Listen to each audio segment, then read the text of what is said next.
Hello and welcome back to the day 3 of the Chevron Championship. We're here with KPVU-TV, and I'm one of your hosts, Caleb Carter. And I am Iman Abraham. And Iman, today has been a great day. I mean, it's been a great week so far. I mean, it's beautiful weather out here today, and it's a lot to look forward to. So, what are you looking forward to today? I'm really looking forward to seeing how the players play today. I feel like the conditions are a lot better than yesterday. There's a lot of muddy conditions. I Right. used lift, clean, and place yesterday. So I feel like with the weather, it's a lot brighter, not so gloomy. I feel like we're gonna have some low rounds today. Yeah, hopefully we have some low rounds, like you said. Hopefully we get a couple birdies in there, right? Yeah. We know the crowd will be coming today with this weather that we're having. But before we get into all the ins and outs of what's going on, we're going to toss it over to Lakeside and see what's going on out there.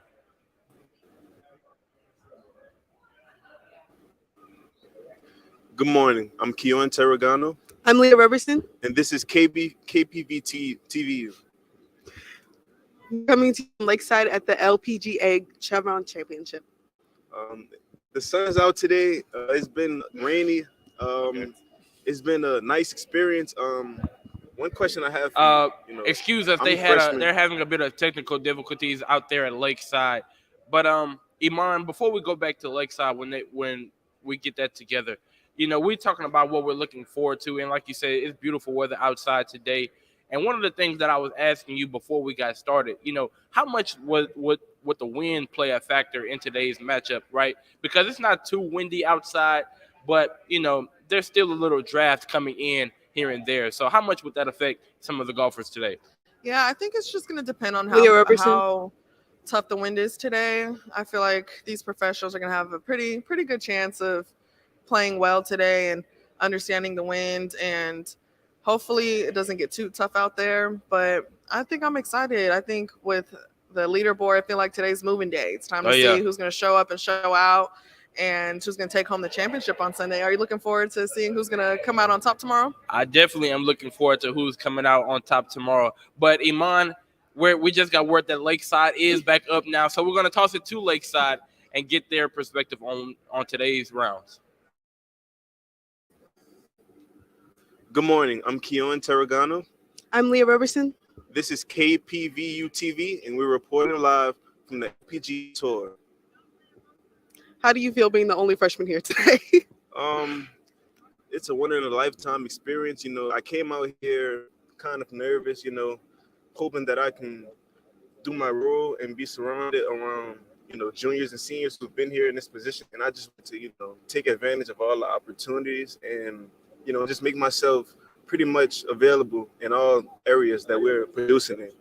How would you feel? I mean, I feel good. It's definitely nerve-wracking. I'm only here because you know that. You're the one who told me about this, and I'm really excited to have the opportunity and to meet all these people. I've never been around so many communications majors before, but this is really good for us because, mass communications majors. It is April, and it's coming to the end of our freshman year. So how would you say you've grown since August, beginning our year? I mean, I definitely have a real goal of what I want to do now and what I want to do with this major, and I'm really excited to stay here for mass communications and definitely be a part of KPVU-TV. What about you? From August, I kind of known everything I wanted to do coming into Prairie View, but I can say it definitely shaped me into a more outgoing, productive young black male, and I can say that I was involved in a lot of school, activities, joining KPVU-TV. Something that I took from them, I can say that I learned to play my role. You have to crawl before you walk. So they taught me how to exactly grow into, what I want to become. And I can say that I'm very grateful for all that they've done for me. How do you feel being in front of the camera now? I know we're usually behind the camera, so it's weird. I can say beginning when they told us that we were going to go live, I was kind of nervous, but I can say it all went away. Are you having fun at the championship? Have you got to do any of the events? I most definitely am. I met a lot of professionals and, networking and all. Yeah. I definitely picked up some things that I never thought that I was going to be able to, to grasp and learn. But the experience, man, it's one in a lifetime. Have you gotten the chance to go into any of like the virtual reality things or any of the vendors? I have not yet, but I do plan to before we leave. We do have the virtual reality thing, and I've heard so far that it's really nice. So I want to say I am going to experience it before we leave. Okay, now I can say that Prairie View is a good school Yeah. academically, but how would you shape or feel about the social life? Okay, that's kind of hard to say. Social life, I'm definitely changed as a person coming here. I was never kind of the person to go out and meet people. Like all the people I've met here today, personally, I would have never spoken to them prior to coming here just because that's not who I was. I wasn't the person to speak to people. And it really got me out of my shell and got me to introduce myself to more people. It was really opening. I enjoyed it. So coming into Prairie View, I was always social, but I can say my friends, they wasn't as social. So, I kind of played the role of, getting them out more and experiencing things. And I can say that at least one of my friends, they took something great out of all of those things. Okay, well, that's good to hear. We're going to send it back to the studio now. Thanks for joining us. Thanks.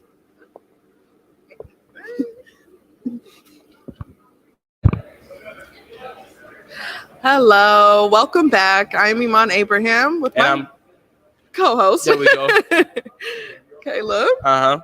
But Iman, we just came back from Lakeside. Mm-hmm. But like we said, this is round 3, I believe, of the championship. So talk a little bit about some of the things that they can expect and who's all been teeing off so far. Yeah, so the first tee time started off at 9:55 a.m. this morning with Amari Avery from USC. And also, she's playing with Arya Chanakar today. So I feel like that's going to be a very fun pairing. And being able to see all these players start off, there was a little bit of a delay. Round 2 wasn't complete due to darkness. So some of these players finished their round early on this morning. So the first tee time for round 3 started at 9:55. And then at 10:17, their next tee time coming up, we're going to have Danielle Kang going off with Jessica Corda. So I think that's going to be a very fun pairing. Mm-hmm. And I think it's going to be a great day to see these players go out and play. Oh, yeah. I definitely think it's going to be a great day, like you said. And we got some interesting pairings with those groups. Like you said, tee time has already started at 9:55. Mm-hmm. And we can't wait to see what the 10-17 group, like you said, it's going to be a fun day, to say the least. But, Iman, I want to kind of recap some of what happened yesterday in round 2 and some of the leaders who we have so far. So we have A-Lim Kim shooting 8 under par. We have Megan Kang and Leela Vu tied for second, shooting 7 under par. And then we have Brooke M. Henderson, Patty Tavansky, and Nelly Corda all tied for fourth, shooting 6 under par. So it's been an interesting few rounds in the past couple of days, and it's pretty tight, right? There's no one who is separated just yet. But what are you looking forward to when it comes to like seeing that separation possibly come from A-Lim Kim? Yeah, I think it's going to be a very important day because yesterday A-Lim Kim came out of nowhere shooting 7 under, shooting 65, which is the lowest round of this tournament. So I feel like it's going to be an amazing day to see if someone else goes really low today as well, because she really just jumped up the leaderboard with an amazing round yesterday. So we'll see what these other amazing players do. I think Nelly Corda is also doing very well. And being able to be paired with Brooke Henderson this week, I think is going to be a fun grouping. I feel like a lot of people are probably going to be following that group, along with Patty T as well. Very, very long hitters. I feel like they'll attack this course pretty well today. Yeah, we can imagine that the gallery will be full today, right? Yes. Because, like you said, we got so many interesting pairings with Nelly Corda.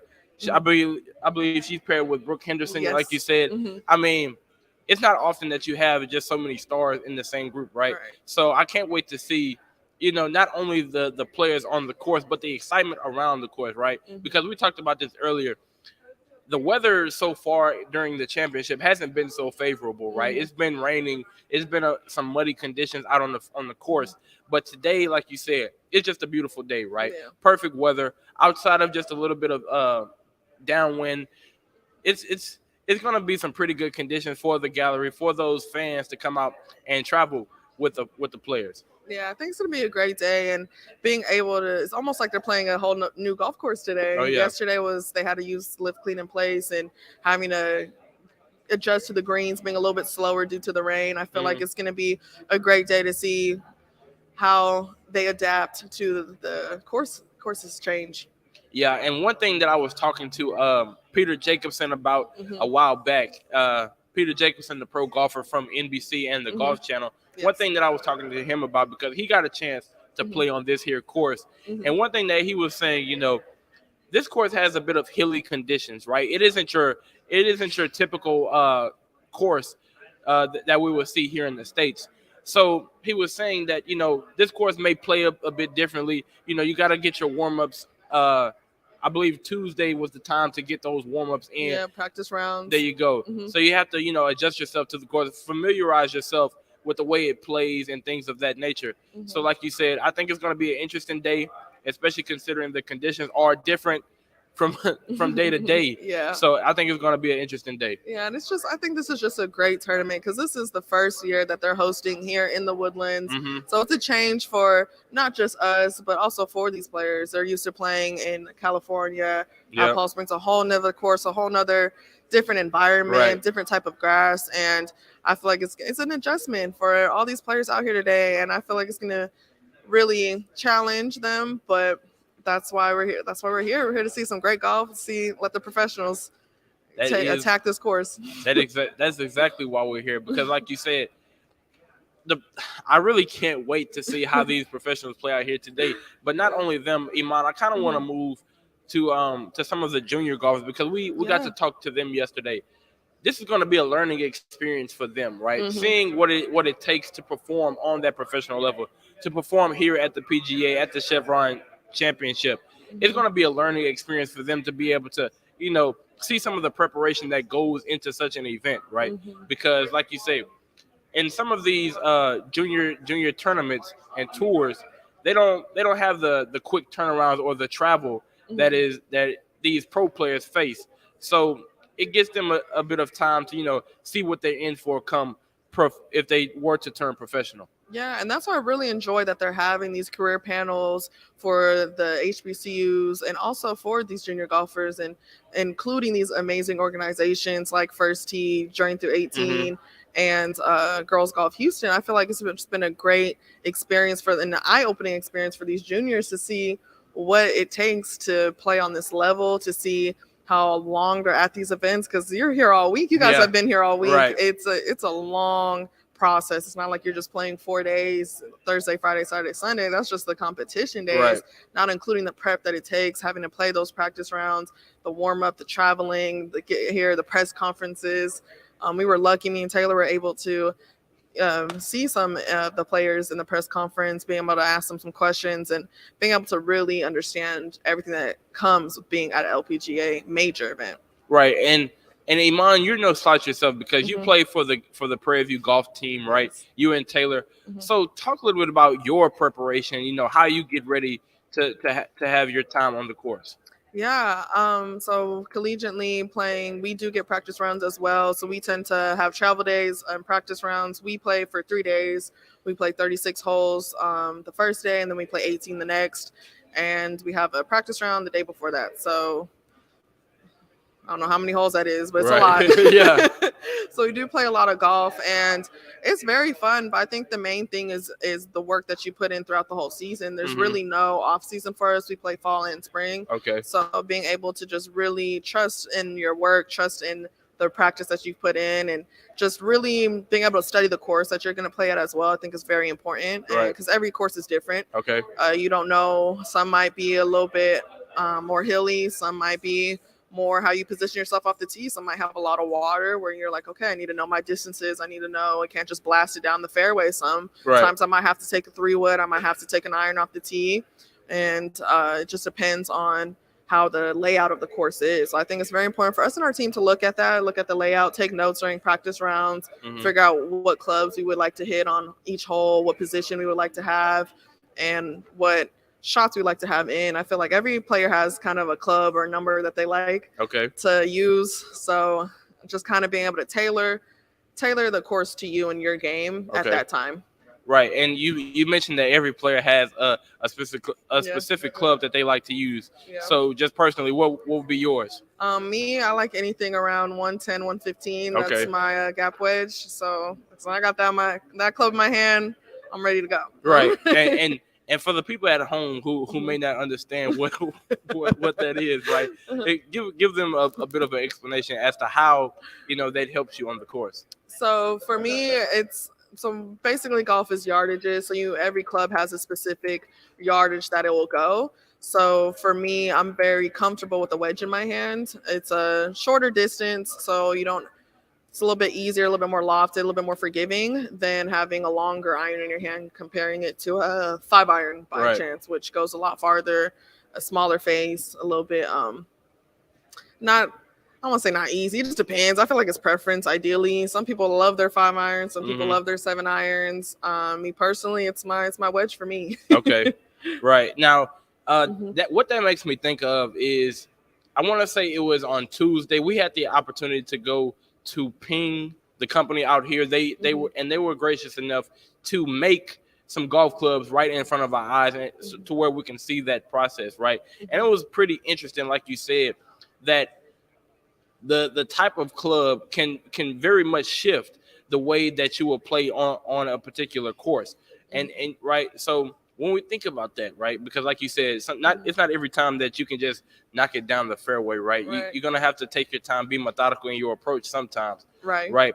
So when it comes to that, and going back to the tournament with an A-Lim Kim who has that lead, how would you, if you were to put yourself in her shoes, right, how would you go about maintaining that lead? Would you stay aggressive, or would you, just make sure, try to limit your mistakes rather than go for the goal? I think depending on how I'm playing, if I'm playing well, I think I just like to keep that confidence going throughout the tournament, being able to be like, all right, I know I can hit this shot. I know I can hit this green, being aggressive, knowing when to be aggressive, but not getting so caught up in the knowing, oh, I'm leading this tournament, knowing I'm playing well, and like not just keeping a smooth tempo, like knowing that I play this game, I play it well, and I know I can play well Saturday and Sunday as well. Just keeping it steady, taking it every shot at a time, every hole at a time, not trying to get ahead of myself. I feel like that's very important. Right, and I would assume that would apply for those same people who are under A-Lim Kim, right? Because, sometimes, especially in these mental sports, right, we can begin to press. Right. We begin to feel that pressure. We feel like, hey, we're tied for second or tied for fourth. And we feel like, if I just make this putt, right, maybe I'll be able to edge myself ahead of some of the other competitors. And we begin to throw ourselves off of our game. So how would you, go about, kind of maintaining your composure, saying, let me take it hole by hole, you know what I'm saying, and just ease yourself up the leaderboard. Yeah. Well, I think this might sound a little crazy, but sometimes I will talk to myself, or sing to myself, just to keep myself in the present moment, really, because the second you start thinking of like, oh, I got to make this putt, or dang, I got to shoot 5 under today to win, or I have to do this, you're taking yourself out of the present moment when you start thinking that way. And that's why it's important to just kind of bring myself to reality, talk myself through these shots, staying present, giving myself 100% commitment to the shot right in front of me, not thinking of the holes or the round that I'm going to play. Just, all right, what do I have to the hole? What's the wind looking like? What yardage do I have? Do I want to land this in the front of the pin? Do I want it on the back? Like, just kind of giving myself like all my energy, all my focus on the shot in front of me. And I feel like that is how you're able to stay in the present moment. I feel like that's what really matters, in my opinion. Definitely. And see, I'm like I say, for the people at home, I'm a novice when it comes to golf. So Iman is the person that I rely on for most of my golf knowledge. But Iman, I kind of want to. Well, actually, our producers just gave me the signal. So we're gonna take a quick commercial break, and we'll come right back to you. So stay tuned for day 3 of the Chevron Championship.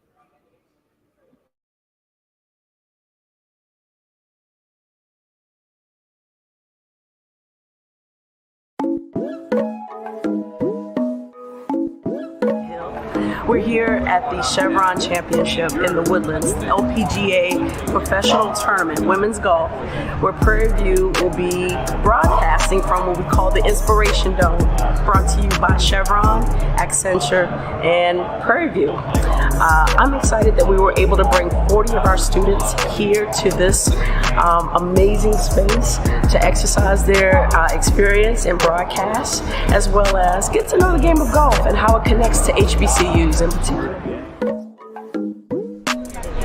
My role today is everything.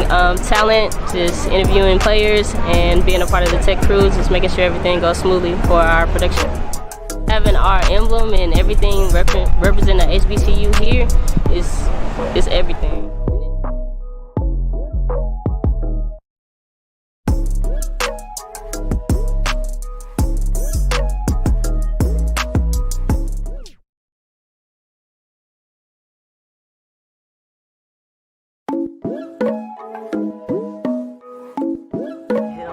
We're here at the Chevron Championship in the Woodlands, LPGA Professional Tournament, Women's Golf, where Prairie View will be broadcasting from what we call the Inspiration Dome, brought to you by Chevron, Accenture, and Prairie View. I'm excited that we were able to bring 40 of our students here to this amazing space to exercise their experience in broadcast, as well as get to know the game of golf and how it connects to HBCUs in particular. My role today is everything. Talent, just interviewing players and being a part of the tech crews, just making sure everything goes smoothly for our production. Having our emblem and everything represent the HBCU here is everything.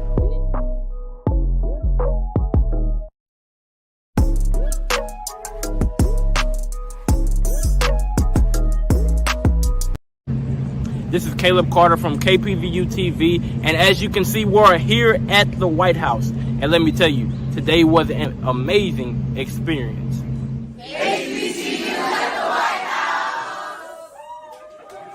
It was a momentous occasion for over 30 HBCU student journalists who were selected to come to the nation's capital and participate in a White House briefing this past weekend. Students were able to meet a number of dignitaries such as Mayor Keisha Lance Bottoms and Vice President Kamala Harris. Hi, everyone. Oh, I'm so happy to see you. Have a seat. We're going to have a conversation, Mayor. A conversation that allowed for students to ask a variety of questions, from HBCU funding to climate change. But before the journalists went back to their respective schools, Vice President Harris left them with one message. And so use your voices. Continue to use your voices, because we need you. And we need you to also talk about things like climate, right? Starting a small business. A message that left the students feeling inspired and grateful. Being here today was just so surreal, being in the atmosphere of the White House with other HBCU students and colleges representing. I'm more than grateful for this opportunity. An experience like none other, giving HBCUs that much needed exposure that they so greatly deserve. From KPVU-TV, this is Caleb Carter.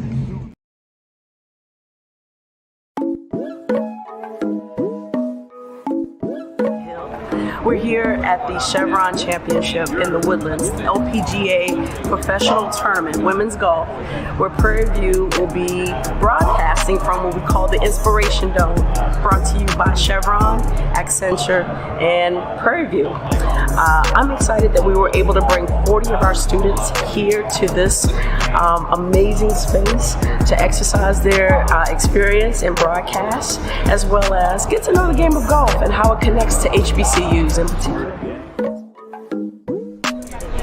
My role today is everything. Talent, just interviewing players and being a part of the tech crews, just making sure everything goes smoothly for our production. Having our emblem and everything represent the HBCU here is everything.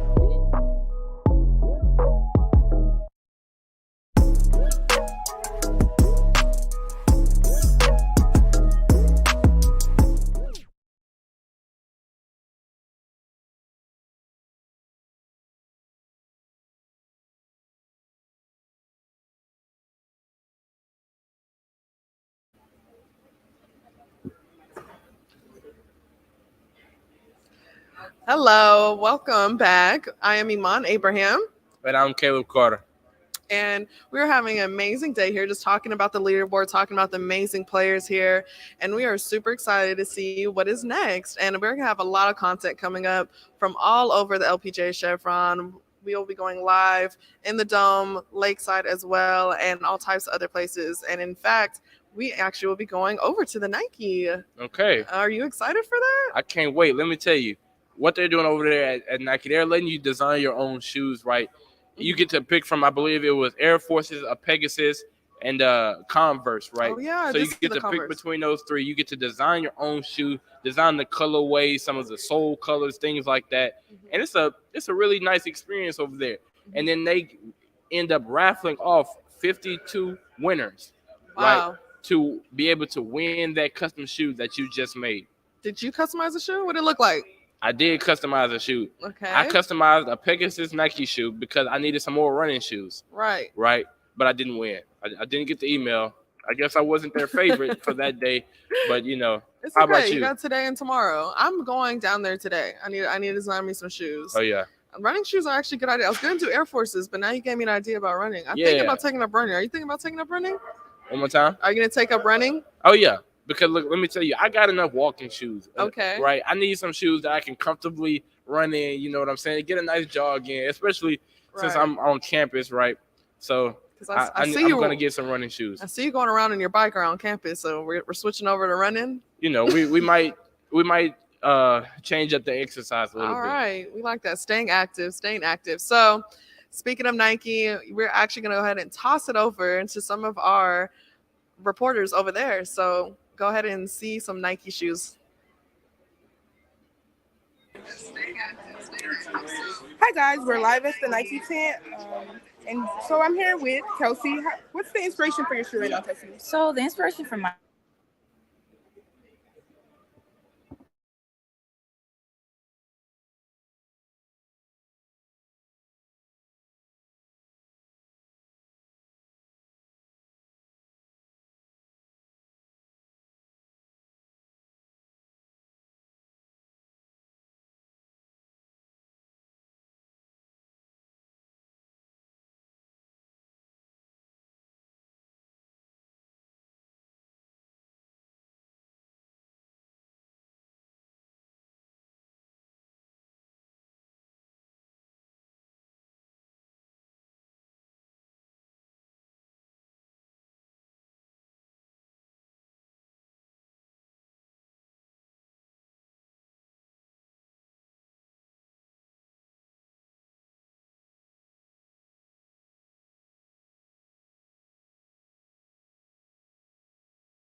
A bit of sound difficulties over there at the Nike studio, but we'll be sure to get you guys back over there as soon as possible. But Iman, we were talking about making that pair of Nike running shoes, and you say you might take up running. So one of the things that I was thinking of today, actually, because we're here in the Woodlands, right? It's a lot of shade over here. They're having the Ironman tournament right now, actually, where they're cycling. I believe they're swimming and running as well. Mm-hmm. And what it made me think of, maybe I need to get out there and get a little bit more active, right? Maybe I could take the dog out. We run together. So, You're lucky you have a dog. I'm jealous. I actually don't have a dog. I was saying, for future reference when I get a dog. But yeah. No, that's awesome. I think that's a good idea. I want a dog real bad. So I think that it's just, and being able to have like someone that's active with you and being able to go out and run and being active, I think is just important. And having a good pair of Nike shoes on, I feel like will just motivate me to get up in the morning and be like, let me put these on. Right. Like these are my designated running shoes. So I'm gonna go run today, look good doing it, and have like a good time. Yeah. But I'm excited to see these Nike shoes and to see who wins some shoes. Right. Do you know anyone that's won any shoes yet? I do know some people who won shoes. Some people from our production team have won shoes. Even today, I believe our own Josh Howard and our own Taylor Harvey, they got the email at the same time saying that they won some shoes. That's awesome. That is awesome. Hopefully we'll get that email tomorrow. Imagine if we get an email at the same time tomorrow. Let me tell you, if I get an email tomorrow, I'm going, well, I guess that you need to ship it to my home, right? I was about to say I was going to go right to the store and put them on. But if I get the email tomorrow, let me tell you, I'm definitely running this summer. Oh, that's great. And I can't wait. This has been an amazing event, and there's so many things Oh here yeah. and vendors here to be able to walk around and see and check out. And I'm just really excited. I mean, and I love how close we are to the 18th green, being Right. able to see these players come and go and seeing these juniors excited about. I remember I saw one of my juniors from junior through 18. Her hat was just covered in signatures from all of the amazing players here. And it's exciting to see. And I think being able to see the diversity and it growing and seeing so many junior golfers here and women of color that are here supporting this event, I think is amazing and growing. And there's not a whole lot of women of color here at this event playing. However, there is Amari Avery that Okay. has been playing at USC and playing well. She just played at the Masters Women Amateur event as Okay. well. This is her second year playing there.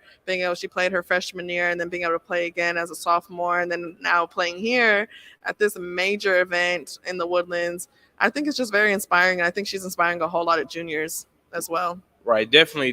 We'll be rooting for Amari Avery, Yes. right? Because I know Prairie View has a USC connection in itself, so we'll definitely be rooting for her and following her throughout her time on the course.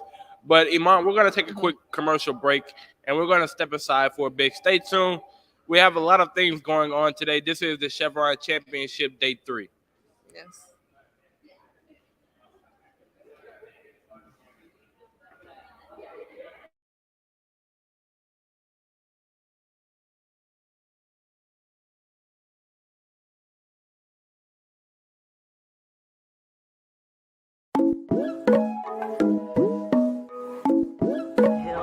We're here at the Chevron Championship in the Woodlands, LPGA Professional Tournament, Women's Golf, where Prairie View will be broadcasting from what we call the Inspiration Dome, brought to you by Chevron, Accenture, and Prairie View. I'm excited that we were able to bring 40 of our students here to this amazing space to exercise their experience in broadcast, as well as get to know the game of golf and how it connects to HBCUs in particular. My role today is everything. Talent, just interviewing players and being a part of the tech crews, just making sure everything goes smoothly for our production.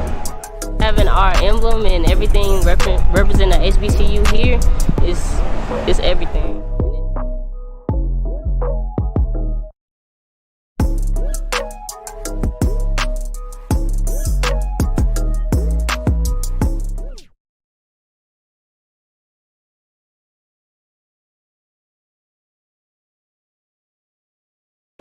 Hello, my name is Stan Hamilton. I'm a senior psychology major here at Prairie View A&M University. How has the honors program impacted me in my collegiate career?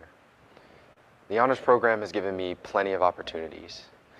I started off studying Chinese and taking honors colloquium, getting a chance to observe race and as a social construct, to explore language, which ultimately allowed me to go study abroad in France. I've had the opportunity to meet celebrities. I've given talks, speeches, been able to participate across all different types of academic fields of debate and really just get a chance to express myself as a scholar. Third floor of the library. I've mentioned how we are a community of scholars, how we're a team, but I think above all else, we're a family. We want you to be a part of our community just as much as you want to be a part of it.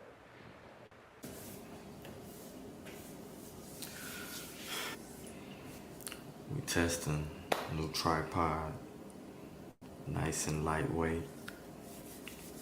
About to take off to Shanghai.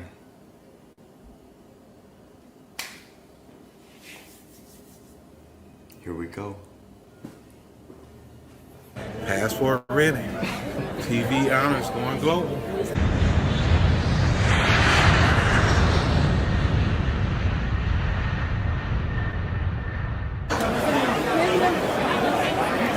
Day one at Shanghai, China. Super excited, ready to get the full experience.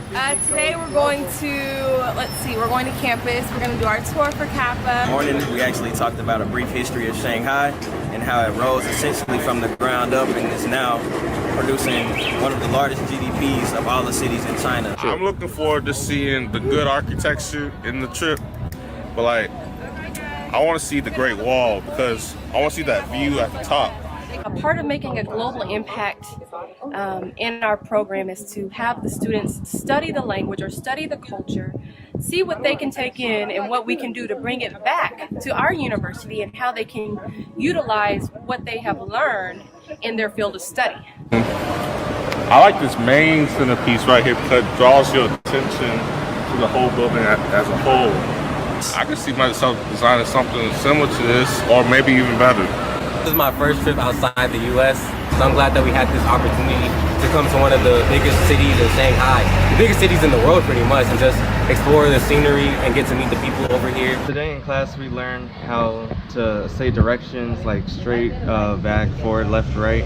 It's my birthday. It is really awesome to be celebrating it in another country, studying abroad. Shanghai has been great. I've tried all kinds of food. Everything that's put in front of me, I've tried it. I had jellyfish. It's probably been the highlight. I liked it. I didn't think I would. The texture is a little weird, but like the taste isn't bad. But like once you get past like the texture, the taste is fine. But everything else is good. I really like dumplings. My name is Trinity Brigham. I am a senior chemistry major with a biomedical concentration, minoring in biology, Spanish, and health, and I'm the president of the student board of the honors program. I would say that the honors program means to me really trying to make a difference, really trying to build a community with those on campus, because in the honors program you have people from many different majors, business majors, chemistry, even history or art majors, and we all get to come together and just really make a difference on the campus, and I think that's what the honors program means to me. When I first got here, I'm from Colorado, and so I was an out-of-state student, and so I just really didn't know how to connect with people and form relationships with people, and I really just stayed in my room, and so the honors program really just helped me get out of my bubble, get out of my shell, and I would say that I've truly grown from where I was since freshman year, and I couldn't have done that without Dr. Moore and those in the honors program. For those who are looking to apply to the honors program, I would just say don't be scared. This is an amazing opportunity for you, and it will for sure change your life. I promise you it will make a major difference in your collegiate experience. So just go out there, and if you believe that you can make a difference, then apply to the honors program, because there's no program like it on campus.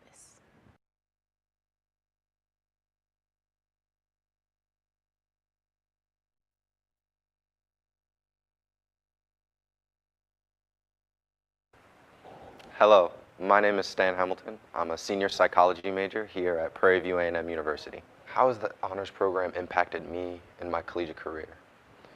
The honors program has given me plenty of opportunities. I started off studying Chinese and taking honors colloquium, getting a chance to observe race and as a social construct, to explore language, which ultimately allowed me to go study abroad in France. I've had the opportunity to meet celebrities. I've given talks, speeches, been able to participate across all different types of academic fields of debate, and really just get a chance to express myself as a scholar. Third floor of the library. I've mentioned how we are a community of scholars, how we're a team, but I think above all else, we're a family. We want you to be a part of our community just as much as you want to be a part of it.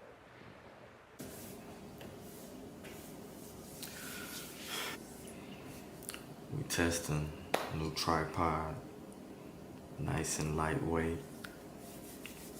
About to take off to Shanghai.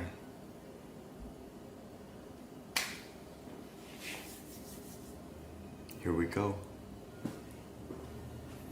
Passport ready.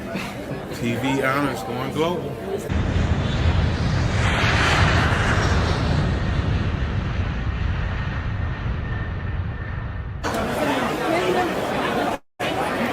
Day one everyone at Shanghai, China. Super excited, ready to get the full experience.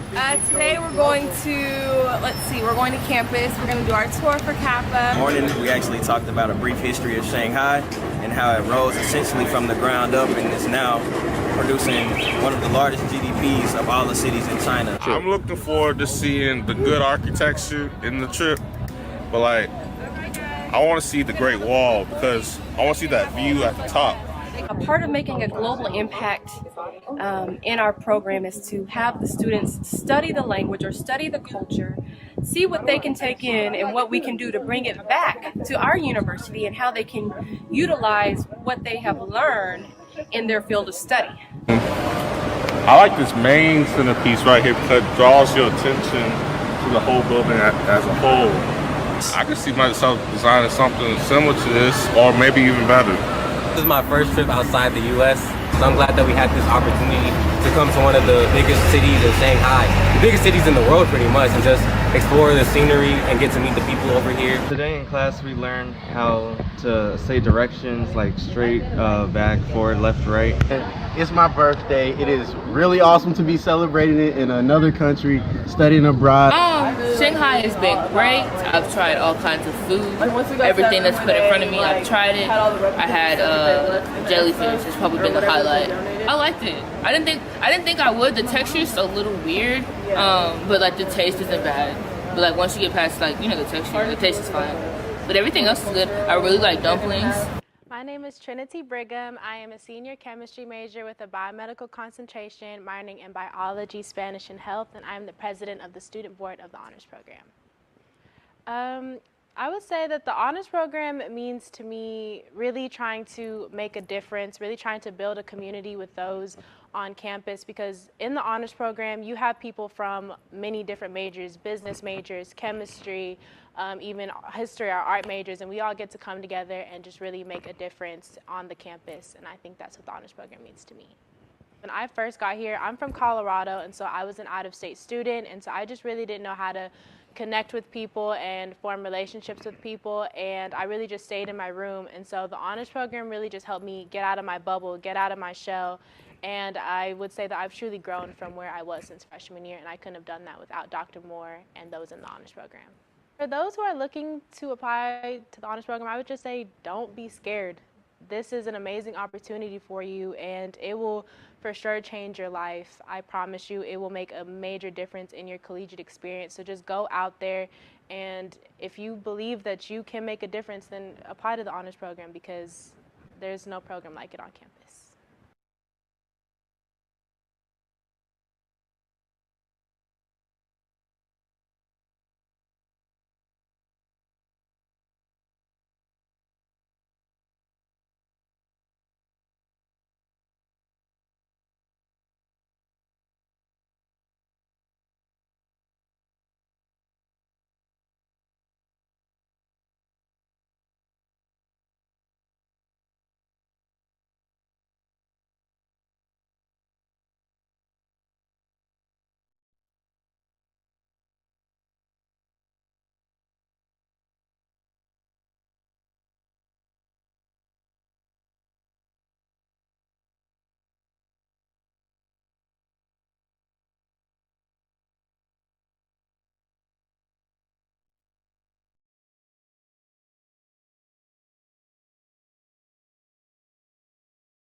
Ready?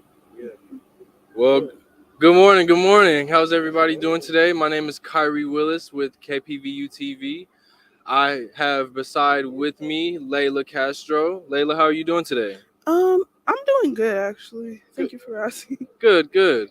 Well, I was making my way down the path near the vendors area, and I had just stopped and saw Layla with her father and her grandfather as well. Just so happens that they were more than welcome to do an interview, and I'll just have a few quick questions for you. So, considering you guys just got in, what did you expect from today's experience that you would get here? Um, I kind of expected it was like going to be a lot of. I don't really know how to explain, to be honest, because I kind of expected it to be like um a lot of men here, I guess. Okay. Nice, nice, nice. And your grandfather told me that you are on varsity as well. What does being on varsity mean to you?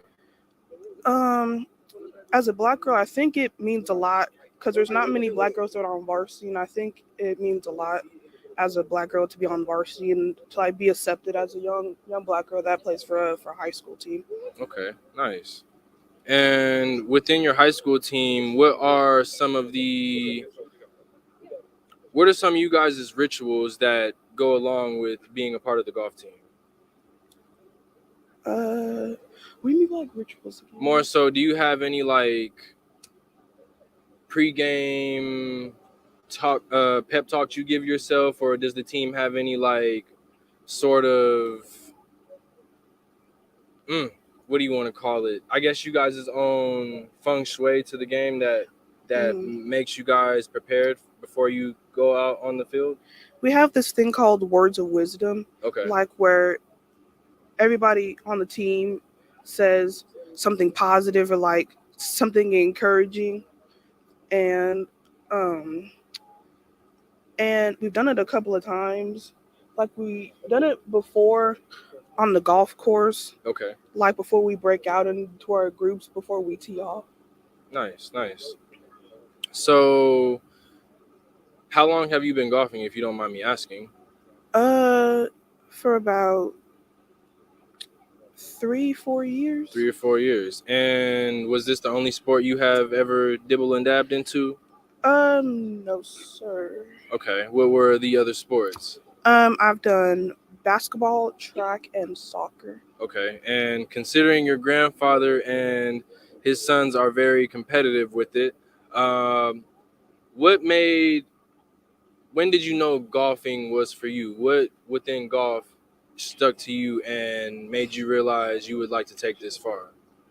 I think just me kind of hitting the ball and seeing how it is on TV. And I was kind of like, I could picture myself doing that when I get older or probably when I go to college. Like, I can just I can picture myself being those girls out there. Nice, nice. And speaking of you being those girls out there, is there anybody here specifically you are intrigued to watch? I think this one black girl. I think she's out there on the course right now. I think she's mixed, but we're planning on watching her right now. Like we can't find what hole she's at, but like we're planning to watch her. Perfect. Okay, okay. Well, as you heard it here first, she has a specific person she is very intrigued to see. So, aside from that, within golfing, where would you like to take this? Did you want to take it temporary or full term for your life? I would say full life. Okay. Like I don't really care which school I go to. Like as long as I'm just, like kind of fully committed to a school. Okay. Nice. And my last question here for you is for any advice for your junior golfers out there or specific black junior golfers out there, what advice would you give them? I would say just like I don't really know what to say, but I would say like just be confident that you're here because we're all the same person pretty much, and it's like we're all the same person. So like they may think that we're different, but still like we're all the same people. So like as long as we're here, then we're still good. Thank you. Thank you. Well, you've heard it here first from Miss Layla Castro. Be yourself. Don't worry about any extra externalities that come with it. Just be confident, and the game's in your bag. You got it. So we're gonna be sending you off here to the dome, and not to the dome specifically. I apologize, but stay tuned with more, and we will be keeping you posted.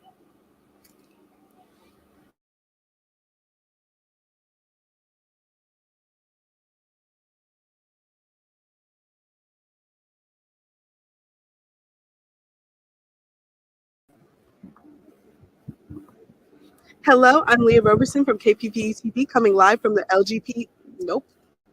LPGA Chevron tournament. I'm here with, My name is Ali.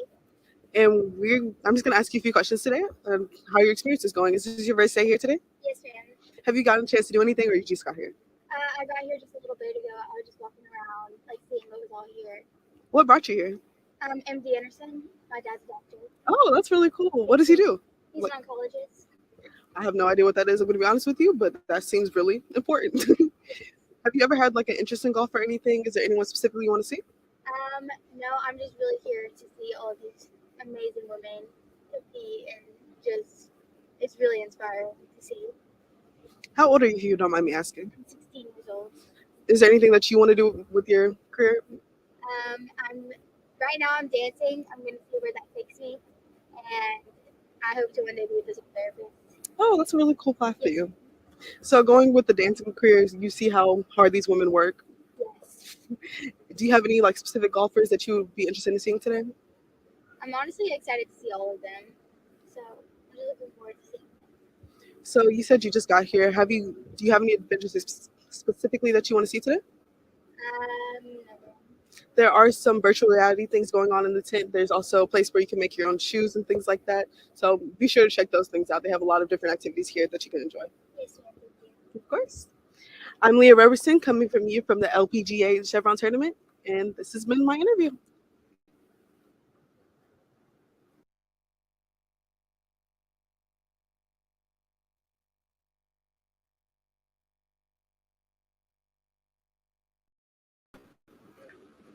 Hi, I'm Keon Terragano from KPVU-TV, coming from Chevron's LPGA Tour. Today we have Zach Sapan. Okay, Zach. So, is this your first day on the tour? I have we used to work for the LPGA in the media department. I'm married to a caddy out on tour, so I've been to hundreds of events over So the last several years. you can say you're used to veteran. it. Yeah. Yes, sir. Yeah. Are you familiar with any of the players on tour? And if so, who are you going for to win?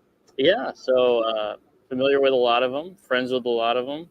I'll be cheering my sister-in-law, Brooke Henderson, on. She's 2 shots off the lead heading into the weekend, so hopefully she can pull it out. But always cheering on sister-in-law and my wife, who's on the bag. I wish the best of luck to you. Thank you. Now, on yesterday, unexpectedly, there was deers running around on the course. So I would like to say to you, be careful out there. Yeah. You don't want to get stampeded or run over by anything. That's actually funny you mentioned that. I had a friend who sent me a TikTok video of, I think it was a cross-country race, and the guy got barreled over by some deer. So that detail's right on point. Now, I do want to say, here to my right, we have the 18th hole. Yep. So I would say, if you were in this tournament, would you be able to hit the ball into the hole off of one shot? Do you think you're capable? Well, I wish. That's actually the Aon Risk Reward hole. So the Aon Risk Reward Challenge is across the PGA Tour and the LPGA Tour. Winner at the end of the year. Every tournament has an assigned hole that is the risk reward hole. And at the end of the year, the person with the best score, cumulative score on the holes over the season, earns $1 million. So I don't think I could get a hole in one on a par 5. Let alone the players out here, but maybe they might be able to. They're way better than I am, so who knows? Professionals at it. Yeah. Personally, I play sports coming up, so I think I have a nice shot of maybe hitting it into maybe. Yeah. Hey, if you do, then you should also join the Long Drive Tour, Long Drive Challenge, and I mean that's some distance if you can get that. So I'm a freshman, and this is my first tour. So the feelings that I've had, I can say it's a once in a lifetime. I told my parents that it wasn't something that I can necessarily, speak. It's something that I can only feel. Mm-hmm. So how did you feel, coming into your first tour? Yeah, I'd say there's kind of that spotlight on obviously sports at the highest level, and you always get a little starstruck to a degree. But at the end of the day, once you get to know them, they're humans just like you and I. They want the same kind of feelings, emotions, and experiences that we do. They're just extraordinary at this game. But no, it's a privilege to be out here every time. Definitely would consider myself lucky to be, in the position I'm in. Been given the opportunities that I have, and there's only my Lord and Savior to thank for that. Yes, sir. Thank the Lord. One last question for you, Zach. So I'm not too familiar with the attire. I know it's golfing attire. Yeah, but you're in it. You're in it. So, I have on the Jordan 3s, the color purple. So I know that's not the right shoe for this tournament. So do you have a exact shoe that you would prefer, anyone new coming to the tour that's all around, comfortable, it looks up to par?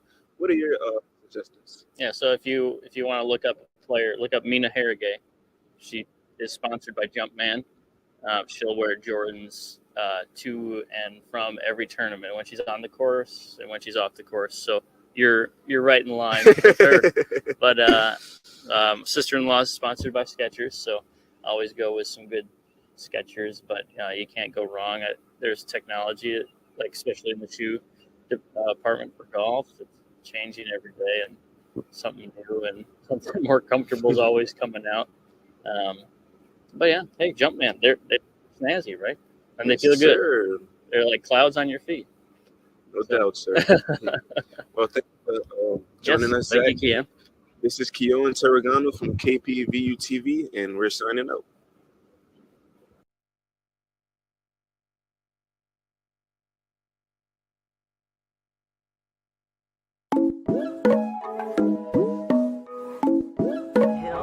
We're here at the Chevron Championship in the Woodlands, LPGA Professional Tournament, Women's Golf, where Prairie View will be broadcasting from what we call the Inspiration Dome, brought to you by Chevron, Accenture, and Prairie View. I'm excited that we were able to bring 40 of our students here to this amazing space to exercise their experience in broadcast, as well as get to know the game of golf and how it connects to HBCUs in particular. My role today is everything. Talent, just interviewing players and being a part of the tech crews, just making sure everything goes smoothly for our production. Having our emblem and everything represent the HBCU here is everything.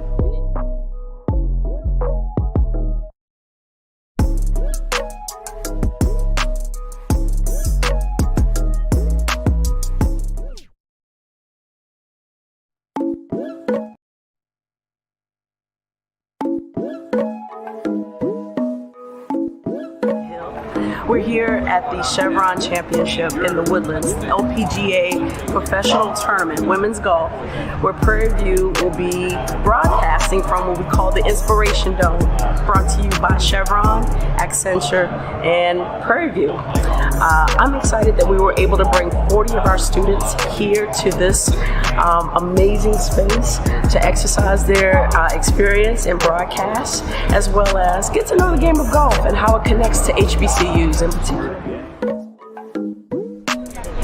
My role today is everything. Talent, just interviewing players and being a part of the tech crews, just making sure everything goes smoothly for our production. Having our emblem and everything represent the HBCU here is everything.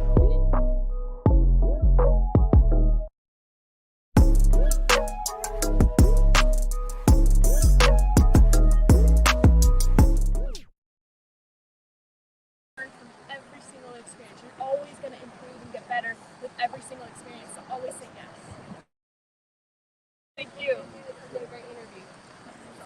My name is Elijah Davis, KPVU-TV. Perfect. Okay. Let's get. Yeah, of course. Best of luck, everybody. Thank Are you good? Are you good?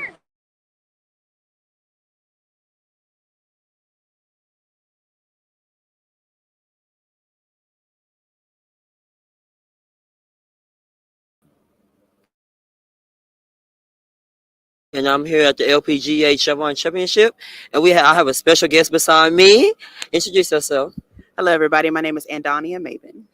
Hey, Ms. Maven. How has your experience been here at the LGP Chevron Championship for you? It's actually been really cool. Mhm. Because of my job, we get to interact with a lot of kids and a lot of kids at heart. Yes, ma'am. I came to the Fab Lab, correct? I came to that yesterday. I had a great time. So tell me about how has your nonprofit been for you, and how did that come about? So I work for Baker Ripley, which is one Okay. of the largest nonprofits in Texas. Okay. And at Baker Ripley, I work for the Fab Lab. The Fab Lab is a digital fabrication maker in East Aldine, launching a program in Pasadena. And Chevron is actually one of the benefactors of the Fab Lab, and in conjunction with the Fab Foundation out of MIT. And that's how we got connected to Chevron. So they actually invited us out, and we have sort of a STEM lab for STEM lab. adults and for children here at the PGA tournament. Yes, ma'am. So have you built, I don't know if some people have been over there, but did you build that yourself? Did you have somebody in the I lab did to build not. for it? Let me know what's So up. in the lab, I'm actually the education manager, so I'm still learning all of the technology. Did build my earrings though. But our Fab Lab manager and one of our assistants built our Fab on the Green, which is a mini putt golf course we built with Sparrow's robots. Right. So how did you go about getting your job? Did you go to college and you got an internship? Like what? Tell me your story about how you got So your I position at your actually am job. just coming out of education. I was an Okay. educator for 14 years. I was exposed to Baker Ripley through a small business program and through networking. I applied for the job and got it. So do you play golf? I do not. You do not. Would you play golf? Would you get into it? Would you make it a hobby? No. I did yesterday get some golf knowledge. I Some learned golf what a knowledge. bogey and a birdie Right. and a par was, but it's a whole lot of math, and in my head, the math not mathing. So I'm Math. gonna leave golf to the experts. Yes, ma'am. So what's my question? I'm sorry. My It's question okay. is, what do you feel like you can take away from your job to real life? Like in your nonprofit organization, what have you learned in your career field about that you can take into your own personal life? So I've been service oriented my whole entire life. Okay. And through the Fab Lab and through Baker Ripley, I'm able to literally be planted in a community and help those who look like me Right. or who may need more opportunity. So Baker Ripley provides social services, but then in the Fab Lab, I get to show somebody how to take their creativity, turn it into a profit instantly. So they come in, some of them come in and use the laser cutters. Some people, we have one neighbor, she comes and she makes tutus. Oh, So she tutus. gets commissions for little kids tutus. She sews them in the lab, and that's money in her pocket. So I get to both teach STEM and STEAM education to kids, and I also get to see adults and young adults make lab products and then turn it into profit, which puts food on the table for a lot of people. So I hear you talk about young kids and helping young kids. Where did that come from? Where did that start? Like your just inspiration and your motivation to help people that look just like me and you. Where did that start? So I grew up in the projects. Okay. So I know what it's like not to have. You know what it's like not to have. I became a homeowner at 27. I graduated from both a PWI and an HBCU. And I want other people to have opportunities that I didn't always have growing up. Right. Yes, ma'am. Okay, guys. Well, we're gonna throw it back to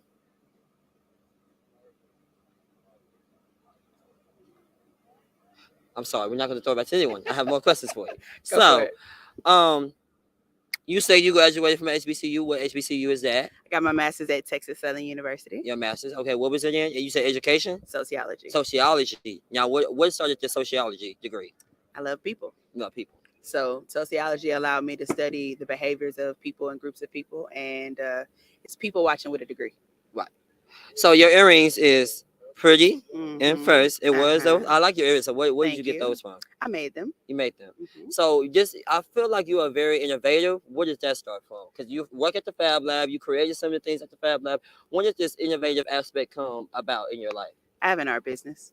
Say it again, I'm sorry? I have an art business. And what's that? Inform me on what that is. So my business is called And Lettered. Okay. I have calligraphy and painting, watercolor and acrylic. Also mixed media, and it is 7 years old now. 7 years old. Okay. Is this your first golf tournament here? Have you? Yes. I've never been to a golf event ever.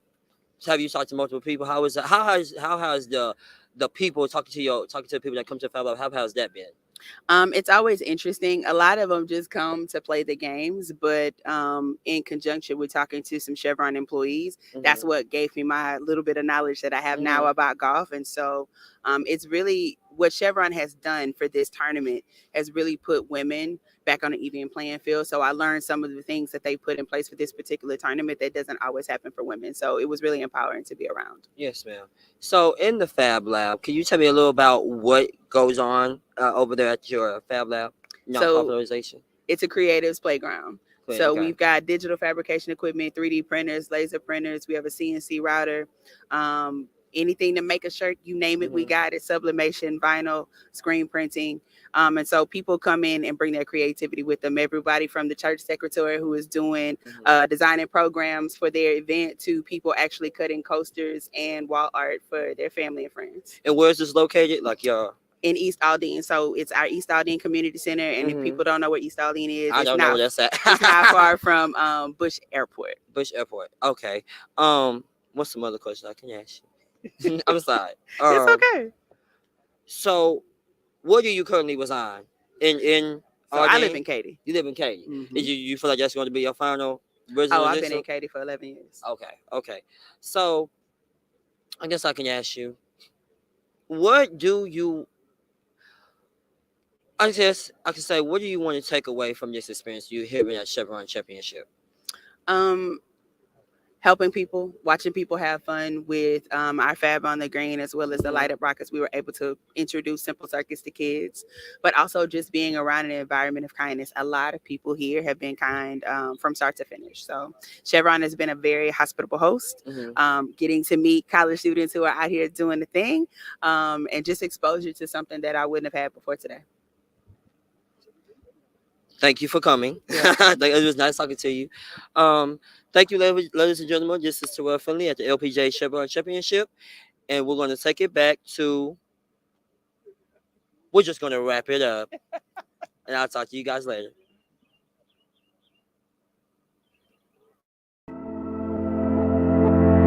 Hello, my name is Caleb Carter. And I'm Keyshawn Groves. And we're here from HBCU today, and it is a great experience to be able to talk to Mr. Tip Harris and Mr. Vernell Woods from Moolah Wireless and kind of get their insight as to why they've been partnered with HBCUs. Yes, and along with HBCU today, we're starting here at Prairie View so that we can really captivate the culture and what they're doing with our communities and for our communities. Hi, my name is Kelsey Brown. I'm a senior here at Prairie View A&M University. So today we have our special guest, T.I., which is really exciting. And working behind the scenes is really fun too. We get to learn a lot about the tech side, the sound, the graphics, the lights, all of the above, and it's fun.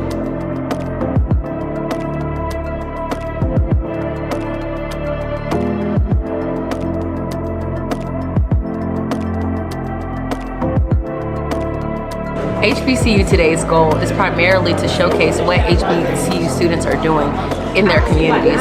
So many times the spaces are not talked about because they are not cared about. So with having a show that highlights what HBCUs are doing really gets people in the midst of what's happening, and so we can have people care a little bit more. It also gives us as working professionals a chance to be a professional, to carry ourselves correctly, to get the footage, to do all the things that a professional does. So thank you to Propel, and a special thank you to Professor Dowell-Vest.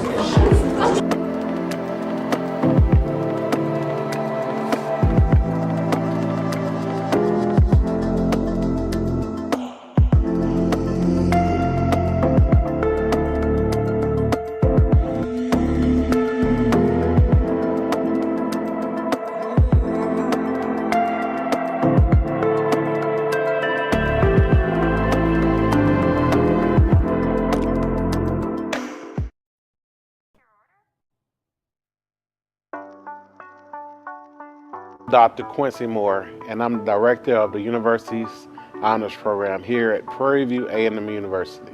The honors program is a diverse environment of scholars from across the campus. This program is, in a place to develop global leaders. It helps scholars to emerge in their different disciplines. It allows for students to receive training that allows them to go beyond just the classroom, but be involved in high impact practices that will lead to them actually being leaders of the entire world. The honors program is a great place for students to push the envelope on what their thinking is, and also to not only dream of innovation. As far as the honors program, to me, it's being able to be around the students from the different areas on campus and allowing them to go after bigger goals and achievements, from national competitive awards to discipline-related awards to just being able to achieve their dreams they set forth before they came to college. Students are promoting TEDx events on campus. We have green symposiums. We have students who are in their different sports, from track and field to basketball to soccer to tennis. Have students in the band. We have students that are on SGA, students who are just going around. Actually, I say students in honors are the ones that are making the impact on campus in every area. So honors, to me, honors is a very creative place. It does not have any limits on what the students can go after. We have students who are, currently we have a student at Oxford University studying for Masters in Environmental Sustainability. We have students at Weill Cornell working on a PhD in computational biology. We have students in the industry. So students are not just one track. As I say, students in the honors program are all a part of a puzzle that leads to that masterpiece at the end. The honors program means to me a chance to expand your worldview, not only just on campus, but beyond our campus. We are a collective of achievers and goal-getters and strivers in all aspects of our life. The honors program means a place where students from every corner of this campus join together, not only to support each other in our academic goals, but our career goals and our goals personally. Supporting me through the ups and downs of my college path. I changed my major, and that did not stop the support that I got. I was able to continue to be supported as a go-getter and a striver within my major, but also as somebody who's minoring in Spanish. The honors program opens us up to opportunities such as a study abroad trip that I took to Guanajuato, where we were able to explore the whole state and get to know many of the locals and the historical backgrounds of the country, of that portion of the country.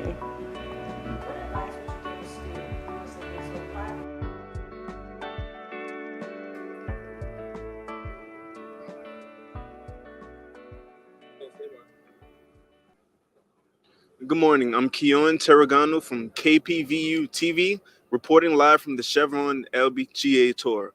Here we have Carter Sherman. It's nice to meet you, Carter. So, is this your first tournament? Yes, it is. My first ladies tournament here. I'm happy to be here. It's a gorgeous day. Excited to watch some golf.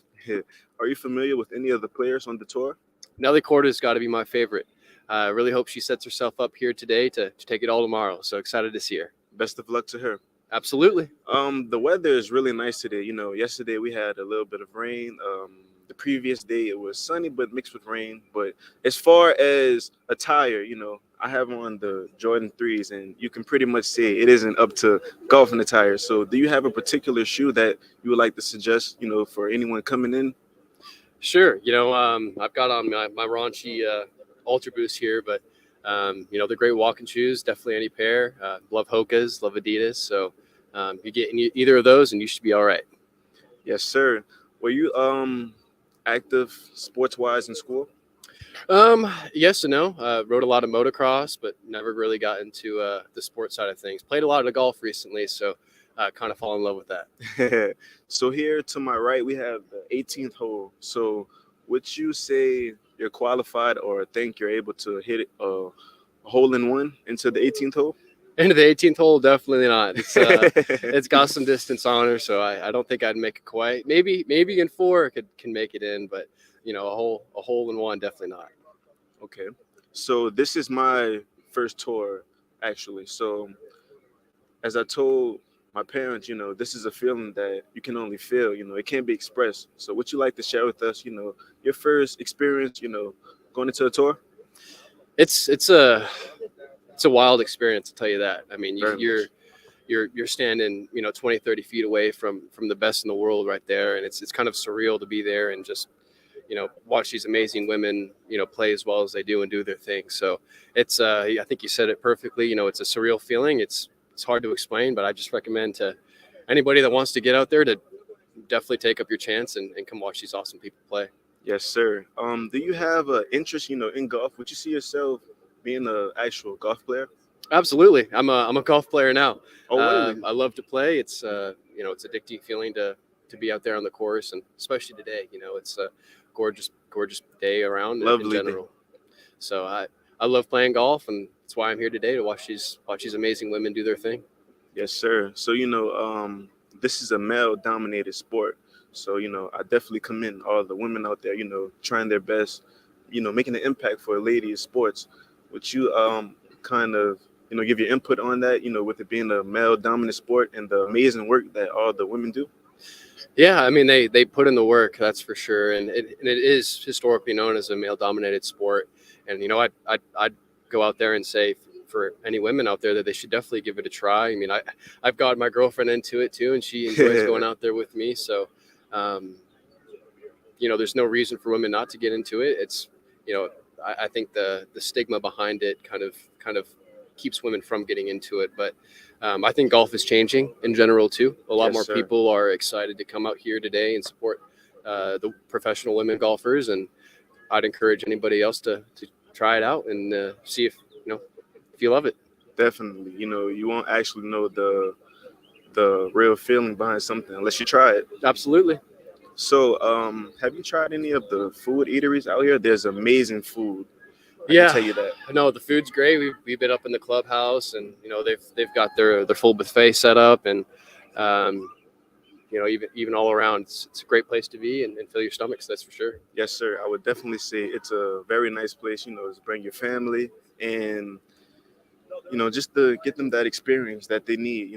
It's something that you will always remember. I will always remember, even though it's my first tour. Hopefully there's many more to come, but this is definitely, just a one in a lifetime feeling, man. Absolutely, and we've got it for 4 more years here, at least 5. So I hope to see you here next year for sure. I hope to see you as well. Wrapping up, I hope you have a nice tour. I hope you have the best of experience. I hope you can add more into your tour stories, because I know it's definitely, I enjoy it a lot. Absolutely. Yeah, it's been a blast so far, and excited for today. And, like I said, hopefully Nelly pulls it together and can take it all tomorrow. So I see you came out here with your buddies. Is this kind of like a more, is this something you do oftenly? Yeah, so this is my first, ladies PGA tournament. My first one was actually Dell Match Play about a month ago back in Austin, and I think especially having it this close here in the Woodlands, we're definitely coming back next year and making sure we make an appearance. So I think it's safe to say it'll be an every year thing. Yes, sir. Yes, sir. I'm a part of the KPVU-TV from Prairie View University, and this is my freshman year coming in. I can say that they actually, groomed me into the young man that I'm becoming and will be. So would you like to share your college experience with us, please? Yeah, so congrats on going to Prairie View. I've heard always positive things about it. I went to Texas State University over in San Marcos, and I mean, my college experience turned me into the man I am today. That's for sure. Opened me up, and more than anything, just got me kind of killed my jitters that I had coming out of high school. So I've loved my college experience. Definitely matured me and got me in my job and turned me into the man I am today. Yes, sir. If you had the opportunity to say anything to any of the players, what would you say? Keep your emotions straight. Don't let anything get to you, and hit the ball straight. Well, I hope you have a nice experience out here. And I'm Keon Terragano. Thank you for watching and stay tuned.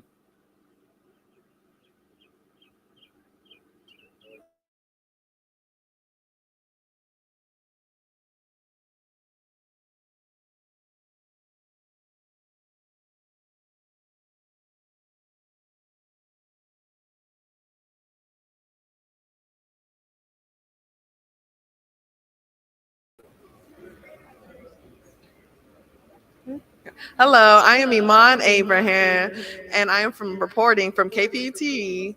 And today we have somebody that has joined this event, is watching. Yes.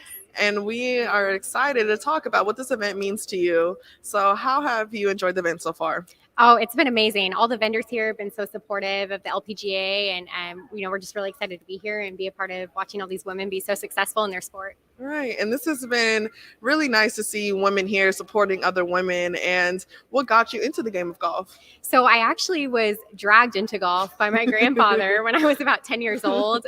He brought me out onto the golf course. I actually had my first job as a golf caddy. Oh, wow. So when I was about 14 years old, I drove all the golf carts around and had all the players there and everything like that at the Army Navy Country Club in Fairfax, Virginia. So I've been playing since I was about 10 years old with my grandpa. Nice. And just having fun with it. And I know one of your friends are here as well. I think it's great that you guys have a community to be able to play with each other. Like, how has that been? Oh, it's been amazing. I mean, we try to play together about once a week. Nice. And so we play on one of my best friends, Ashley. She has a course near her house, Tomball Country Club. Ooh. And so we play there about once a week. It's a short course, really female friendly, family friendly too. So they're always, very welcoming to us. Nice. And being at an event surrounded by women and being able to, like I said, support women, how does this event impact you and your game? It's so inspiring because I know, generally women are the minority in the sport, right? And it can be a little intimidating to be on the course with a bunch of men who can drive, 300, 400 yards. Right. And so for us, with developing our game and everything, it's been, it's just so wonderful to see women that excel at the sport and have, mastered it to perfection. Right. And you did say this was your first event. It is my first event. It is my first event attending in person. Watched a couple, rounds with, my family growing up and everything like that. But yes, my best friend brought me here today. Her father's volunteering here at the event. And so we're going to be joining the St. Luke's tent here shortly. Nice. And we're very, very fortunate to be here. Awesome. And of course, with it being Saturday, tomorrow's the final round. Yes. Who are you voting for? Oh my goodness. I don't even know where to begin with that. I think that everyone here has just been, like I said, so inspiring and, just so, just watching them excel at their sport and everything like that. I think everyone has just played so beautifully. And so just looking forward to having a good time here. Okay, nice. I'm excited too. I think it's so close. And, I'm always going to root for Nelly Corda and Lydia Ko. Those are my favorites. Yeah. But I think it'll be great to see who really comes out on top at the end of this tournament. Certainly. Well, yeah. Thank you guys so much for being here. Thank you for coming up on this stage. Thank you for having us here. We're excited. Of course. Thank you. Enjoy the rest of the tournament. Thank you. We're going to go to a quick commercial break, and then we will have another amazing guest here to talk about her experience at the LPGA Chevron Championship. Stay tuned.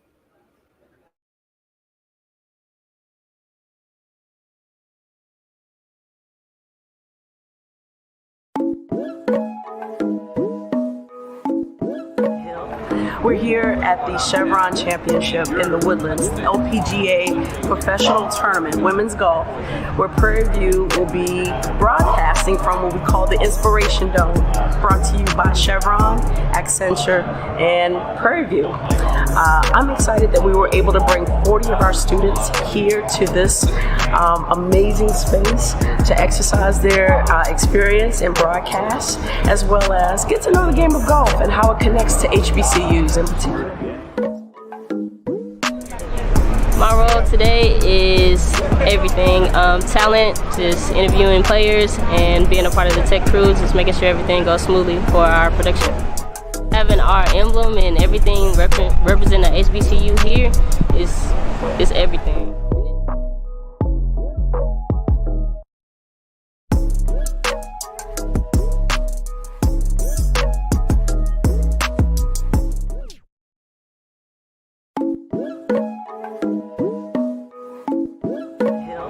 We're here at the Chevron Championship in the Woodlands, LPGA Professional Tournament, Women's Golf, where Prairie View will be broadcasting from what we call the Inspiration Dome, brought to you by Chevron, Accenture, and Prairie View. I'm excited that we were able to bring 40 of our students here to this amazing space to exercise their experience in broadcast, as well as get to know the game of golf and how it connects to HBCUs in particular. My role today is everything. Talent, just interviewing players and being a part of the tech crews, just making sure everything goes smoothly for our production. Having our emblem and everything represent the HBCU here is everything.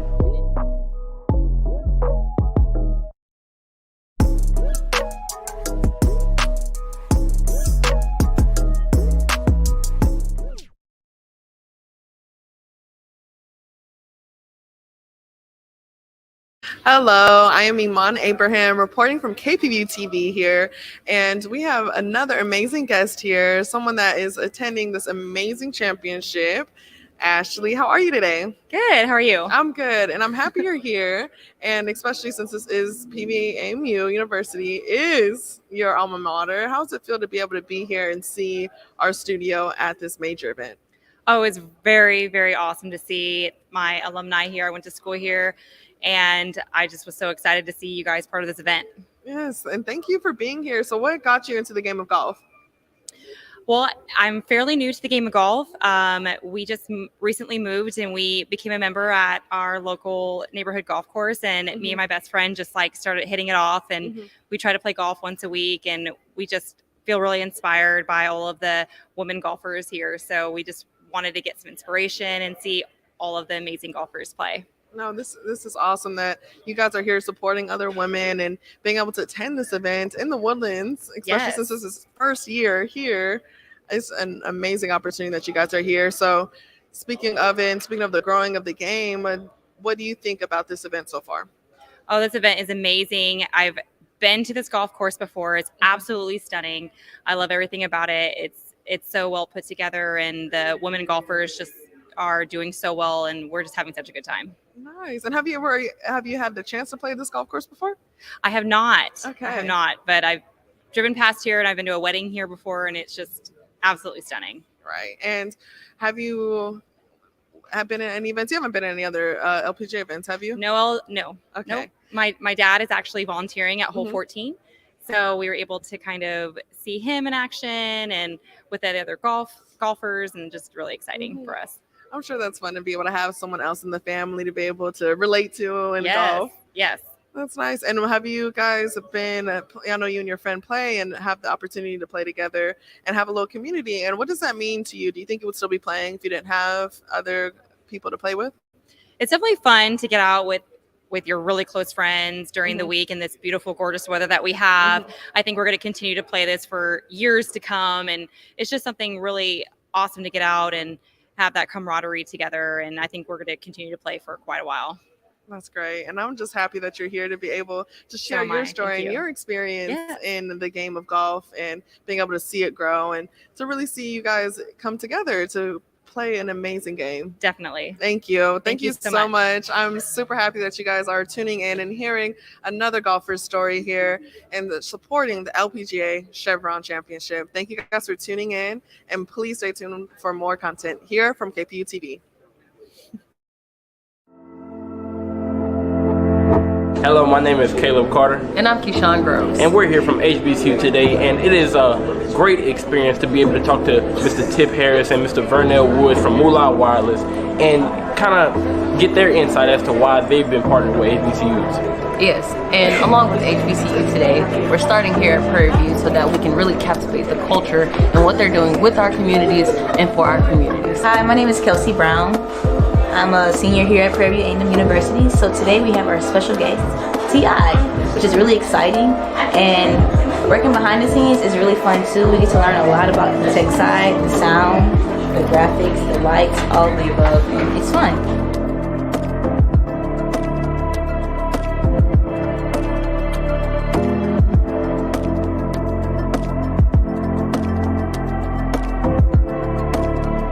HBCU Today's goal is primarily to showcase what HBCU students are doing in their communities. So many times the spaces are not talked about because they are not cared about. So with having a show that highlights what HBCUs are doing really gets people in the midst of what's happening, and so we can have people care a little bit more. It also gives us as working professionals a chance to be a professional, to carry ourselves correctly, to get the footage, to do all the things that a professional does. So thank you to Propel, and a special thank you to Professor Dowell-Vest.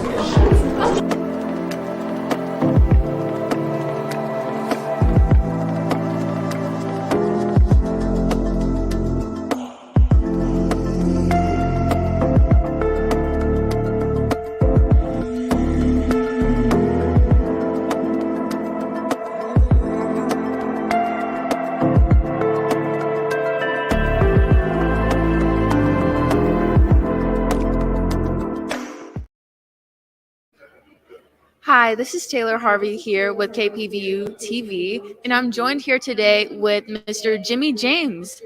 Mr. James, how are you doing today? Doing well, Taylor. Good. Happy to be here. I'm happy that you're here too, and I'm excited to get to be able to meet you and talk to you about your experience in golf. So we were just talking, and wow, what a golf resume already. I would like to talk to you about your blogging website that you have that talks about you playing the top 100 golf courses in a year. Please tell me about that. Well, I was getting ready to retire after a career with ExxonMobil, Mm-hmm. and I had to think of something to do for that first year to transition. Mm-hmm. I didn't want to go from 100 miles an hour to 0 overnight. So I set a goal for myself Mm-hmm. to play the 100 most exclusive courses in the country in 1 year, starting with Augusta National. I read just about that. And first of all, Augusta National has been historically known for being very exclusive in more ways than one. How was it being an African American man, being able to be on the golf course and experiencing a truly historic golf course? First, it was very intimidating, Mm-hmm. nerve-wracking for me. So as I stood there at this legendary, mythical, august place, Mm-hmm. I thought back to my childhood. And so there I was at this place where every blade of grass was in its place. Mm-hmm. And I thought back to the 6-year-old me, barefoot, dirty, stinky, coveralls, playing baseball with a stick and a doll's head in between tin roof shacks. Mm-hmm. And now it was the gap between what was my life as a child and that moment of standing on the first tee of Augusta National. It was almost impossible to really fathom Mm-hmm. the distance I traveled. Yeah, that is incredible. I'm like shooking for words right now. No, I think that is truly incredible that you were able to be in that position and to have this experience with your diverse background. And I was reading and I saw that poverty was a issue growing up in your life. How did you overcome that, and how has that motivated you to continue to be successful in your career? So I grew up in what you would call abject poverty. As a child, I didn't know anyone that was poorer than us. No one from my family had ever graduated even from high school. Yeah. So at 5, while sitting under the light of a kerosene lamp by wood burning heater, Mm-hmm. I taught myself to read, and I set a goal for Wow. myself to become the first person I knew to graduate from high school. And so for me, the bridge from poverty to a more sort of successful type life is paved through education. Yeah. And I attended Prairie View A&M, Mm-hmm. graduated in 1984 Proud alumni. with We a love civil it. engineering civil engineering degree. Mm-hmm. And so that was really my pathway. Truly, education was my pathway out of poverty. That is amazing. Education is so important in growing the game and growing as a person. I love that so much. And my question to you, golf is a very expensive sport.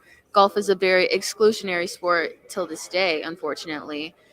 How are you able to manage and be able to financially be okay traveling to all these different golf courses, especially at the level that they are at, you know? Yeah, golf is very expensive. That's one of the unfortunate things about a game that can help develop such discipline, determination, perseverance. You think about trying to make a par from the rough. Mm-hmm. That's what trying to get out of poverty can be. It can be done, but it takes a lot more hard work, a lot more grit and determination. But in regards to your question, so fortunately now, after a successful career, I'm able to afford those things, but the ability to go and play golf around the world. But it is an expensive endeavor. The one thing I would say that I learned that made a big difference was just how I looked at money. When I was poor, money was something that you worked for. Mm-hmm.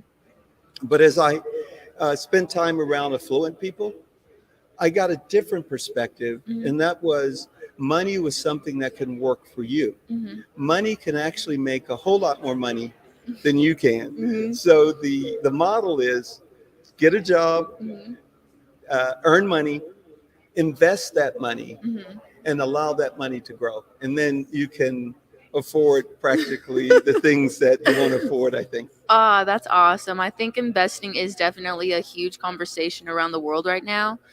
What would you say is some advice for people that want to get into investing? I would say start with the index funds. So there are baskets of stock. There are indexes that follow the stock market. And they are a basket of different companies. And it's better to invest in that because you have a piece of a lot of companies. If one of them fails, then you still have value in your investment. Okay. So I would tell people, go out and invest in the S&P 500. And just every paycheck, put a part of your earnings away and just let it ride, let it grow. Love that. Going back to golf, I was reading some of your blog posts. You've been to Shinnecock Hills. That is an amazing golf course. Tell me about how you are able to have access to some of these golf courses that are extremely hard to get into. It's through the generosity and kindness of others. It's networking. That's one of the things about golf that's unique. Most sports, you're competing against someone, or even as a team, you're playing together. You may get in a huddle in football or at a timeout in basketball. But in golf, there's so much time in between shots. You can actually have intimate conversations with people. You start to network. You learn a lot. You meet a lot of different people from different walks of life. And one of the sayings I have is that under the heat of the passion of a common passion for golf, differences seem to melt away. What matters is what's going on right then and there, not where you're from, not what your race, your religion, your politics, your gender. None of that matters then. It's just two people that are if you're in a foursome, that are focused on trying to get that little white ball into the bottom of the cup. And you have this common passion and common journey together. So meeting people. And I met people, I got introduced to people, people invited me to come and play the courses. That's amazing. I think discussions with people and networking can be a little intimidating for others. How do you overcome those fears of talking to maybe the biggest CEO in the world and asking them to go play golf with you? Common humanity.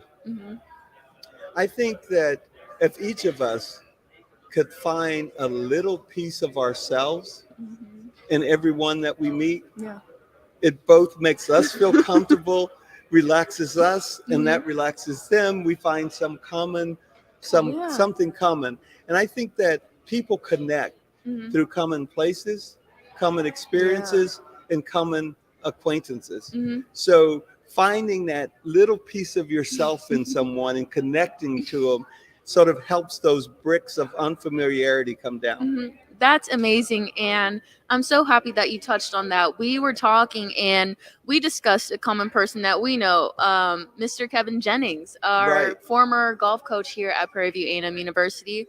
That man has definitely changed my life. And I'm going to go on a whim and say he's probably changed yours as well. That's amazing. And tell me a little bit about your relationship with Mr. Jennings. So he and I had several phone calls to talk about golf and to talk about his vision for Prairie View. And he's a visionary. He thinks outside of the box. He thinks big ideas, and then he looks for ways to make those big ideas become a reality. And so that's what inspired me about him was his ability to dream big and then figure out ways to fulfill those dreams, bring those dreams to reality. So he had some really big plans for Prairie View and the golf facilities at Prairie View, and which I hope, even though he's moved on, I hope can actually continue on. We were also speaking with Peter Jacobson yesterday and the day before that, actually. And he was telling us about how they are currently building 3 additional holes at our home golf course, which is Sand Hill Farms. I think that there's definitely a lot to come with PV golf, and I'm so excited for the future generations to be able to experience that. I am a little bummed I won't be able to see it, but you know, it's all about growing the game for everyone, so that's all you can do, really. Yeah, I mean, but the great thing about Prairie, which View is that there is a tremendous prairie around campus. There's a lot of land. There is room for a world-class golf facility, which is one of the things that Coach Jennings talked about. But there is really room to build a world-class golf course, a world-class practice facility. And I hope that that's a realization that can come to pass. I hope that the people that are able to make that happen would allow that to happen, especially at an HBCU. You know, you think of schools like Stanford, UCLA, USC, and they have more than enough money to be able to bring up professional golfers in their program. I don't think HBCU should be looked at any different. If anything, I feel like these schools should be taken under the wing of other people who have the power to be able to uplift and support these young African American golfers and minorities of every color. So I think there are people willing to do that, but it takes a visionary like Kevin Jennings to rally those people behind it. So someone has to articulate, first of all, has to come up with a concept and a vision, and then have the ability to articulate that vision to those that can help bring it about. I agree for sure. You know, with your blog, I have a blog my own self, and I talk about Native Christian women golf. How do you use your blog to reach other people and to grow the game? Well, so I hope that when people Google golf or particular golf courses or golf experiences, that they get one of the references that comes up is my blog, or particular names in golf that I may have played around with, and my blog comes up. And I try to be inspirational from a standpoint of golf is about overcoming adversity. As a golfer, I'm sure you understand that on the driving range, it's easy to make perfect contact and hit the ball straight, hit a draw, hit a slot, hit a fade. Nice little stinger before the round. But then when the pressure is on, when you're facing adversity, so life is about, I think who we are and what we achieve is determined at the intersection of aspirations and adversity. When your greatest hopes and dreams come up against your biggest challenges, what do? Do you find a way to dig deep and find something inside you that motivates you, that pushes you to continue on. Mm-hmm. And so what I hope happens with my website, with my blog, is that people read the stories, they hear about the challenges that have to be overcome, Mm-hmm. and they get inspired that when they face tough times, they find that place inside themselves or someone outside themselves that motivates them to never quit, Mm-hmm. to never give up, Yeah. to always find a way to forge forward. Yeah, that's amazing. And I think that's very kind of you to do for the younger generations of golfers who maybe are a little nervous to tee it up, maybe a little nervous to conversate with the adults that they might be playing with. I think that's great work that you're doing to help the game of golf, honestly. Wow, I with my website, I don't really go that deep into different golf courses that I play at. That's something that I wanted to do when I was younger, and I feel like I'd still do it, but I don't know how to go about writing in that type of style. Um, with that said, I know you write about every single golf course that you play at. Do you have a favorite golf course? You know, I would probably lean towards Cypress Point. Cypress Point. And the reason is the beauty of the setting. Mhm. I love nature. Yeah. And the rugged, ragged cliffs along the Pacific Mhm. uh, where Cypress Point is situated, Mhm. the views, the white-capped waves, Yeah. 17-mile drive rolling by, That's the cypress beautiful. trees. It's just a beautiful layout. And then every hole is different. Mhm. And every hole can be played, almost every hole can be played so many different ways. Yeah. So it's the diversity of holes, the routing, the beauty of the course, the sort of tranquility Mhm. that you feel and experience Yeah. being there. Oh, that's awesome. Now, have you ever had an experience of, well, everyone's had this experience, a bad day of golf? Mhm. What do you think separates your bad rounds from your good rounds, and what do you think you did differently compared to those rounds? So one of the things about golf that to me is pretty hard, when I play tennis, if I hit a bad shot, Mhm.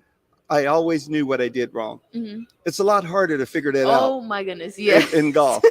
So I'm not sure exactly what all the differences are, but what I would say is that with when I let go and Mhm. stop trying to control or guide the ball Yeah. and just get in that zone Mhm. where your physical and mental become one, Mhm. and we just swing and the ball gets in the way when you're Yeah. not thinking about it, and it Mhm. just happens. I play my best golf when I'm not thinking about it. Mhm. When I start thinking about the mechanics of my swing and Mhm. trying to guide the ball, that's when I generally will have a bad round. And also when you're tired, like you can be mentally tired Mhm. and you could be physically tired, but not out of breath, just your muscles are Mhm. fatigued. Yeah. And trying to get those electrons from your brain to control those muscles, it becomes a little harder. Mhm. But I wish I knew the difference between a good round and what I'm doing differently between a good round and a bad round, because I would always do the things I do for a good round and never do the things I do for a bad round. But I've not been able to crack that code yet. You know, neither have I, and I think that's why it's so important to listen and learn from the professional golfers and kind of hear about their different mindsets going into a tournament or even a major championship. For me, the difference that I've noticed is mentality in your attitude on the golf course. My dad, he flew out and surprised me at our SWAT conference tournament this past week. And on the days that I played well, he was like, you were smiling, you were having fun. The day where I shot an 82, he was like, did you have any fun today? I was like, no. So what I would say, Taylor, is that golf, like life, is a game of inches. Mhm. Those 6 inches between your left ear and your right ear, and the mind that occupies the space in between. Yep. Full heart, wholeheartedly agree with that.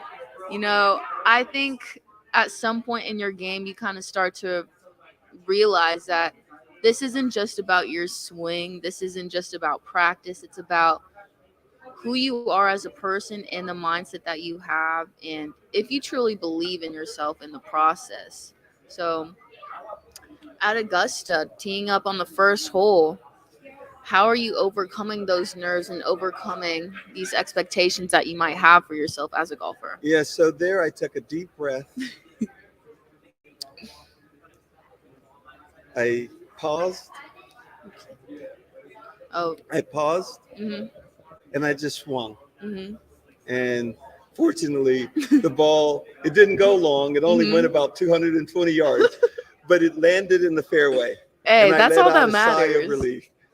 I love that. See, as a woman, like in thinking of Augusta National, I kind of have a different mindset, especially with all the stuff that has happened in the past. But as a man, that must have been amazing to be able to see the greenery, see the beautiful Augusta National in person. Wow. So what I would say is the course itself Mm-hmm. wasn't the issue. Mm-hmm. It was the policies of the people running the course. Yes. Yes. The It's course is insane. neutral. Mm-hmm. It doesn't care. And It doesn't it's matter like who you are. Golf is neutral. Mm-hmm. Golf doesn't care. It doesn't. The physics Yeah. work. The course is neutral. Mhm. It's the people that make policies and decisions that have Yeah. to make different policies and Mhm. decisions. So while you're at these amazing golf courses, how often do you see people that look like you there? So when I played the top 100, I was hosted maybe 4 or 5 times by African American hosts. Some of the courses I brought friends with me to play. Mm-hmm. Other than that, the only black golfer I saw at one of the top 100 courses that wasn't hosting me or playing in the group with me was Larry Fitzgerald at Seminole. Wow. That was the only time. Wow. And then of the 100 top courses, you have the PGA professionals. Mm-hmm. Of all 100, I only saw 2. Mm-hmm. I saw Norman Blanco Mm-hmm. is from Louisiana, and he's an assistant pro at Pebble Beach. Oh wow. That's a resort course. At the private courses, Burley Stamps was the only black assistant pro that I encountered at a private course. There are 87 private courses. When I played the top 100 in that one year, there were 87 private courses, 12 resort courses, and then one municipal course, Bethpage Black. Mm-hmm. But of the 87 private courses, I only saw one African American assistant PGA professional. That is insane. And diversity in minority golf is a big kind of question mark when it comes to the world of golf right now. So how does that make you feel, not being able to feel truly comfortable or truly accepted in a space that is notoriously degraded and stereotyped and racial profiled? So how you feel is up to you. That is very true. Not up to That the is things, very true. Not up to the things around you. Mhm. So there are. I grew up, as I said, in poverty. So for me, adjusting, I've always had challenges adjusting and feeling that I belong somewhere. But how we feel is up to us. And then what we do about those challenges that you mentioned is also up to us. And so we have to face them, we have to confront them, and we have to do the things that we can do to improve. Mm-hmm.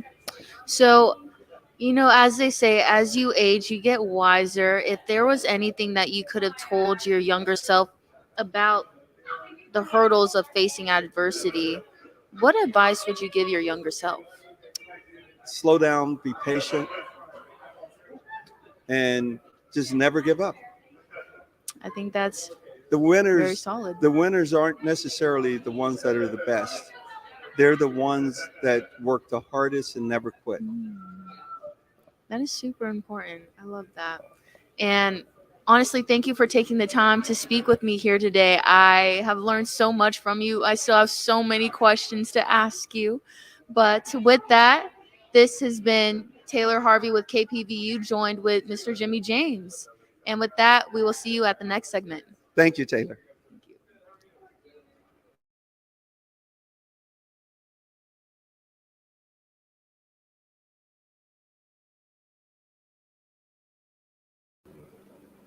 Hey, this is Devin McClellan here at the LPGA Chevron Championship, and I'm here with Allison Neal. How are you doing today, Miss Neal? I'm doing great, thank you. That's good to hear. So what brings you here today? I'm actually a Chevron employee and I work in corporate communications. And I came out today just to enjoy the tournament with my family. Yesterday, I worked as a volunteer, and I'm just here to support the event with the hopes that it's super successful, not only for our company, but for the community in general and for everyone associated with this event, including your university and all the students here this weekend. So happy to see y'all out. All right. So what do you do exactly at Chevron? You said corporate communications. What does that entail? I'm a corporate communications advisor, and so I support the chief procurement officer.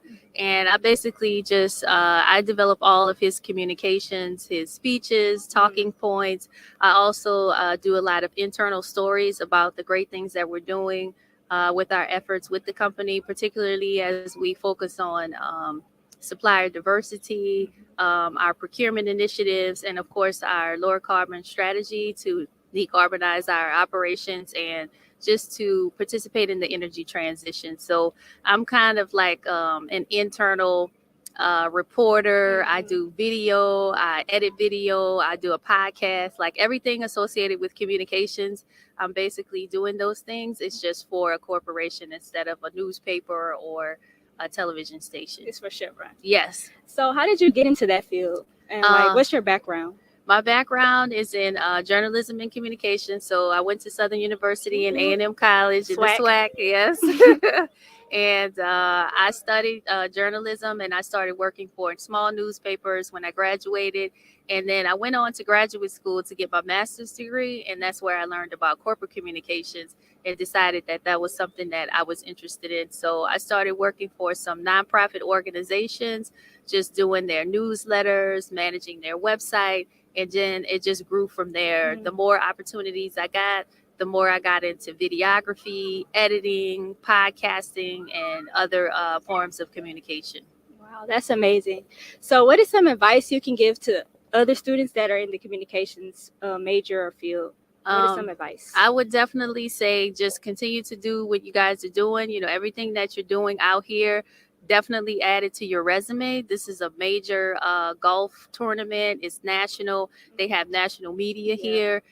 This would look great on your resume to say that you were a part of this broadcasting team and you had live broadcasts, you had internet broadcasts, recorded broadcasts, you cut your film. I mean, just keep pursuing those opportunities to get experience and to just do the things that the professionals are doing, and also look for internships. And particularly Chevron, we have internships every year, summer internships. So definitely keep in touch with people like me so that you can find out about those opportunities and get involved in getting real-time experience with companies, and just keep building your resume. All right. And my last question is, do you golf yourself? Yes, I do. I'm not good, but I do golf. All right.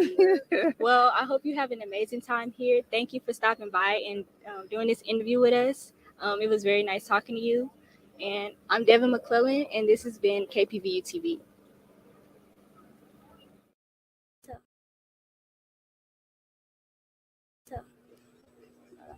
Who you are?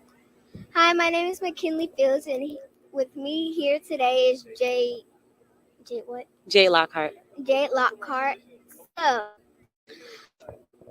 do you play any sports?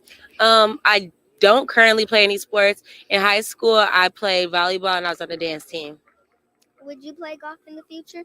So my first time actually playing golf when I went over there to the simulator, and I feel like I would do this as a hobby. What do you want to do for a living? So as a living, I want to be a multimedia journalist. So basically how I'm like doing the interviews now, I want to do this, but like for red carpets and award shows. So you're graduating soon, right? Yes, I graduate next month in May. Are you excited? I'm excited, but I'm a little anxious about it too. What do you like about Prairie View A&M? What I like about Prairie View A&M University is that I'm around so many like-minded individuals, and I know that everybody there just wants the best for themselves. I know that everyone wants to just have a successful future. So you don't play any sports right now? I don't play any sports anymore, no. So where are you from? I'm from Joliet, Illinois. It's right outside Chicago. Okay. Yeah, I'm a long way from home. Where are you from? I'm from Houston. Yours. So your favorite part about Prairie View? Why did you attend Prairie View? So I came to Prairie View. That's actually a good question. So Prairie View actually wasn't one of my first choices, if I'm being honest with you. I came here because I knew that I wanted to go to a HBCU, and I knew that I kind of wanted to move to the South. So honestly, when I first came to Prairie View, I said I'm going to do my freshman year, and if I don't like it, I'm going to transfer to Atlanta. And I came here, and I fell in love with the school. So which at Spelman or Clark Atlanta? I was going to go to Clark Atlanta. And if you never came here, Clark Atlanta or Spelman, where would you go? Oh, if I didn't go to any of those, then I probably would have tried Florida A&M. Yes. So, you're not ready to graduate? I'm ready to graduate, but at the same time, I'm a little nervous. Just because I don't know what life is going to look like after graduation. So when you leave college, where do you want to go? What do you want to do again? So I want to be a multimedia journalist. So I want to either go to Los Angeles, California, or I want to go to Atlanta, Georgia. I love Houston, but the media scene isn't as up there with Atlanta and LA. Would you go back to live in Illinois? I wouldn't. I don't want to.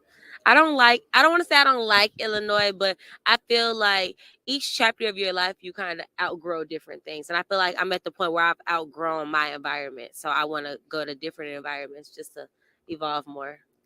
So would you live in Los Angeles? Yeah, I want to live in Los Angeles. I know it's a little pricey out there, but God willing, I'll just have a great job that's going to be able to financially support me. What about you? Where do you want to live when you grow up?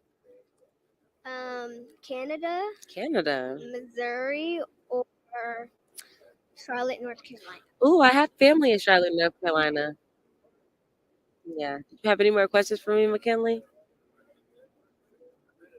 So you play, right? I would definitely take up golf as a hobby.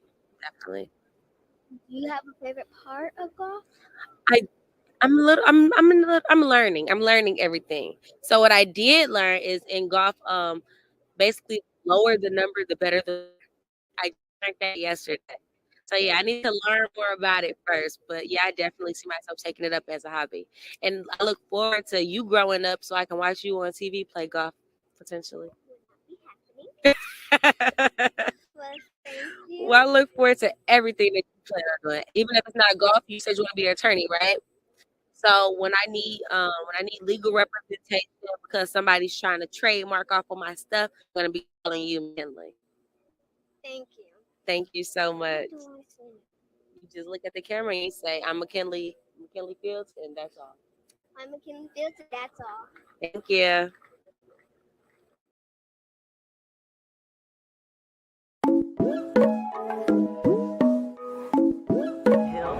We're here at the Chevron Championship in the Woodlands, LPGA Professional Tournament, Women's Golf, where Prairie View will be broadcasting from what we call the Inspiration Dome, brought to you by Chevron, Accenture, and Prairie View. I'm excited that we were able to bring 40 of our students here to this amazing space to exercise their experience in broadcast, as well as get to know the game of golf and how it connects to HBCUs in particular. My role today is everything. Talent, just interviewing players and being a part of the tech crews, just making sure everything goes smoothly for our production. Having our emblem and everything represent the HBCU here is everything.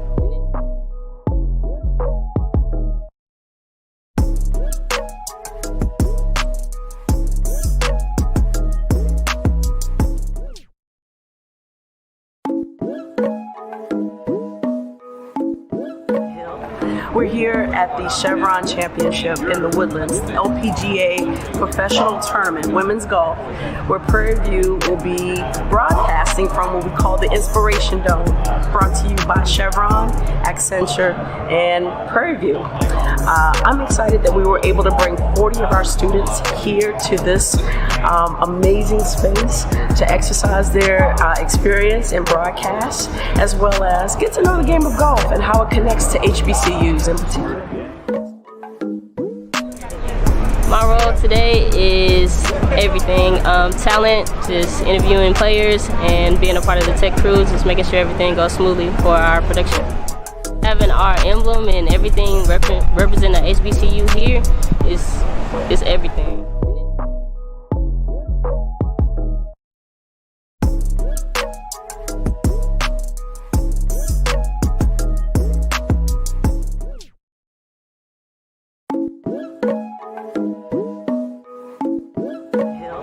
We're here at the My name is Eric Lau, reporting for KPVU-TV, Panther Sports Zone, and I was able to catch up with Will Douglas after he was selected to the HBCU All-Star Game. I was able to focus on him, seeing where his life would be ending up after his collegiate basketball career was over, his goals, plans, and ambitions. What's next? Just getting ready for the summer. We're going to be doing a lot of running during the off season, getting up a lot of shots. Got to find an agent still and get some representation. Going to put my name in the draft and then just move forward from there. So after the NBA season, we'll be looking forward to getting some calls and just trying to work out and make some good impressions for people and get to that pro level. You ever have plans for overseas or anything like that? Yeah, so if the NBA doesn't work out, we're not going to stop. I'm going to go overseas, keep playing basketball, keep developing, and try to come back until I make it. All right. And one last question. I saw that you met with Dwayne Wade. What type of advice or any offers did he give you the other day? Really just stay patient, stay poised, take advantage of your opportunity, be strong mentally, a lot of good stuff. When we talked a little basketball, I asked him that story about Kobe and what he was working on with him in the ball screens, and so it was just nice how he was just talking about how communication is so important on the court, and then life after basketball, just preparing for all that, not being your best on the court, but being your best off the court as well. All right, thanks, Will, and congratulations on the All-Star selection. Reporting for KPVU-TV, I'm Eric Lau.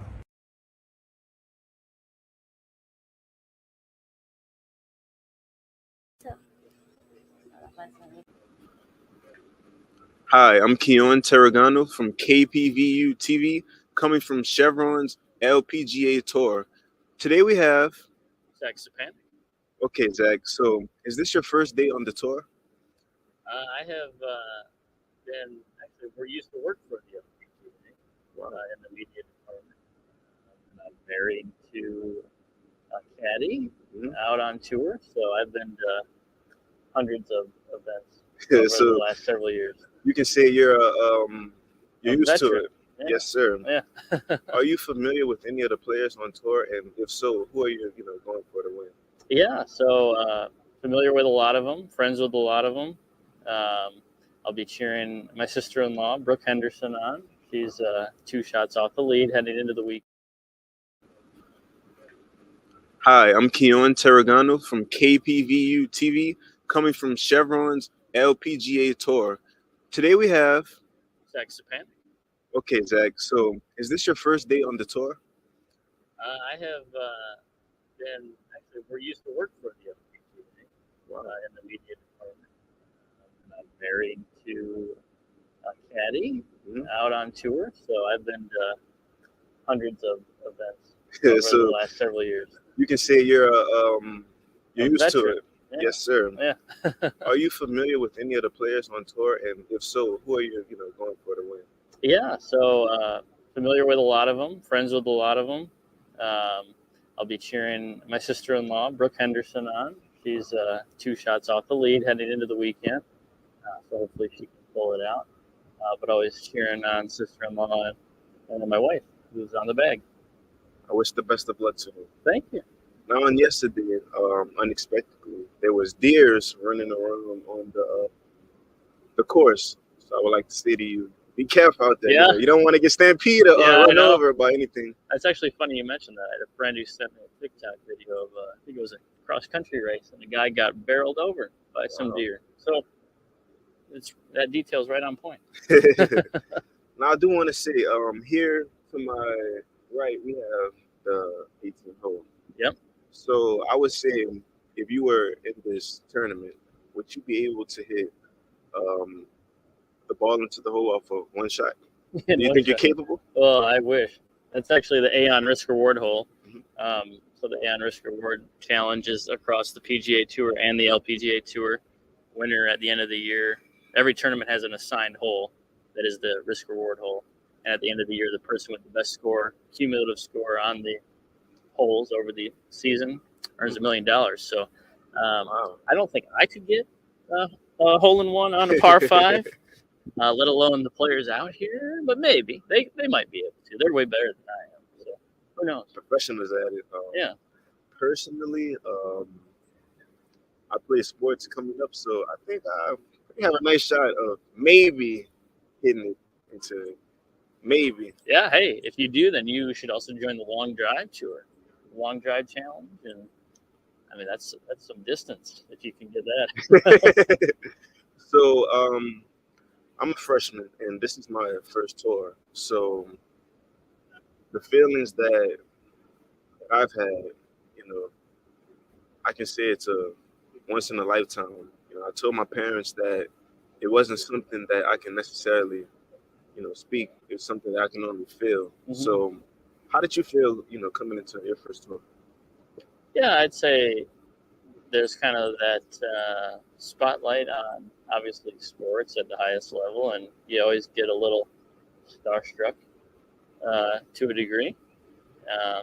But at the end of the day, once you get to know them, they're humans just like you and I. They want the same kind of feelings, emotions, and experiences that we do. They're just extraordinary at this game. But no, it's a privilege to be out here every time.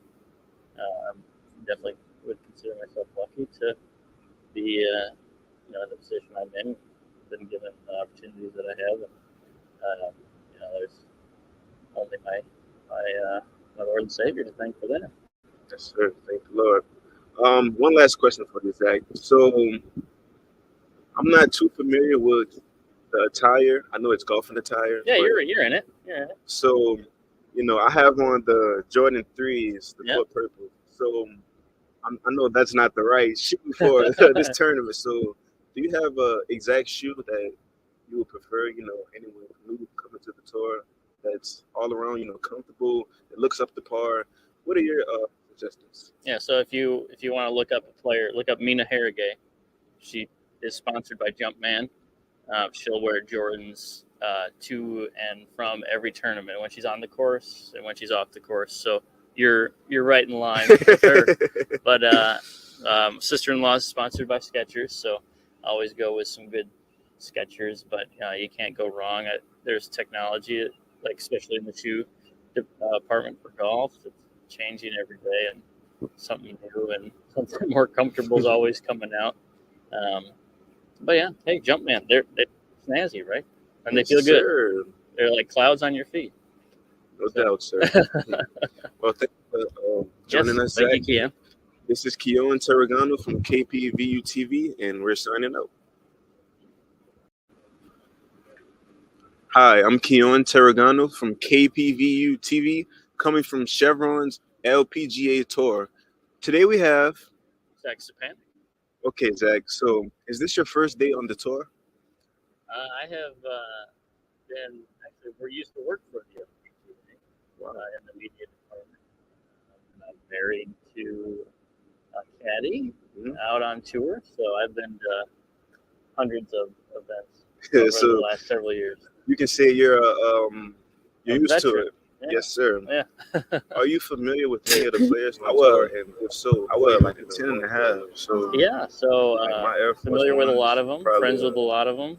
like a 9. I'll be cheering my sister-in-law, Brooke Henderson, on. She's 2 shots off Shoot, the so lead was heading I into the supposed to like weekend. downsize and forward shoe out. sizing for But Nike always cheering on courses. sister-in-law and I guess you can and say my that, wife. but like, you know, Damn. our shoes are different. I wish the best of That's luck to them. true. Thank you.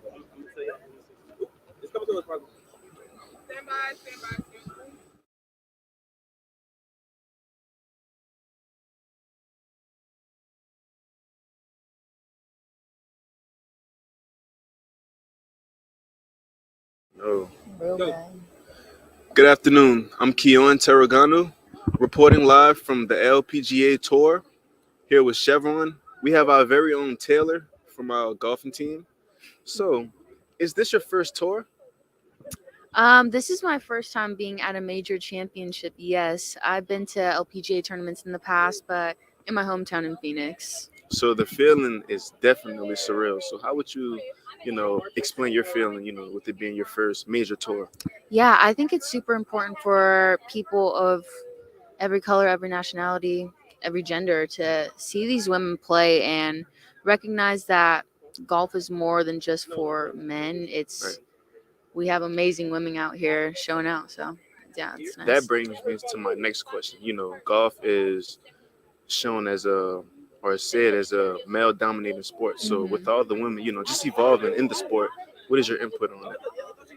Yeah, I had a senior research paper in TDV's class last semester, and doing my research and realizing how long it took for women to be able to play on a golf course, it hurt me because I'm like, wow, I can't believe that people would want to discriminate against women for playing a simple game like this. But I am very thankful for people who have paved the way for people of any color to play the game of golf, like Renee Powell. Yeah, her impact was amazing. So I know you're pretty much familiar with all the players on the tour. Is there anyone in particular that you're rooting for to win?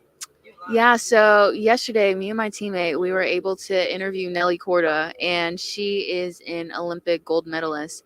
So the first day that we got here, my jaw dropped when I saw her, and I've never experienced that before. I was kind of a little bit embarrassed, but yeah, I think her and definitely Lydia Go, they've been great inspirations and role models for girls golf. So with you being a golf player yourself, if you had the opportunity to, even ask or speak with any other players, what exactly would you say? Yesterday I had a great question for Nelly, and it was about the mindset between an Olympic gold medalist and the mindset between an amateur golfer, and what lies beneath and what separates the two within the game of golf.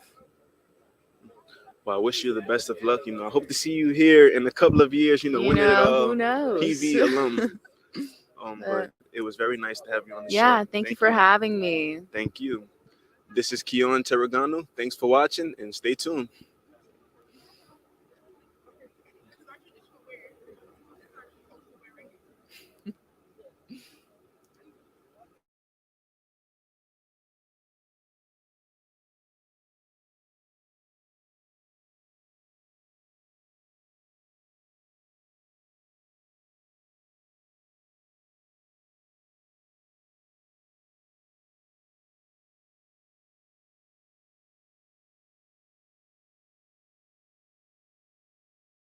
They didn't send me a confirmation email on whether I wanted the shoe or not. So I pretty much told myself I was going to go over there every day and create the same shoe until I eventually won. So, I hope I get the best of luck of winning the shoe. But, yeah, did you already go today? But I'm Keon Terragano, and we're here with Taylor. Thanks for watching and stay tuned.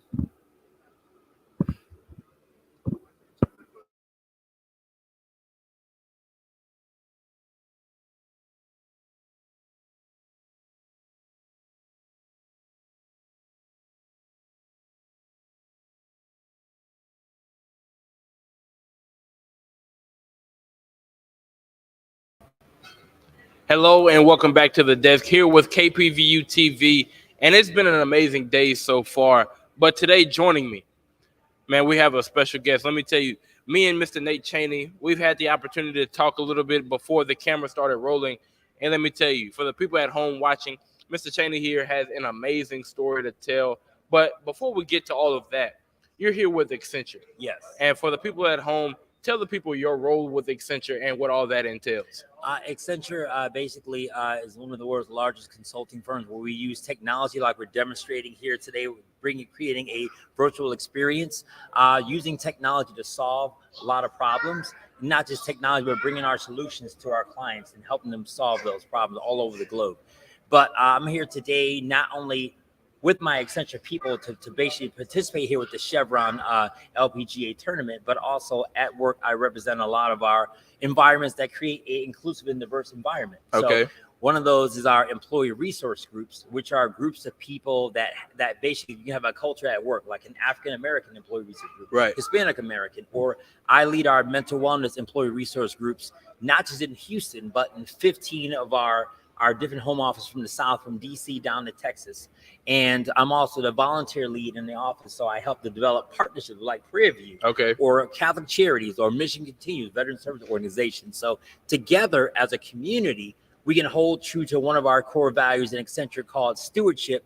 The bottom half of that says, help to make our communities better. Right. So what better to help make your communities better by becoming a community and a culture and then coming together to create that change. So I actually was walking up the road and I saw one of your preview members and we were talking about that. And so she wanted me to come in today and introduce myself and see how we can start creating that partnership right now. Right. And we definitely appreciate you for coming in today and giving us the chance to, expound on everything that you do and what's going on with Accenture. But you talked about, those culture community groups, right? Mm-hmm. And I know specifically today you're here with a golf community group. So talk a little bit about that, and what you guys have going on. So what's very interesting, so once a group of our Accenture people, instead of calling them employees, we say Accenture people, purple people, our symbols right here, greater than. Okay. So basically, if you're interested in something, we call it an interest group, like I have a refugee interest group, those that some of that community. So our golf interest group is people who are just not interested in golf, that play golf, but interested in the golf culture. Mm-hmm. So basically, we have that interest group, and to basically amplify that, they play golf, but we want to take it on another level. So we have the Chevron LPGA champion here. We just finished the Masters. So on Cinco de Mayo, we're going to take it to another level. We're going to do a inside the office Accenture Houston putt invitational. Wow. And we're going to create golf inside the office, which also creates networking and community and coming together through a fun thing like golf and learn about character and learn about each other. So one thing that golf does is it's not only a sport of discipline and concentration and dedication, but it's also a sport of networking and community and bringing people together. Definitely. I definitely can agree with that. But here's my question, right? Because, and I know a lot of people at home who may work for different companies, what they're doing right now is they're jealous, right? They're jealous that their company isn't doing the things that Accenture is doing. But where do ideas like that come from, right? To establish even further that teamwork, that camaraderie at a company like Accenture. Yeah. So you think of Accenture, we have, I'm not going to go through all of our core values, but one of them is called best people. So when you think about having a great employee, it's not about being the best engineer or being the best data analyst. Like I came to Accenture as a veteran, as a combat disabled veteran, and also I had a master's in counseling, and I knew nothing about technology. Right. But a best Accenture person is someone who can create, who can ideate, who can work together, who can on the spot build relationships. Because it's through building relationships with clients, with team members, that's how you create solutions. And how am I able to create? Because I constantly build relationships with others and our ideas come together, and then your brain automatically develops to grow. And so I've been diagnosed with anxiety. So actually every day I have 15 different thoughts at the same time. Okay. So I can look at Prairie View, what you guys are doing. I already have 15 ideas we can do to collaborate. Okay. So I take the mental illnesses I've been diagnosed with, and I make sure I'm taking care of it, but I also figure out how can those actually be positive. Mm-hmm. So, and Accenture is full of a lot of people that like our innovation hub. It's all about creating ideas that's going to create solutions. So we're all about Accenture people, and we have something called our ecosystem. That means we have over 750,000 employees, right? Mm-hmm. So all the Accenture people are my resource. So if I said, you know what, I'll give me a minute, I'll get back to you. So I can reach out to someone very easily that can either come with me and help me. So we're all solution and ideation experts, MVPs at Accenture. And so we just don't want to just come to work, but we want to be our best selves at work. So I can be your best self at work by being a part of a environment that is diverse, that's inclusive, and that's also equitable. So anyone from wherever you come from has an opportunity to excel. And that's what makes Accenture one of the most truly human organizations on earth. Right.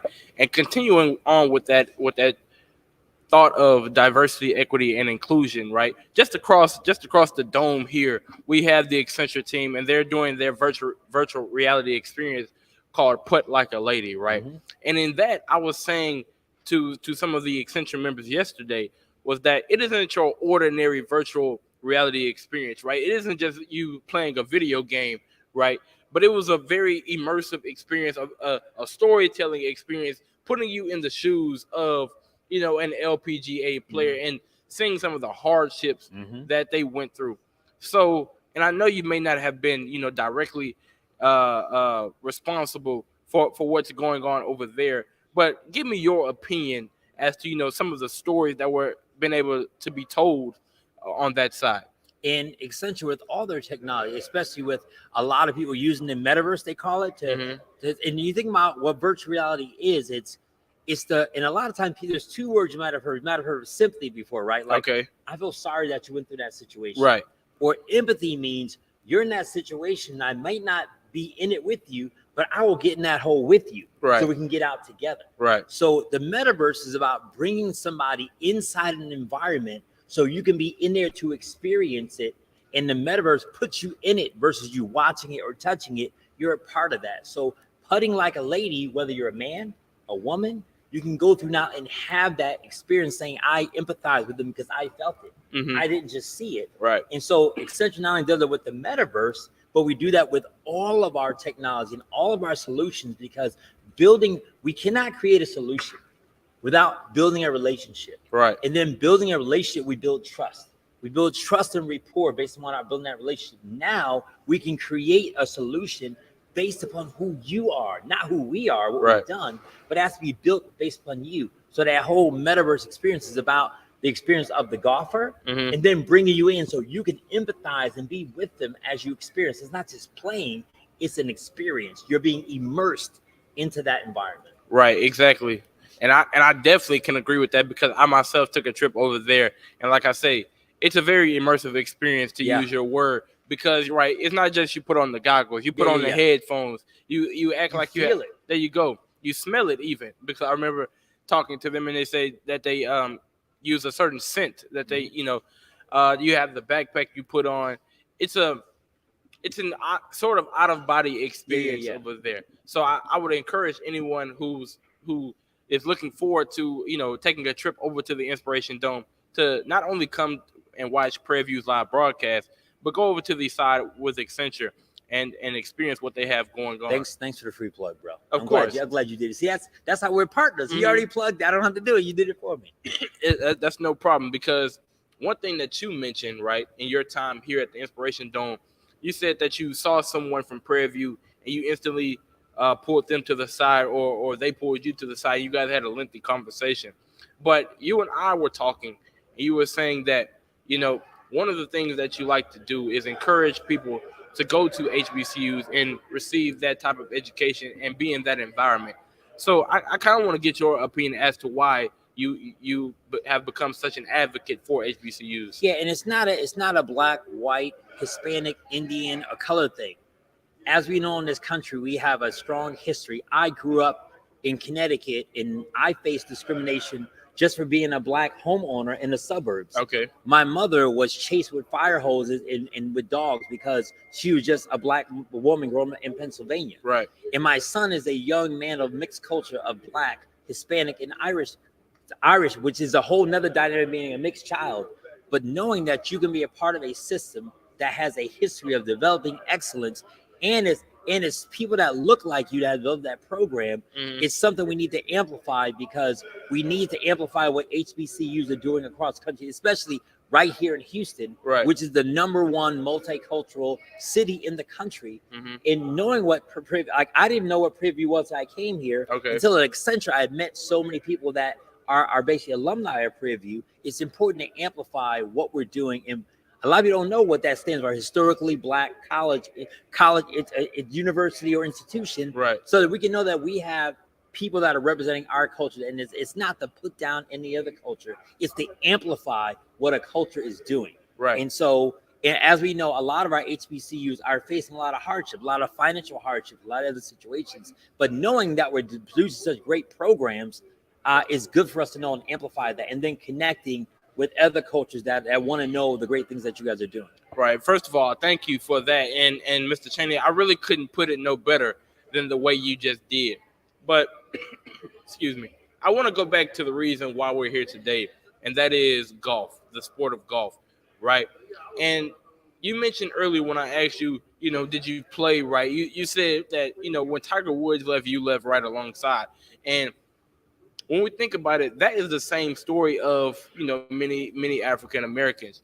But one of the things that I've been able to experience in my time being here is that they've had career panels for HBCUs, for minority women specifically, trying to reintroduce them into that game of golf. And like you said earlier, golf isn't just a physical or even a mental game, right? What golf is, it's a cliche, but I believe it holds true, is that business deals are made on the golf course. They are. Right? So kind of expound on why you think it was so important for, us to integrate into the sport of golf. You think about it, if you walk around, as soon as I walk into the tournament today, you saw a Bugatti out there, right? Right. And I took a picture next to a green Bentley. And you go around, you see the people that are here. It's not only that, people are here from all over the world. Right. And golf creates an environment where people can walk and talk and network. And it shows that business and communication, communication is 90% nonverbal. Right. That means it's 90% is away from written and spoken words. So how we talk and how we communicate and building rapport as a human being, we got to have human interaction, because every problem is a human problem. Right. So golf does that. It creates this atmosphere. And you look at those within the golf community, it's a lot of professionals are playing golf. It's a culture. And I think it's great that, we actually going to have a institution called First Tee. They're actually a nonprofit organization that uses golf to teach character to kids. Okay. And so that's an example of how golf can be something that can be taught as a vehicle for networking, but also to develop character and discipline. And so I'm glad that you brought that up, because it's an aspect outside of the physical part that we need to talk to. Right. And just a brief recap of today and all of the things that's been going on. I'm not sure if you've been able to watch some of the athletes do their thing today, but and you may not have to go in depth about this, because like I said, I believe this is your first day out. Mm-hmm. Yes. So when we think of all the ladies who are competing today, what can you say, toward their mental fortitude that it takes to be a golf competitor? Yeah, and you're talking to a person that has survived 5 suicide attempts, who live with post-traumatic stress disorder, major depression, anxiety, and all the other issues that go along with that. So a lot of things, mental challenges are amplified for me. And you think about LPGA or ladies tournament, people from all over the world are coming here. Right. So to be on a stage behind the camera, you have all your disciplines and your muscle memory, but the environment, the weather, all that's coming into play. You have got to take your mind and then once again, immerse yourself into your own zone, and then block out the things that might be distracting you. And which is one of the hardest things to do. Like, you put on noise cancellation headphones. They don't have noise cancellation headphones. No, they don't. But they got to actually create that so that they can practice if they're home and there's nothing else but them, the ball, and where they're going. And if you go, I've seen like 10 of the ladies play, and they're just zoned in. Once they play, they get their bags, they're on. Mm-hmm. They're on. You can talk to them after, but that's why when you walk into golf, you got to go, shh. Right. Because we all cannot disturb. One disturbance, one breath, one movement, that's why they wait for the wind to stop. One disturbance changes the game. That tells you how much it is. Like, I'm a #1 NBA fan. So Okay. NBA can be loud. They be playing hip hop, noise can be going on, and they can still dunk. Right. But with golf, one audible, one smell, any environment will take that off. But those things are actually happening, and they have to zone those things out and still do their game. Think about that. That's how professional and how mentally focused these players are today. Right. And like you said, it really can't be stated enough. The awareness that they have, the mental fortitude that they have to be able to compete in these type of circumstances, right? Because like you said, any sound, any smell, any say even a bird flying across could possibly throw them off of their game. But one thing that I am glad that you mentioned is some of the things that you yourself personally have been able to battle through. And I couldn't leave today. I couldn't finish this interview today, Mr. Cheney, without you talking a bit more about yourself. And I know you have a book coming out, so I want you to plug that to the audience. Oh, yeah. You know, tell us where we can find it, when it may be coming out, and things like that. Yeah, so basically, you're looking at a person who basically is living against the odds, because I shouldn't be here today, because I grew up in one of the third poorest cities in the country.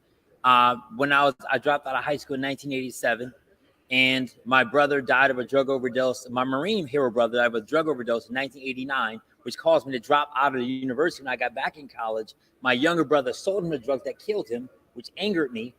I eventually joined the Army, but when I got out of the Army in 2015, I was diagnosed with those mental illnesses, depression, anxiety, and some other issues, which led me to attempt suicide 5 times, which caused me to basically be in university suspension. Mm-hmm. My GPA was 0.063, but I wanted to have a better life. So basically I said, let me study counseling so I can understand how my brain works. Wow. So I went from a 0.063 GPA in 2015 to graduating with a 4.0 GPA in grad school, top 1% of my class, then coming to Accenture 3 weeks later with only $200 cash, a car, and 2 suitcases of clothes, no friends, no contacts. Mm-hmm. But what I had was the idea that if I can overcome those other things, I can come here in a place where nobody knows me and succeed. Right. So this firm has allowed a former high school dropout, a college person that was on university suspension, to be their volunteer lead, to lead their communities, over 1,500 people in mental wellness conversations, to say, hey, it's okay to not be okay.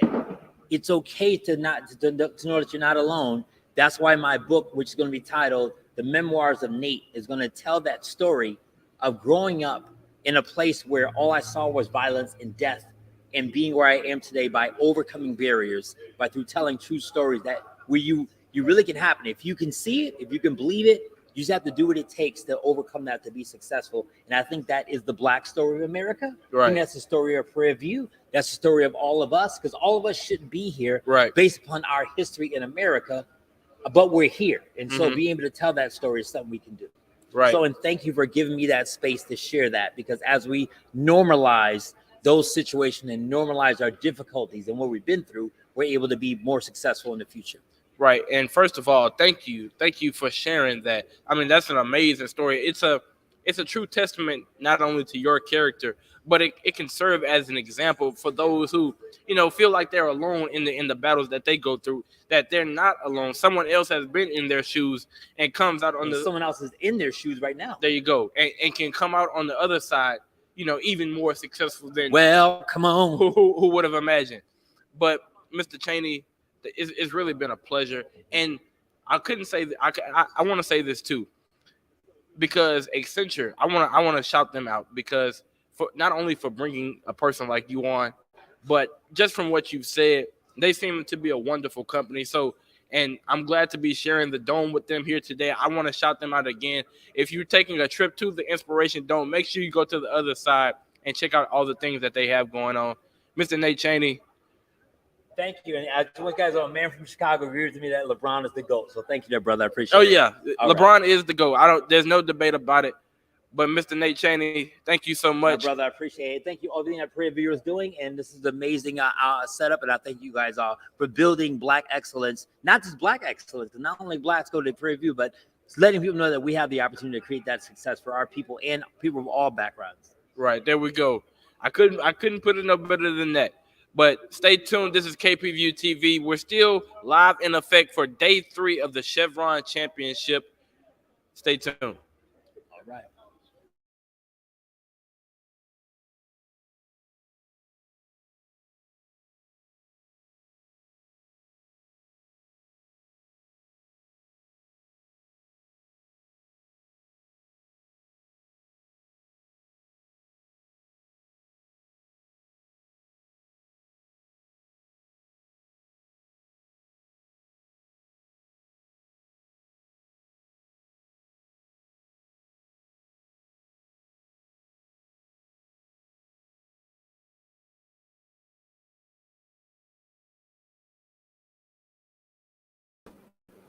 Hey, this is Devin McClellan here at the LPGA Chevron Championship, and I'm here with Allison Neal. How are you doing today? Doing great, thank you. That's good to hear. So, what brings you here today? I'm actually a Chevron employee and I work in corporate communications.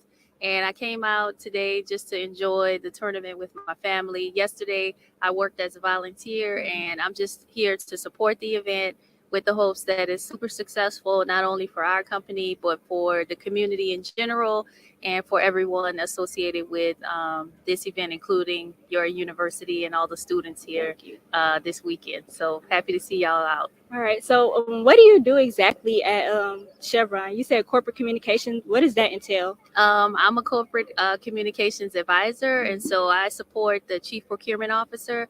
And I basically just I develop all of his communications, his speeches, talking points. I also do a lot of internal stories about the great things that we're doing with our efforts with the company, particularly as we focus on supplier diversity, our procurement initiatives, and of course our lower carbon strategy to decarbonize our operations and just to participate in the energy transition. So I'm kind of like an internal reporter. I do video, I edit video, I do a podcast, like everything associated with communications. I'm basically doing those things. It's just for a corporation instead of a newspaper or a television station. It's for Chevron. Yes. So, how did you get into that field? And what's your background? My background is in journalism and communication. So I went to Southern University and A&M College in the SWAC, yes. And I studied journalism, and I started working for small newspapers when I graduated. And then I went on to graduate school to get my master's degree, and that's where I learned about corporate communications and decided that that was something that I was interested in. So I started working for some nonprofit organizations, just doing their newsletters, managing their website, and then it just grew from there. The more opportunities I got, the more I got into videography, editing, podcasting, and other forms of communication. Wow, that's amazing. So, what is some advice you can give to other students that are in the communications major or field? What is some advice? I would definitely say just continue to do what you guys are doing. You know, everything that you're doing out here, definitely add it to your resume. This is a major golf tournament. It's national. They have national media here. This would look great on your resume to say that you were a part of this broadcasting team and you had live broadcasts, you had internet broadcasts, recorded broadcasts, you cut your film. I mean, just keep pursuing those opportunities to get experience and to just do the things that the professionals are doing, and also look for internships. And particularly Chevron, we have internships every year, summer internships. So definitely keep in touch with people like me so that you can find out about those opportunities and get involved in getting real-time experience with companies, and just keep building your resume. All right. And my last question is, do you golf yourself? Yes, I do. I'm not good, but I do golf. All right. Well, I hope you have an amazing time here. Thank you for stopping by and doing this interview with us. It was very nice talking to you. And I'm Devin McClellan, and this has been KPVU-TV.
We're here at the Chevron Championship in the Woodlands, LPGA Professional Tournament, Women's Golf, where Prairie View will be broadcasting from what we call the Inspiration Dome, brought to you by Chevron, Accenture, and Prairie View. I'm excited that we were able to bring 40 of our students here to this amazing space to exercise their experience in broadcast, as well as get to know the game of golf and how it connects to HBCUs in particular.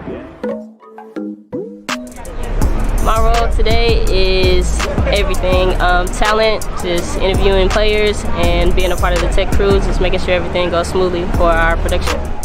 Having our emblem and everything representing the HBCU here is everything.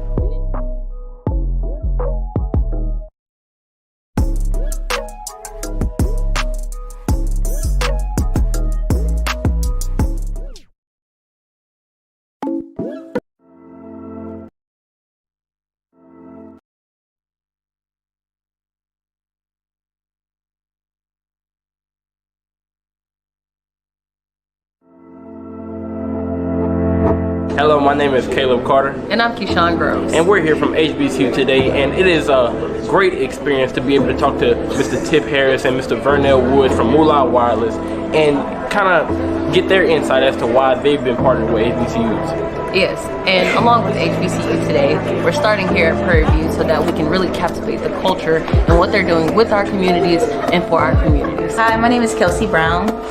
I'm a senior here at Prairie View-TV University. So today we have our special guest, T.I., which is really exciting. And working behind the scenes is really fun too. We get to learn a lot about the tech side, the sound, the graphics, the lights, all of the above. And it's fun.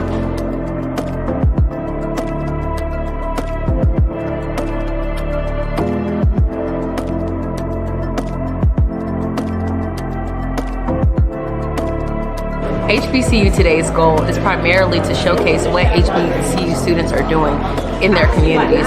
So many times the spaces are not talked about because they are not cared about. So with having a show that highlights what HBCUs are doing really gets people in the midst of what's happening, and so we can have people care a little bit more. It also gives us as working professionals a chance to be a professional, to carry ourselves correctly, to get the footage, to do all the things that a professional does. So thank you to Propel, and a special thank you to Professor Dowell-Vest.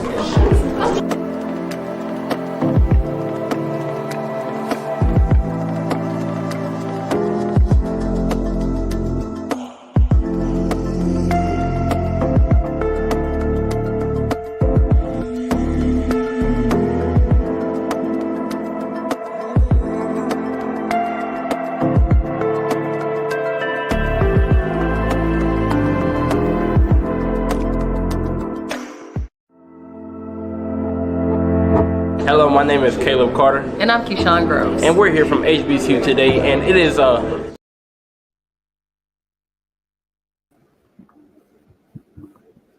Hello, I'm Leah Roberson from KPVU-TV, coming live from the LPGA Chevron tournament. I'm here with. My name is Ali. And I'm just going to ask you a few questions today. How your experience is going. Is this your first day here today? Yes, ma'am. Have you gotten a chance to do anything, or you just got here? I got here just a little bit ago. I was just walking around, seeing what was all here. What brought you here? MD Anderson. My dad's a doctor. Oh, that's really cool. What does he do? He's an oncologist. I have no idea what that is, I'm going to be honest with you, but that seems really important. Have you ever had an interest in golf or anything? Is there anyone specifically you want to see?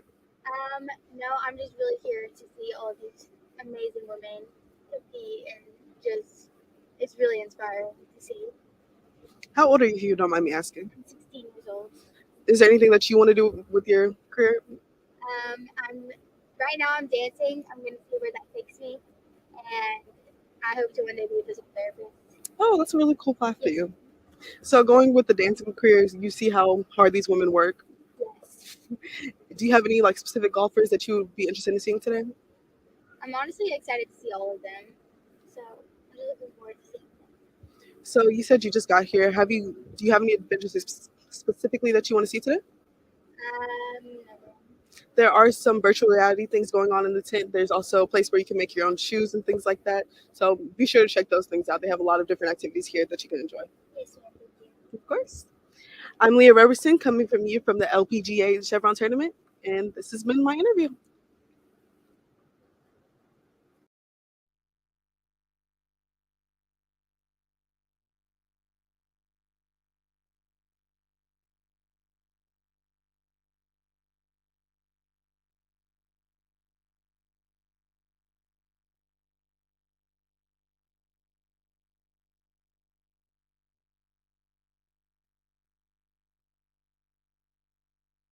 We are still here at the LPGA Chevron Championship, and today I have a special guest with me.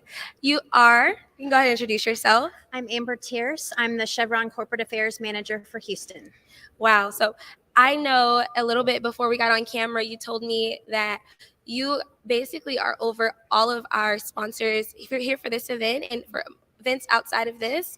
And then you also stated that it's been about 2 years since Chevron's been sponsoring LPGA. So talk about, that experience and how has it been, like the growing pains of just sponsoring.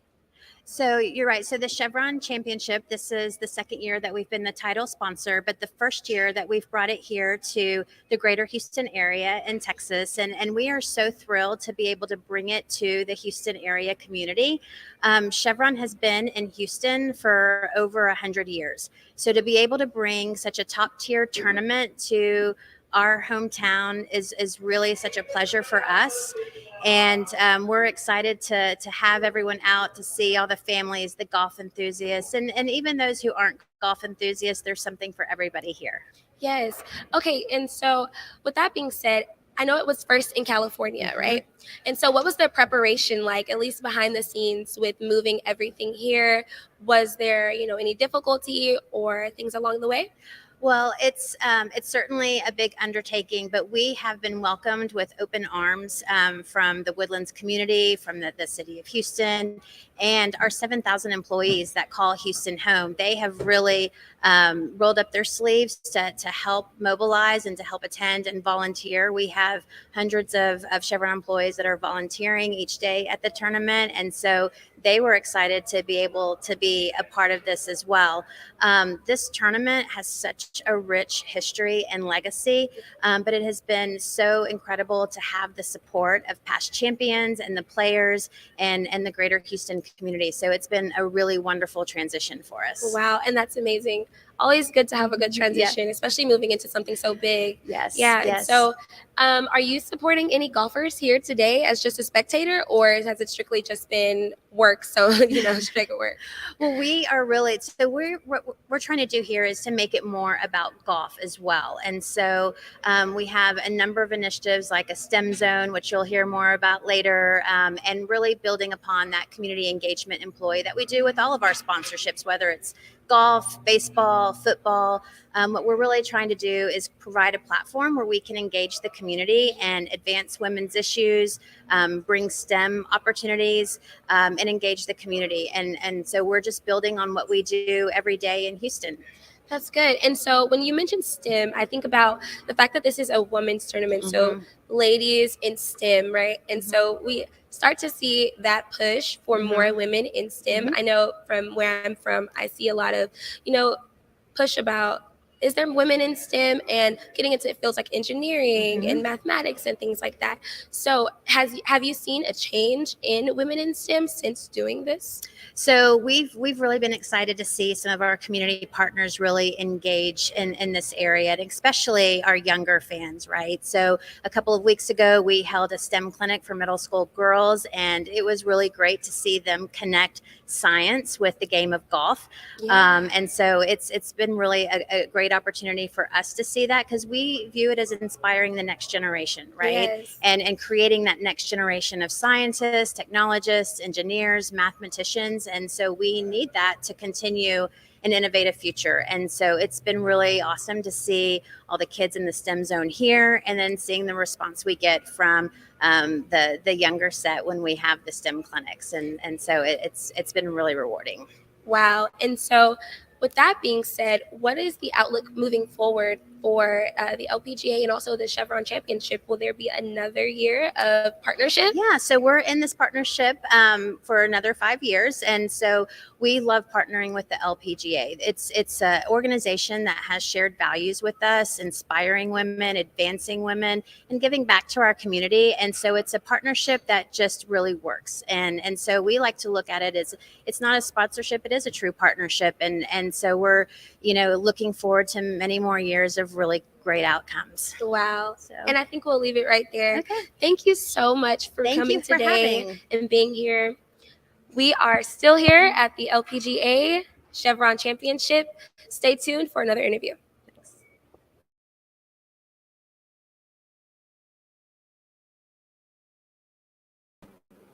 Hey, this is Devin McClellan here at the LPGA Chevron Championship, and I'm here with Allison Neal. How are you doing today, Miss Neal? I'm doing great, thank you. That's good to hear. So what brings you here today? I'm actually a Chevron employee and I work in corporate communications.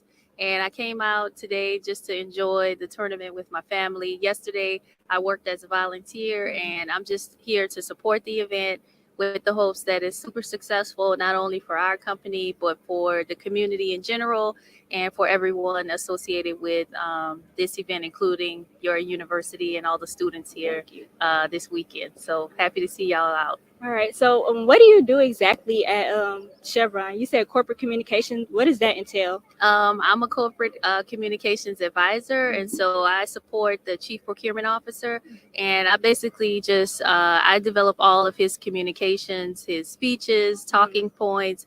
I also do a lot of internal stories about the great things that we're doing with our efforts with the company, particularly as we focus on supplier diversity, our procurement initiatives, and of course our lower carbon strategy to decarbonize our operations and just to participate in the energy transition. So I'm kind of like an internal reporter. I do video, I edit video, I do a podcast, like everything associated with communications.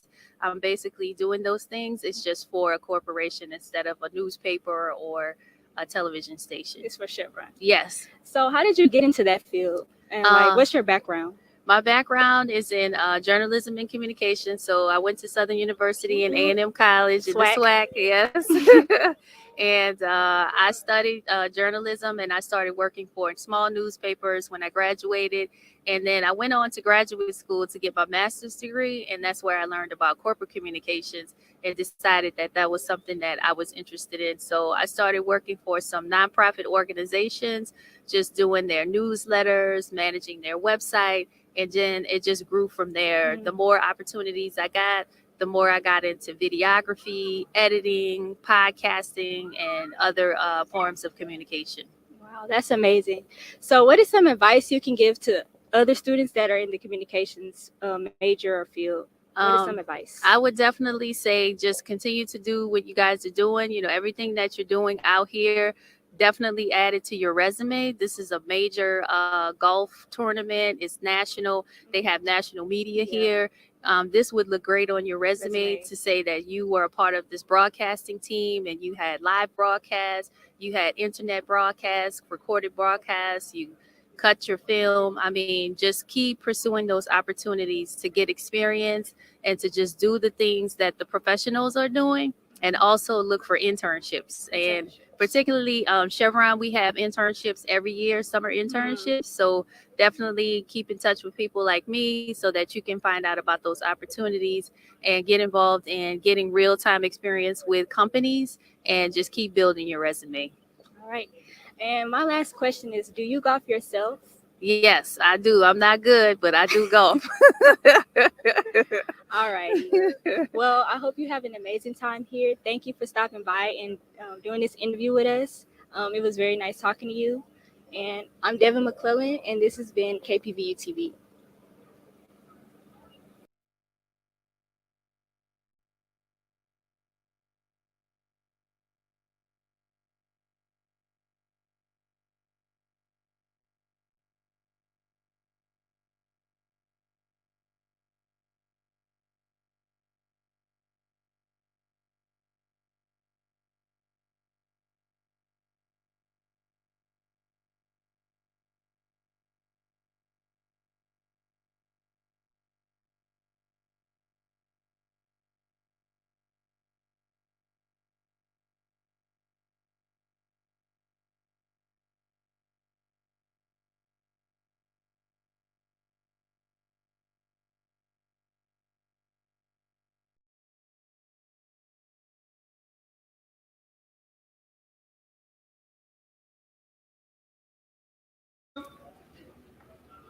Hello and welcome back. My name is Shanique Brown, and we are back at the LPGA Chevron Championship. I'm here today with my special guest, Kate. Go ahead and introduce yourself. Hi, my name is Kate Stallings, and I am the communications advisor for the Chevron Houston team. Yes. Okay, great. So, communications advisor, I understand earlier we spoke about you running the social media pages and really being hands-on with that.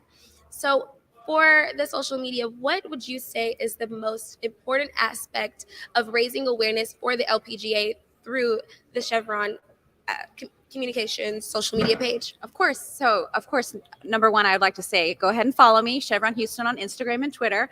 But one of the most important things about raising awareness for all the wonderful initiatives that we have here in Houston is I try to attend as many things as I can. If I'm not able to go there, I'll ask someone in attendance to send me pictures. I always make sure I have great relationships with the people running the socials for our partners. And so we're always in communication, trying to help each other raise awareness of what we're doing for the community, because that's really what it's all about. A lot of people think that social media is just having fun, sending GIFs, texting reels and stories, but it's about really just making people aware of the good things that Chevron is doing in the community. And if we can help amplify the work of our partners, that's just a bonus cherry on top. So yes, and it's very important to make sure we amplify that, because golf is I like to say male-dominated sport, but it's becoming a really woman-dominated sport as well, because I'm starting to see more women be highlighted and from all over the globe. And so how is that like, highlighting women in sports, and really as being a woman yourself, do you feel a connection to that when you're highlighting? Absolutely. I didn't know, honestly, I didn't know a lot about women's golf before we took on this title sponsorship. It's been a wonderful year of learning for me. I've even had some time out on the golf course. And one thing is that I really think that there's such an opportunity to grow the game of golf for women. There are so many little girls that you see on the golf course, and if you ask them who's their favorite, they'll tell you a male player. So I think that there's really a big gap that we can fill, and if I can help do that by raising awareness and making sure people know the stories behind some of these players, driving attendance to the Chevron Championship is one thing. So there's just a lot of opportunity. It's so exciting. I mean, some of these girls, they're the best in the world, and they're right here in our backyard here in Houston. So I'm a Houston native. So anything that, shines a spotlight on the city, I'm so proud to be from. I love it. So yeah, best in the world, definitely, because I don't really have a great background in golf. I'm learning as I'm here, honestly. Same, girl. But I will say, learning about Lydia Ko and Nelly Corda, I didn't know about them at all, but being here and doing my research, I feel like I'm walking around greatness, and so definitely it is worth amplifying. So I will ask, who are your partners and how do you foster those relationships? So we have quite a few partners. We have dozens of partners here in the Houston area. Some of the ones that your viewers might be most familiar with would be, for example, the Houston Texans, the Astros, the Houston Food Bank, Children's Museum of Houston, the Houston Rodeo. So everywhere you see our logo throughout the city, besides the gas stations, of course, but everywhere else that you would see the logo is probably has something to do with our team here in Houston. So we have a lot of partnerships. So that's a huge reach. That's like very, very huge. Because of course, the Houston Food Bank. So you are only in the States, or are we partnering globally? Well, some of our partnerships do have an international reach. My team in particular, we focus on the Houston area. Okay, great. Well, outside of partnerships and social media, do you have a golfing background at all, or is this? So my golfing background extends to, I think I beat my brother at putt-putt one time in the 80s. That's about it. But through this championship, it's really been exciting to kind of learn more. And if there's a lot to be excited about. These athletes are really incredible. So I'm so happy to be here. I hope everyone's having a great time. Wow. And so is there anything you would like our viewers to know about the social media pages or be looking out for pretty soon? The only thing I want you guys to do is follow me, Chevron Houston, on Instagram and Twitter. All right. Well, thank you so much, Kate, for coming in. All right. Thank you. Bye. All right. And we'll be back with more.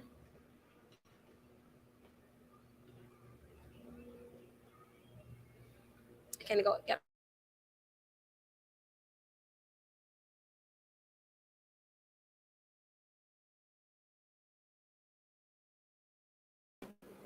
Hey, this is Devin McClellan here at the LPGA Chevron Championship, and I'm here with Allison Neal. How are you doing today, Miss Neal? I'm doing great, thank you. That's good to hear. So what brings you here today? I'm actually a Chevron employee, and I work in corporate communications. And I came out today just to enjoy the tournament with my family. Yesterday, I worked as a volunteer, and I'm just here to support the event with the hopes that it's super successful, not only for our company, but for the community in general and for everyone associated with this event, including your university and all the students here this weekend. So happy to see y'all out. All right. So, what do you do exactly at Chevron? You said corporate communication. What does that entail? I'm a corporate communications advisor, and so I support the chief procurement officer. And I basically just I develop all of his communications, his speeches, talking points. I also do a lot of internal stories about the great things that we're doing with our efforts with the company, particularly as we focus on supplier diversity, our procurement initiatives, and of course our lower carbon strategy to decarbonize our operations and just to participate in the energy transition. So I'm kind of like an internal reporter. I do video, I edit video, I do a podcast, like everything associated with communications. I'm basically doing those things. It's just for a corporation instead of a newspaper or a television station. It's for Chevron. Yes. So, how did you get into that field? And like, what's your background? My background is in journalism and communication. So I went to Southern University and A&M College in the SWAC, yes. And I studied journalism, and I started working for small newspapers when I graduated. And then I went on to graduate school to get my master's degree, and that's where I learned about corporate communications and decided that that was something that I was interested in. So I started working for some nonprofit organizations, just doing their newsletters, managing their website, and then it just grew from there. The more opportunities I got, the more I got into videography, editing, podcasting, and other forms of communication. Wow, that's amazing. So, what is some advice you can give to other students that are in the communications major or field? What is some advice? I would definitely say just continue to do what you guys are doing. You know, everything that you're doing out here, definitely add it to your resume. This is a major golf tournament. It's national. They have national media here. This would look great on your resume to say that you were a part of this broadcasting team and you had live broadcasts, you had internet broadcasts, recorded broadcasts, you cut your film. I mean, just keep pursuing those opportunities to get experience and to just do the things that the professionals are doing, and also look for internships. And particularly Chevron, we have internships every year, summer internships. So definitely keep in touch with people like me so that you can find out about those opportunities and get involved in getting real-time experience with companies, and just keep building your resume. All right. And my last question is, do you golf yourself? Yes, I do. I'm not good, but I do golf. All right. Well, I hope you have an amazing time here. Thank you for stopping by and doing this interview with us. It was very nice talking to you. And I'm Devin McClellan, and this has been KPVU-TV.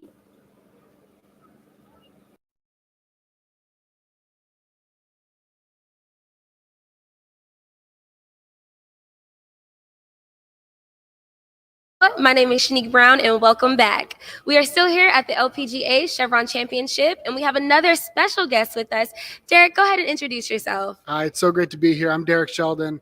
I'm a partnership advisor for Chevron, and here at this wonderful tournament, I'm working with our STEM zone and all of our wonderful partners like yourself. Okay, so go ahead and elaborate on what the STEM zone is doing for the tournament and how is it impacting the community? Yeah, absolutely. In all of our partnerships, we try to include our STEM zone. At Chevron, we really want to encourage kids and really everybody to learn more about STEM education and take STEM out of a book and out of the classroom and into their hands. And so we have an entire elaborate setup here. And if anybody's in town, come check it out. It's very cool. Where we have lots of games and interactive environments where kids can truly learn and understand what math and science and engineering can be. And hopefully we can make it a fun environment where kids will want to start taking more of these classes, maybe consider careers within the STEM environment. And hopefully one day we can cultivate many more engineers and mathematicians, not just for Chevron, but for everybody. Right. And so have you seen a change in STEM since you've been doing the STEM zone? Yeah, I've only been involved for about the last year, and Chevron has been working with this STEM program for many years, over a decade, doing this, and we've definitely seen a lot of improvement in interest in STEM. My wife, a great example, my wife is an engineer, and there's not many women engineers, unfortunately. Yeah. And what I truly love to see through the STEM zone, through partnerships like we have here at the LPGA, we are hopefully turning more women into engineers, or not turning them into engineers, but allowing them to become interested in that career path, and hopefully making engineer a career that is a lot more equal in genders. And it is a really special opportunity to see these students come into our STEM zones, whether it's here at LPGA or other events, and go, wow, this is amazing. This is what science can really be.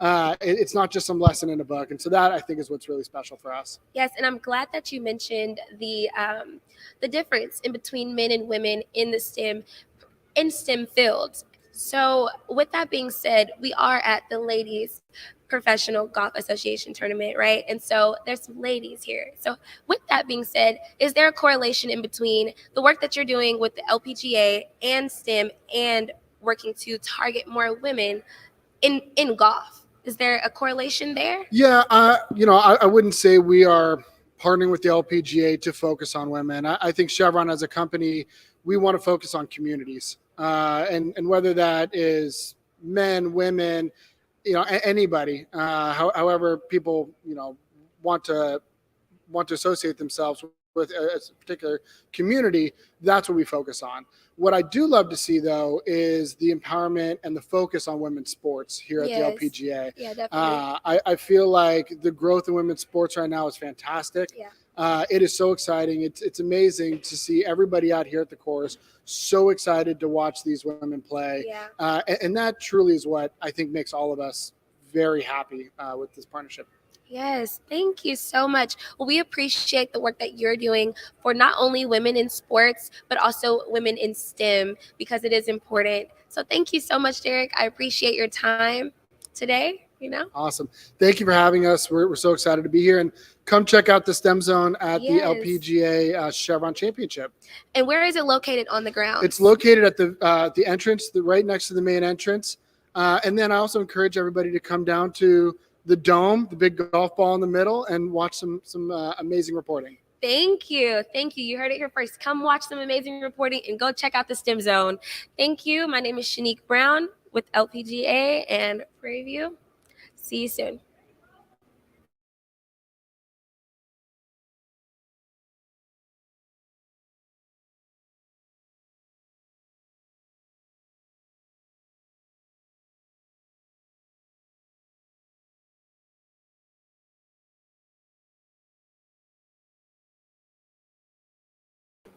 Hey, this is Devin McClellan here at the LPGA Chevron Championship, and I'm here with Allison Neal. How are you doing today, Miss Neal? I'm doing great, thank you. That's good to hear. So what brings you here today? I'm actually a Chevron employee, and I work in corporate communications. And I came out today just to enjoy the tournament with my family. Yesterday, I worked as a volunteer, and I'm just here to support the event with the hopes that it's super successful, not only for our company, but for the community in general and for everyone associated with this event, including your university and all the students here this weekend. So happy to see y'all out. All right. So what do you do exactly at Chevron? You said corporate communications. What does that entail? I'm a corporate communications advisor, and so I support the chief procurement officer, and I basically just I develop all of his communications, his speeches, talking points. I also do a lot of internal stories about the great things that we're doing with our efforts with the company, particularly as we focus on supplier diversity, our procurement initiatives, and of course our lower carbon strategy to decarbonize our operations and just to participate in the energy transition. So I'm kind of like an internal reporter. I do video, I edit video, I do a podcast, like everything associated with communication. Hello. When those things. I'm reporting from KPVU-TV. Today we have a special junior golfer with us today, and we are going to get some insight on what this event means to her. How are you today? I'm good. How about? Thank you for coming up here with me. So, how have you enjoyed the LPGA Chevron so far? It's super fun. All the golfers are super cool and stuff. I'm gonna try and get an autograph. Okay. Because they're like, super cool. Yeah. And I just love like when women are just thriving and slaying. And I don't know, they're just out there and they're just doing so good. So yeah. We love I like women that support women around here. Yes, ma'am. And I love the pink. I Thank love you the so all much. pink. It looks really good. Thank you. So, how long have you been here? Was this today your first day? I don't know if I've been here like a long time ago or not. It was like, I think my dad said I did, but like I don't really remember that. Okay, so you've been to another LPGA event before. Yeah. Okay, fun. Maybe. So this is the first one that you remember though. Yeah. Okay, this is a great event, and this is the first time it's been in the Woodlands. So speaking of this event and being a junior golfer yourself, what do you think has inspired you the most about this event? Talk a little bit about what you do. Inspired me about this event. Do you think seeing these players have helped inspire you to maybe one day be out here playing yourself? Okay, so I was watching these players play like a few minutes ago. Yeah. And this girl, she wasn't playing as good as she like wanted to. And so she like hit it into the water for like a second, third time. Like not like in a row, but like she like drove it and then like it got in the water. And she was like really angry. Like I think I heard her like hit her club on something. Like I don't even know. But then like right after though, she just calmed down and she like hit another shot. She took a drop, hit another shot, and it was like super good. And she she missed the green, but like still, it was still super good. And she was able to recover from that. And I think that was really inspiring because sometimes when I'm playing, I get I try not to get emotional, but sometimes I do. And sometimes you just have to take a deep breath and just relax. Relax, So I feel like that is really inspiring, honestly. Yeah, so you're learning from these players here at this event. You're being able to see that these professionals do hit bad shots as well, and that it's important to be able to recover. And do you think at these events and seeing these players hit bad shots too is kind of like relatable to you? Yeah, It's like being able to bring it into like perspective that even the professionals hit bad shots too. Yes, like sometimes it's hard for me like evaluate what I'm saying, but like you said it perfectly. Yeah, perfect. And I think being at this event and seeing you here, I think has been amazing. We've seen so many junior golfers, and hearing you being inspired and learning from these LPGA players, I think is amazing. Have you had any thought about what you want to do with your future in golf? I really want to. So actually on like literally this Sunday, Tuesday, I'm gonna be trying out for the high school golf team. So I'm gonna be trying out for that, and I hope I make it. And then I just want to play golf in college. I'm not exactly sure what college yet, but like I'm looking at some. Right. So yeah, that's what I really want to do. I just want to get a scholarship. But before I think about scholarship and stuff, I just have to think about beating myself, like getting my score and stuff. Because my dad said, like, if you just think about, like, if all you think about is like scholarships, then like you'll be stressed. And stuff. I think you're gonna find there's so many colleges out here, and there's gonna be a fit for you. And you are 14 years old, so you have plenty of time to think about your future. So just work on the game, girl. You got this. And you're gonna make that team. You're gonna play in tournaments, and you're gonna find a community of golfers that you get to play with and go with. Are you excited for that? Yes, that sounds super fun. Yay! And are you a part of any golf organizations right now? Like Girls Golf Houston or First Tee or Join 318? Well, I do the SCPGA tournament. Oh, nice. Yes. Okay, so the Southern Texas GA. Yes, I am. Nice. So those are fun events as well. And I think you have plenty of time to to go and get involved in more events in your community and be able to play with other golfers and be able to enjoy the game, really. Thank you so much. Of course, no problem. Thank you for being up here and Yes. sharing your amazing story and your experience here at the LPGA Chevron. Thank you. Thank you. Thank you guys so much for tuning in and hearing her story. Please tune in for more amazing content here at the LPGA Chevron Championship. Just talk a little bit about what you do. So, my role this week is to be an announcer on our coverage of the Chevron Championship, and specifically, I talk about the action when we go to all the odd-numbered holes. So, 1, 3, 5, 7, 9, 11, obviously, all the way through to 17. And so, when the action is on that hole, that's my time to speak, and hopefully, I say something that's mildly interesting. Not always the case. Is announcing the only thing you do? I have done many different roles: hosting, presenting, reporting, so I can do a number of different things, but most of my work is announcing. Yeah, so which one do you say is easy? This, I think, is the easiest role that I do. The hardest would probably be interviewing, because I think when you're an interviewer, there's nowhere to hide. Yeah. You know, you have to have something to say. Whereas here, you cannot say anything and get away with it, because the pictures tell the story a little bit. Whereas if you're on camera and you're interviewing somebody, if you don't ask a question, it's a little bit awkward. So how long have you been doing this? I've been with Golf Channel and NBC for almost 18 years, and I've got a job out of college for a year, and then I went to work for Golf Channel, so close to 20 years. Hey, Tom, hop on Oh, just for a sorry, second. I gotta hop on. I'm gonna actually do some work. Just on the Chevron show. Hey. Okay.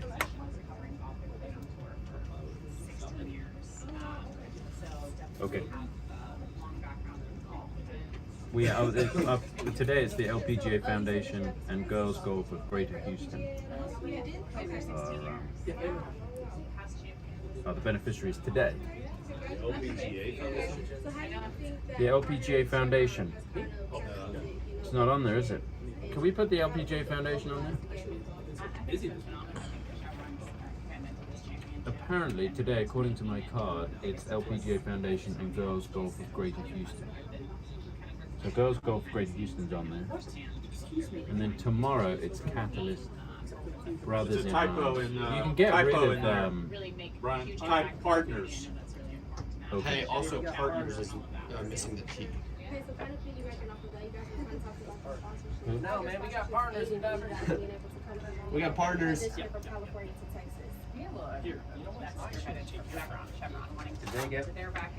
Did they get that? They're good. Yeah. They saw that the partners were Correct. missing. Yep. In coordination with the LPGA Foundation, the Chevron Championship hosted a series of career panels for Houston area female golfers. One panel focused on high schoolers and the other focused on collegiate athletes from historically black colleges and universities. Moderated by NBC commentator Peter Jacobson. I'm just taking an action shot. These panels featured conversations with women in the golf industry to foster connections, awareness of opportunities, and inspire confidence among participants. On the Monday after the championship, Chevron will host a celebrity golf outing to create fundraising and scholarship opportunities to further support historically black colleges and universities. This event rounds out more than 10 days of shoulder programming designed to ensure that the impact of the Chevron Championship goes well beyond 4 days of actual play on the golf course. Thank you so much. I'll let you know KPVU-TV. Okay, thank you. You guys want to take a picture, guys?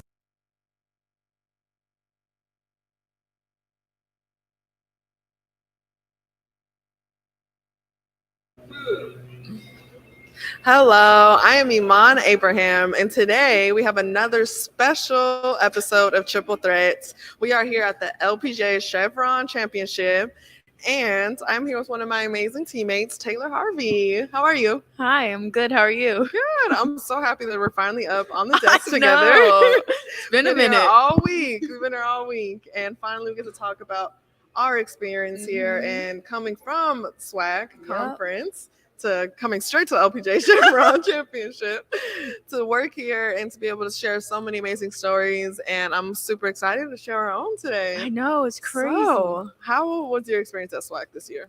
You know, SWAC was an amazing time, and I think more so than ever, it was kind of just like a last goodbye, last little hoorah. Yeah. You know, I've been fortunate to have amazing teammates all 4 years, so it's going to be bittersweet knowing that this is the end, but not the end to a long friendship family, basically. Literally, we are a little family for real, and I feel like we've been through so much together. We have. Oh my gosh, I could write a book, honestly, about Literally, all the stuff it's that we have been crazy. through these last 4 years, and I am super excited to just have this last amazing event and first to go out swinging. Like we did finish second at the SWAC championship, and it was weird to say. Like to me, I feel like I won regardless, even though we don't Exactly. have the trophy to prove it and the bragging rights from TSU.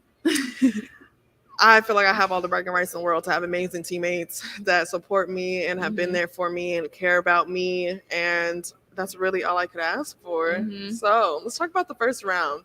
How was your first round?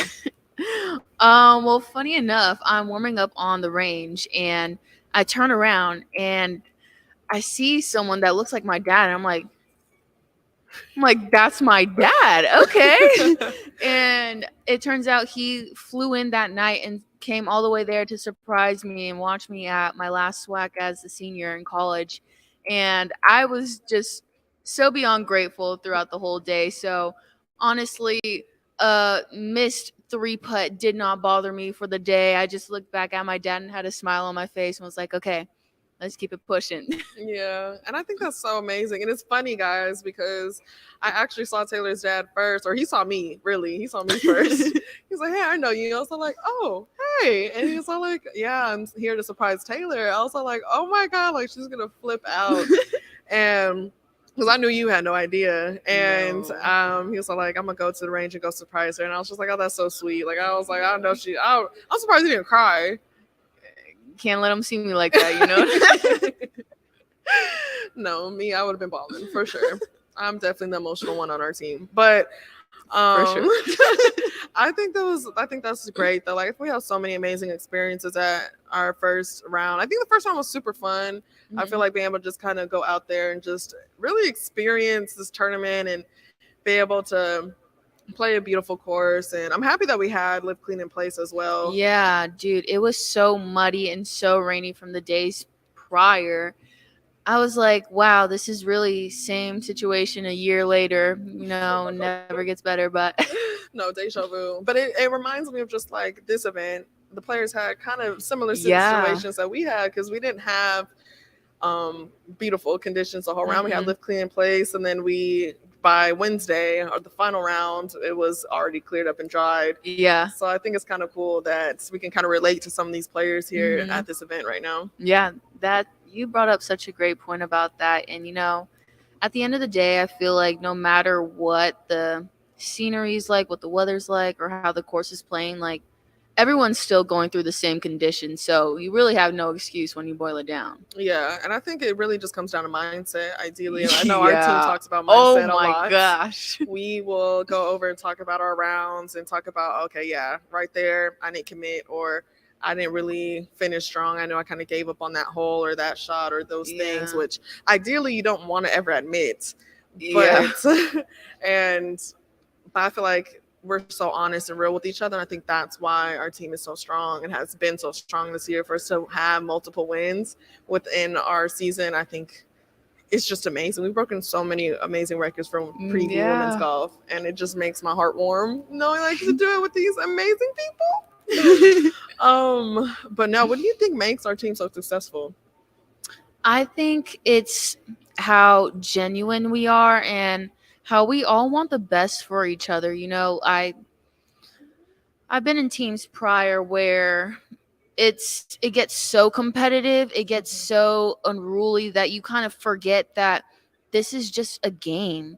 Like golf is a sport that relationships are important on and off the golf course, and if you're able to leave the golf course leaving it in a better place and with a better attitude, I feel like you're the true winner for that day. So yeah. I agree, because you're not going to have the same game every day. No. If you do, you're the Superhuman exception. or Tiger Woods. So.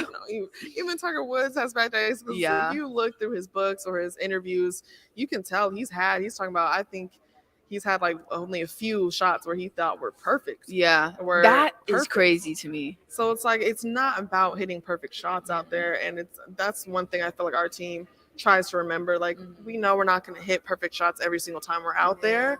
It's about being able to recover and to be able to have fun while out there and being able to adjust, I feel like. Yeah. And, our team is one that has faced a lot of adversity in our 4 years at Prairie View. Yes. But I feel like those lessons that we didn't know were lessons at the time really taught us and mature us, and is the reason why we were able to set these records and able to get these wins out our last year. Yeah, we really came closer throughout a lot of it, I think, because you really have two options. You can either go and kind of divide and do your thing on your own and try to play golf on your own, but you can't win doing it by yourself. You have to be able to realize that it's just not you out there sometimes. And if you want to win as a team, you can't just think about yourself. And I feel like that's something that we learned. Yeah. And I feel like that's why we had a really good round, our third round. I feel like we had that talk, we had those conversations where it's like, let's just go out and fight and let's do it for each other. Let's go out there and just have a ball. Like, I mean, we'll do it for ourselves, of course. Yeah. Of course. But being able to do it for each other and be able to go out there and have fun and really just enjoy, be present in the moment. And I think that's what is very important. And I'm just so proud of our team. I really am. We've come so far, and we came together. We had those, because I think also people just see us and like, oh, I love your guys' team. Like, I get compliments on our team all the time. Like, you guys are so close. You guys look like you have fun. And I'm just like, yeah, we do. Those are my girls. No, I think you brought up a good point about team. Yeah. And even sitting and listening to the players that we've been able to meet. We got to meet Nelly Corda yesterday and interview her. That's a whole topic in itself, but which we will get to later. Yes.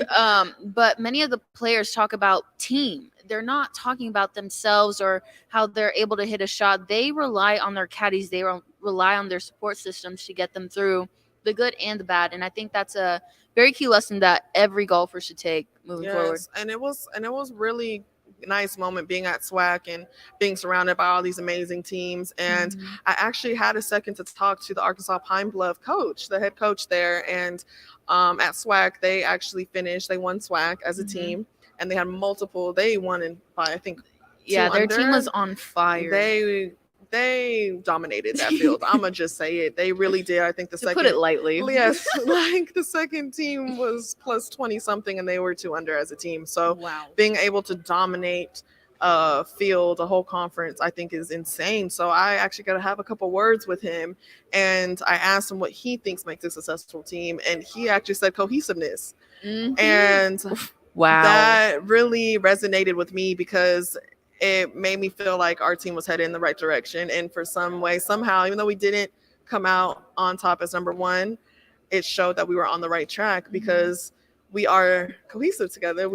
And he was saying that we all need to be on one page and they all have one goal, and that they're all on the same page. And he's like, to them, that's what he believes made them so successful, and to be able to win this tournament, to win SWAC, and I think they won the tournament before that as well in Gulf Shores, Alabama. Yeah, that's right. So they had multiple wins this season as well. So being able to touch and be able to have a conversation and hear a coach's perspective on what he believes makes a successful team, I think just really touched my heart and really opened my eyes to show and connect with our team, to show that I feel like we are on the right track. Yeah, and one thing that I noticed at SWAC was our team was the only women's team that were out and about having fun together, genuinely enjoying each other's company.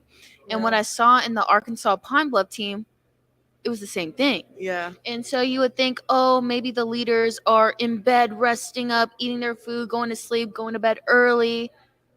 No, they were out there enjoying their time together, enjoying being in each other's company, and genuinely enjoying the moment that they're in. And I think that's the reason why they were able to play so well each day and why they came out with the win. Yeah, and I do too, because I feel like there needs to be a balance in life, and having conversations with multiple golfers here and talking with Milan Itoch and other amazing golfers that played golf, have played collegiately, and have been on other teams.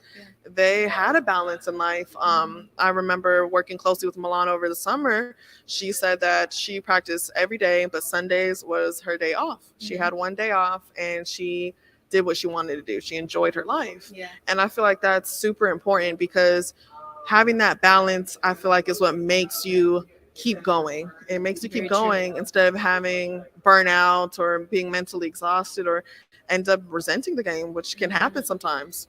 Yeah, I've heard from a lot of people how they go through a bad stretch of golf, or they're just having a tougher time than usual, and they end up quitting something that could have possibly grown into something incredible. But if you let the moment, if you let your present feelings dictate your future and how you carry yourself, I feel like you're selling yourself short for sure. Yeah. So I agree. And I feel like it's important to be in a good environment with Very. people that are surrounding you and pushing you to be better. And I feel like that's one amazing thing I can say about our team is we do sit there and we have fun, and we try to figure out, okay, let's dissect the problems. Let's figure out what we were doing wrong, and let's go improve it. Let's go work on it, and let's go shoot better for the next tournament. And that's why I'm excited to go to PJ Works with you.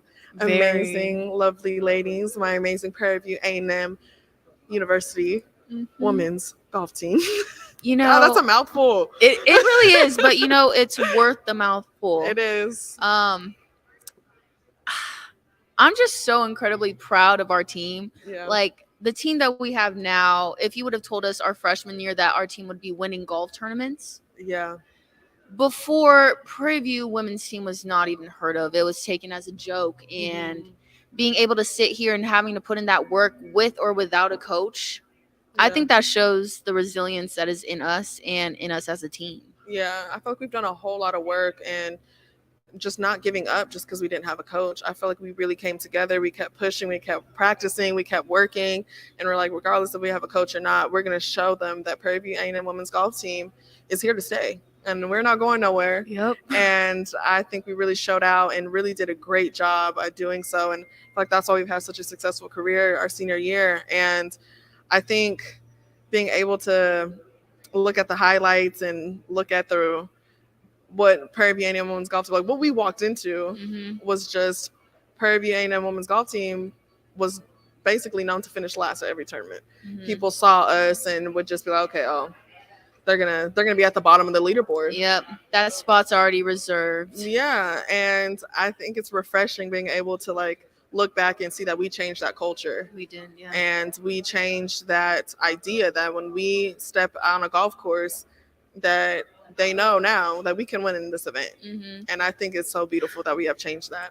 And, you know, going back to what you said earlier, I think those conversations that we've had, those hard truths that we've had to have with each other is part of the reason why we're able to now be able to grow. I feel like it's very hard to be told negative stuff about you, or you could have done this better, or your attitude took you out of a tournament. It's hard. It hurts. It sucks. But coming from a teammate and coming from outside people, you know that they're only telling you that for your best interest. So really taking hold of that information and allowing that to build you not only as an individual, but as a team. Yeah, and it took a lot of work. Like, people see us now, and they're like, oh, you guys are so close, and you guys are so fun, and you guys look happy to be around each other. It's like, yes, we are, but it wasn't always like that for us. And it took those hard conversations. It took those hours to sit in a room, and we wouldn't leave until we handled all of our business. We had to hash it out, and it was for the better, and it really helped our team. And I'm so happy that we did that. We've shared tears, we've shared smiles, we've had arguments. More laughs than arguments, fortunately, but no, literally. And I'm so happy for where we are, and being at SWAC, I think, was just a great experience for us all. I mean, I'm so happy for our teammate Olivia Billups, who amazing in her final girl. round shot 73, which is her best round of the season. season. Yeah. And I am so proud of her. And then the rest of our team, me shooting 78, you shooting 78, and then our freshman, KC, shooting 78 as well. Go ahead, Casey. Yes, and shooting our lowest team round score of the season on the final day. And we actually beat TSU by 3 strokes on the final round. So I'm very proud of us for going out swinging. We definitely put up a fight, and I'm very proud of us. Even though we didn't come out with the win, I am, like I said earlier, we're the winners at heart. So yes, we are, because we're going to continue to do well, and we're going to take the same energy going into PGA Works, which will be in Alabama. So guys, please stay tuned. We are not done yet. Prairie View A&M women's golf team still has another tournament, so please support us at PGA Works, and the highlights will be on the Golf Channel, so please stay tuned for that. Thank you guys so much for watching. Thank you, Taylor, for being on here with me. Thank you for having me. Of course. And this has been a triple threat at the LPGA Chevron Championship. Thank you guys so much for watching, and we'll have another amazing show coming up next, so stay tuned.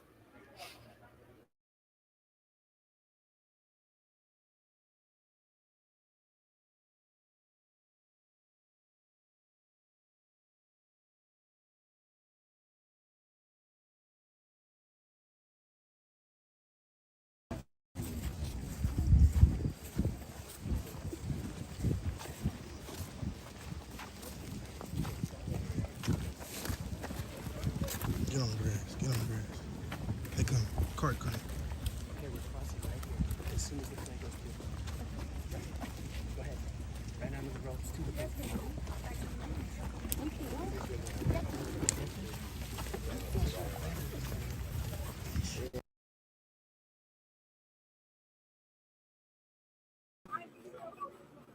Hello, I'm Iman Abraham. I'm reporting from KPVU-TV. Today we have a special junior golfer with us today, and we are going to get some insight on what this event means to her.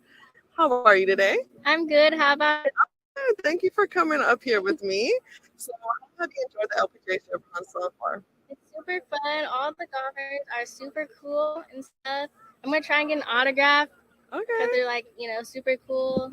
Yeah. And I just love when women are just thriving and slaying, and I don't know, they're just out there and they're just doing so good. So yeah, we love women that support women around here. Yes, ma'am. And I love the pink. Thank you so much. Pink. It looks really good. Thank you. So how long have you been here? Was this today your first day? I don't know if I've been here a long time ago or not. It was I think my dad said I did, but I don't really remember that. Okay, so you've been to another LPGA event before. Yeah. Okay, fun. Maybe. So this is the first one that you remember, though. Yeah. Okay, this is a great event, and this is the first time it's been in the Woodlands. So speaking of this event and being a junior golfer yourself, what do you think has inspired you the most about this event?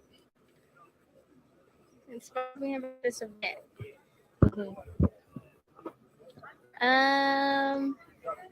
Do you think seeing these players have helped inspire you to maybe one day be out? So I was watching these players play a few minutes ago. Yeah. And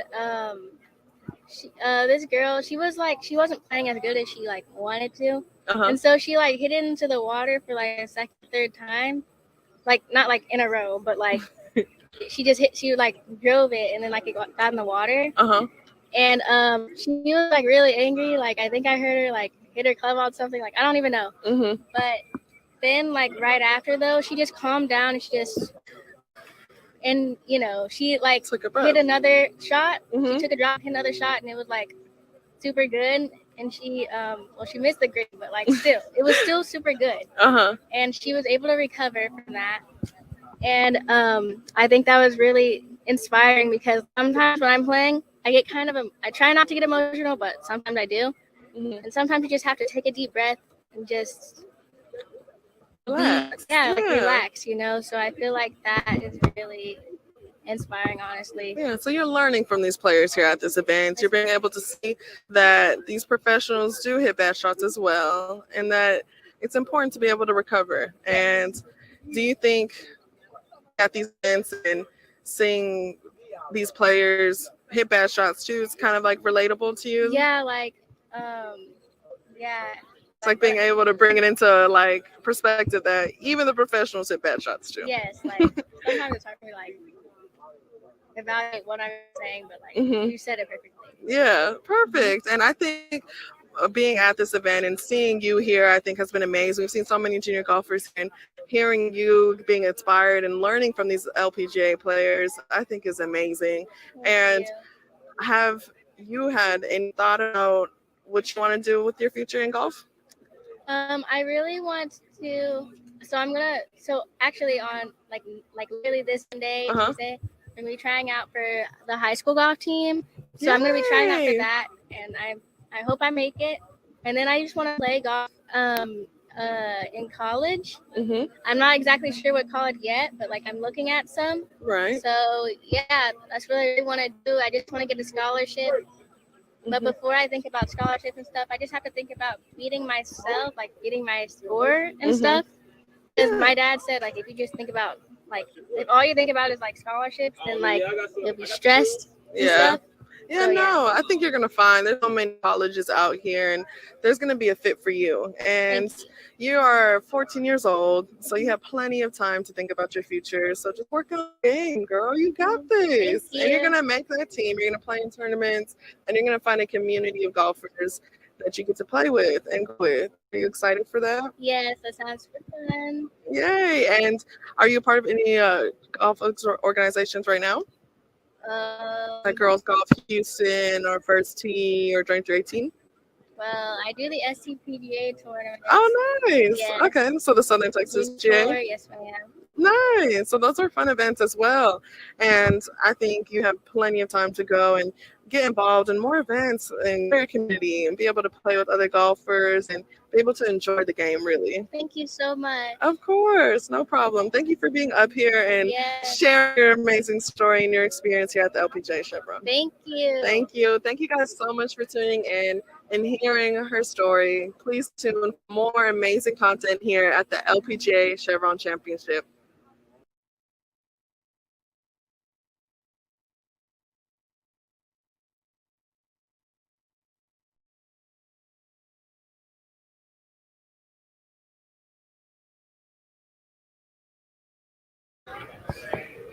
Hello, my name is Keyshawn Groves, and we are here at the LPGA Chevron Classic, and I have with me Jeff Champ with the Cameron Champ Foundation and Mac Champ Invitational. Oh my gosh, Mr. Champ. And we want to talk, before we get into all the exciting things that the Champ Foundation is doing, we would like to alert that there has been a hole-in-one by NG Chun at the 17th hole. The shot is worth $1 million that will be split amongst various local charities. Can you talk a little bit about what that may mean? Wow, I mean, that's special because, you know, anytime you're doing stuff with charitable events, you know, it takes money. It takes money and resources to be able to help the kids and help the community in whatever aspect these charities are doing. So $1 million it's amazing. Wow. And we'll be so happy to see all of the things that happens from the works of what NG Chun has just helped us to do. And as we keep on rolling, Mr. Champ, how are you today? I'm good. It's a long week. We had the Mac Champ Invitational last week, and now hanging out here, you know, networking with corporate America this week. Wow. And as we continue to talk about that $1 million shot, can you explain what that type of money could do for charities and foundations, especially locally? Oh, it can do so much. You know, a lot of times, you know, it's about reaching capacity. And a lot of charities, most charities need that extra money to start, you know, programming services or operations costs. Right. I know with our foundation, you know, we're always looking for that extra money to be able to keep adding employees because at the end of the day, we have to serve for our foundation, the kids in our community. So $1 million is absolutely wonderful. Wow. And as we talk more about the work that the Champ Foundation is doing, can you speak a little bit about certain programs or things that are afforded to the children as they work towards making golf a more equal space? Yeah, absolutely. You know, we have a few things going on. We have a few things going on locally back home in Sacramento, California, as well as national. And so one of the things that we do in Sacramento, we actually manage a par 3 golf course in the neighborhood where 88% of the kids are socioeconomic disadvantaged. So we offer them, they can come play golf at our golf course for free. We do a lot of things at Thanksgiving, Christmas, but just trying to get these kids out of their environment, and just get them to see something that's different. Because I know when my son started playing golf, my dad got him into golf, and he was the only one in the neighborhood that played golf. And I remember my dad saying, "Hey, he's a golfer." I'm like, golf's for geeks. We don't play golf in the neighborhood. And now my son's a pro golfer. So it's amazing how that's come through. But even with the Mac Champ Invitational, you come out here this week and you have one African-American girl in the field. She's an amateur. So right now we don't have anybody of color on the LPGA. And my thing, it's so important that we give access and we work on those things, the opportunities. But when I sit here and see what's going on in the media center, and what's great with with yourself and a lot of other people that I've met, like this is the first time some of you have been to a golf course, right? So just getting comfortable in this environment and know you belong here. And I'm watching all these people walk by us right now, and it's like you sitting here of color doing this. I think it's amazing. Thank you so much for that. And it has definitely been an amazing experience to come out here and learn, and to go even as far as saying boldly and audaciously, I want to be a golfer. I want to play golf now, and really wanting to take the time to learn the terminology, learn the skill set, because I was doing just some of the virtual work. I was like, this feels extravagant. It feels big. But there's something that I believe could be so calming for the community and for people of color that live in such in environments that we know are struggling. And to be out here, to come out here and have that peace of mind is amazing. So is there anything else that you would like to enlighten us on about what you all teach at the Champ Foundation to the students? Well, yeah, we also have a STEM program. So, we're trying to get kids, because, a lot of kids across the country struggle in math. Right. They get to that point where it starts to get hard and they quit. And so we're trying to work on some things to get them through the process to where they can understand it and love on it, because there's so many great jobs out there, with STEM. But one of the other things, we were chatting about a few days ago is growing the game. And I say this all the time, like, we're growing the game, but who are we growing the game with? Right. We can't grow the game with country club. It's already there. We got to grow the game and lift people up from the lower class, from the middle class. We got to get people of color playing the game, and it's only good for the game. Right. But representation matters. Representation matters. So with some things that we're working on right now at Prairie View, could you imagine when you showed to Prairie View if you could have learned to play golf?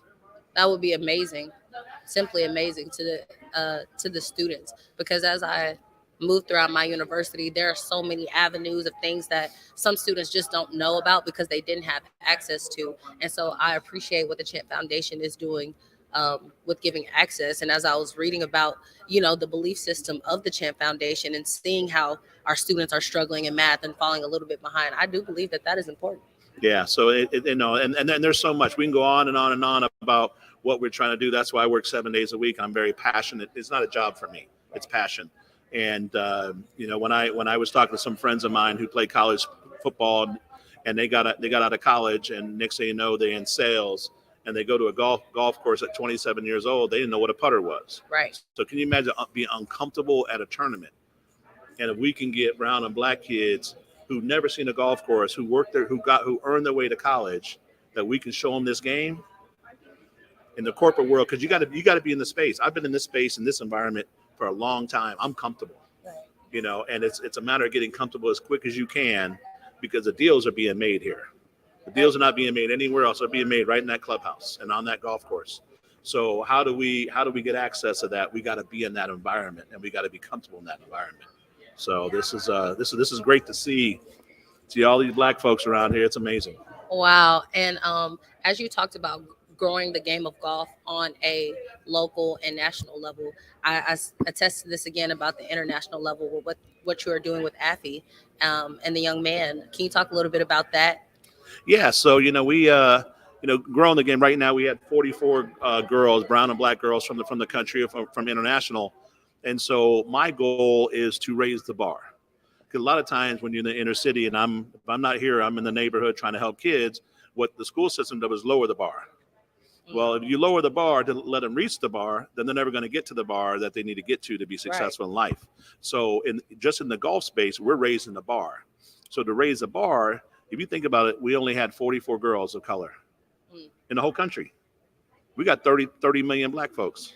We only had 44 girls. So that tells you something. Right. And so from doing that, we want to be access to all the girls and the boys across the country.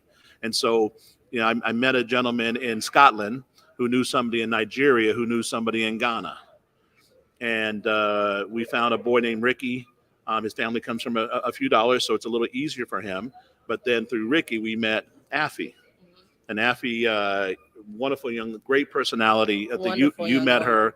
And just seeing photos of where she lives, the community she's in, for her to get to here and for me to find who she is, and she's going back home to lay on a dirt floor and a mat.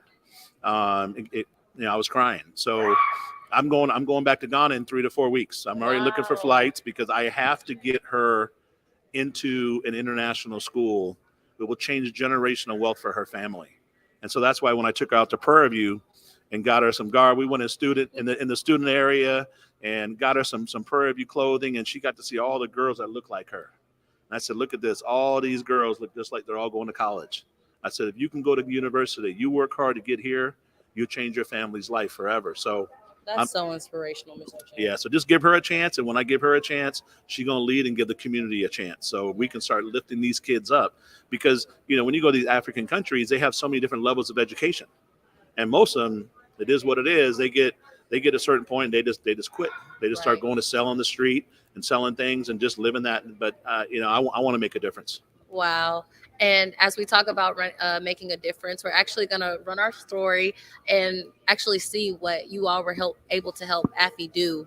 I don't want to reveal too much about it, but we're going to let you all watch the segment, and we'll be right back. Great.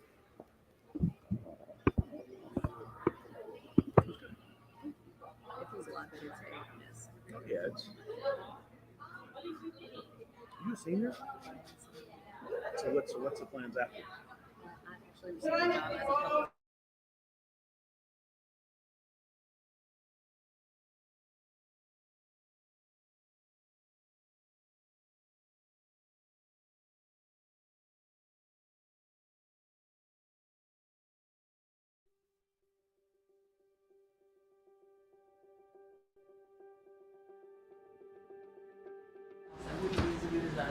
Hey guys. Hello. Welcome. Guess what, Affy? I think the clubs might be ready. Yeah. All right, Affy, so we got some ping golf clubs for you. I want to thank you for coming to America, playing the Mac Champ tournament. All my guys built all these clubs for you. So we got some wedges for you. You know, our Glide 4.0s right there. And we built you some G430 irons, like our newest model. These are sweet. Brand new, girl. So got all these for you. Let's throw them in that bag. Let's fill that bag up. Put them in the bag. Let's go. Go right here. I'm going to show you how to put your clubs in the bag too, so we can. So the way I do it, you can do it any way you want. We usually put the shortest ones at the bottom. As they get longer, we go up. Then we got a G430 hybrid for you. No, actually, that's a 425. Okay, very nice, very nice. Got some cool. That's the one I got up. Yep, that's the one that I Get think the ball up in the air. That was the one right there, girl. you're fit for out there. And then, there you go. That's a G435 one. Got it. Oh, 7-wood, got them out of. This is actually my favorite club with the 7-wood. Easy to hit, goes up in the air spectacularly, so you're gonna love that one. It's almost like something. Yeah, very similar to the 5. Then our driver, the one you're gonna hit bombs with, there you go, the G430. Let's go. Pick up 30 yards right there. Boom. Look at this. Think you could hit that one? Yes. Nice. There you go, hit cover. And then they took care of your putter yesterday, remember? Yeah. We got the putters. We had that in the hotel room for you to take home.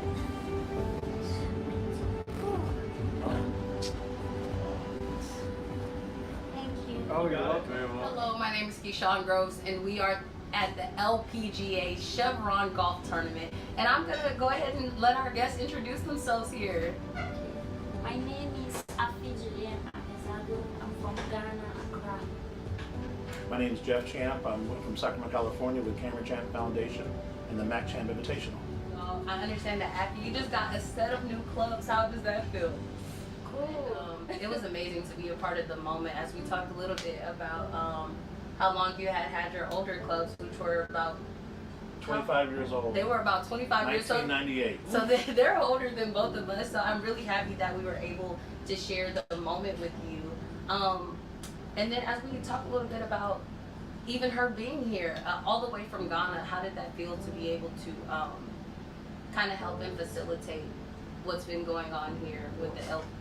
Well, you know, with what we do with the Mac Champ Invitational, we're very intentional on what we're trying to accomplish and serve underrepresented communities and get more brown and black people in this game of golf.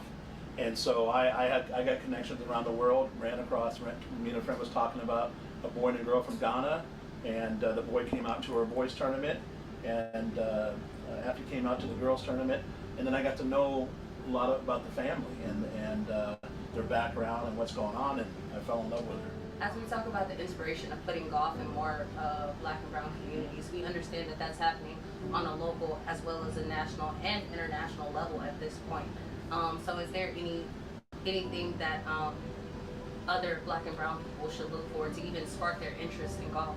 You know, that's I'm happy you're asking this question because we're doing things at a local level back home in Sacramento, California. Kids, I grew up in a neighborhood nobody played golf. My son was the only one, so Grandpa got him into golf. But you know, we're using different things. We're using food, nutrition. We're using gaming trucks. We're using different stuff to get kids to want to maybe try it because nobody plays the sport and they know about basketball and football and that's all they know and hip hop. But golf is a whole different game that most people of color, when they get in college and after college, oh, I wish I would start playing that younger. So to see somebody like this young girl here who comes from a small community of no accessibility at all, who learned the game of golf in her little neighborhood there, it's amazing. And one thing I learned about her is that nothing's going to stop you, huh? You're going to make it, aren't you? And can you talk a little bit about the MAC Invitational allowing for girls or young ladies to be able to play on the course for the first time? Yeah, so this is our third year going on with the Mac Champ Invitational. We had the boys and girls together at Memorial Park over by on the other side of Houston. And this year, Chevron and Grant Thornton stepped up even more with sponsorship dollars to be able to have a separate tournament. But what's amazing is that we're giving our kids access to venues like this. So they're playing the same course that a major is being played on, the top professional. So now they know, they touch it, they feel it, they feel comfortable. And so that's all it's about, is giving our kids that opportunity to where they feel comfortable in the environment. And we're going to come back in a little bit more to talk about how we can continue to explore the game of golf in black and brown communities as on a local level as well as internationally. But I thank you so much for speaking with us. And again, congratulations, Appy, on your new set. And we can't wait to see how you take the world by storm. And I want to say one more thing. Thank you to Ping for hooking up Appy with these brand new clubs. Thank you. So.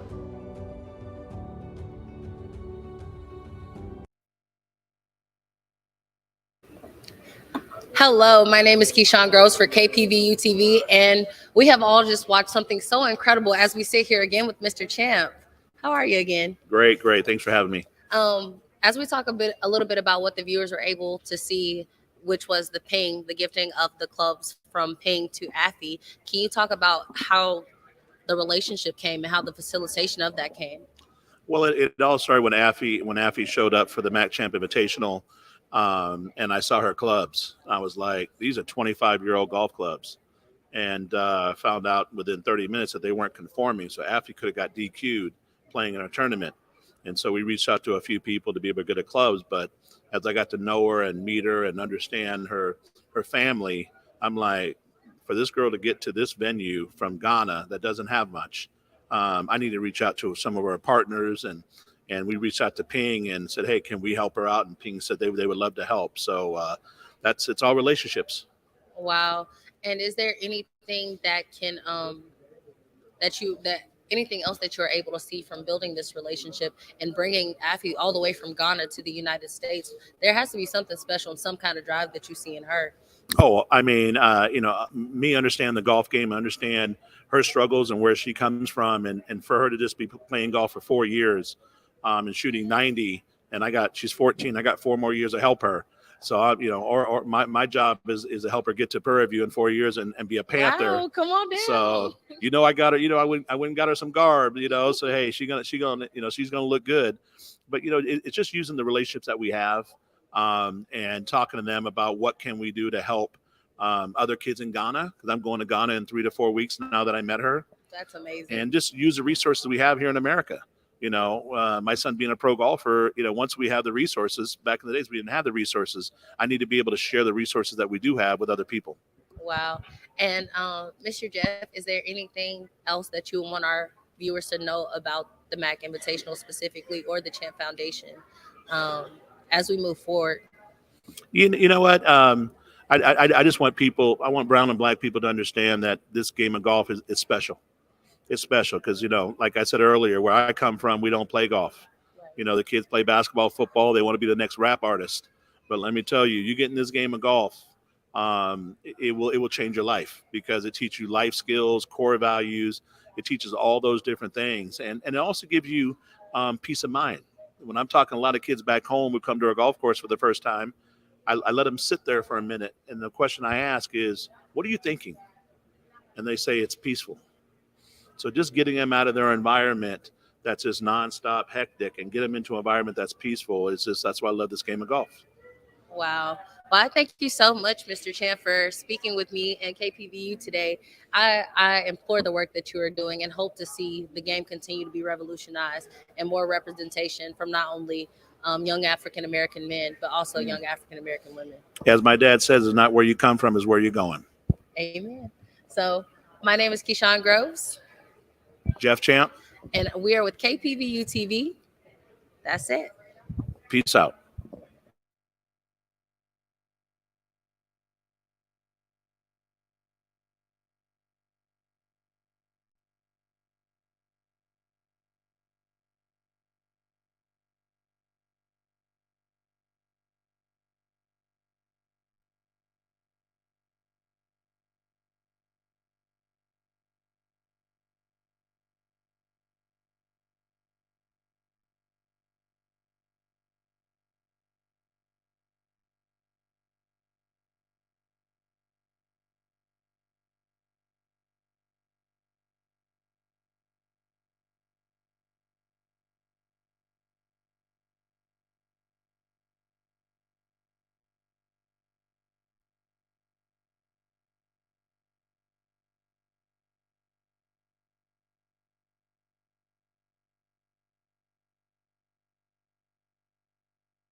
Hi, I'm Dr. Quincy Moore, Director of the University's Honors Program, and we're live at the LPGA at the Chevron Championship in the Woodlands.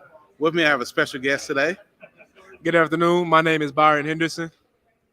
All right, Byron. Byron is actually one of our students from the University's Honors Program, and we are here to just find out more about the Honors Program. Byron, can you give us a little bit about who you are? Of course, I am a senior chemical engineering major with a minor in supply chain management. I'm currently involved in organizations on campus such as Tau Beta Pi, Omega Chi Epsilon, the Honors Program, NSBE, National Society of Black Engineers, and I am from Houston, Texas. And I'm just looking forward to getting this underway and being excited to have this opportunity here at the Chevron Championship. So being here at the Chevron Championship, this is a surreal feeling to see golf in live action.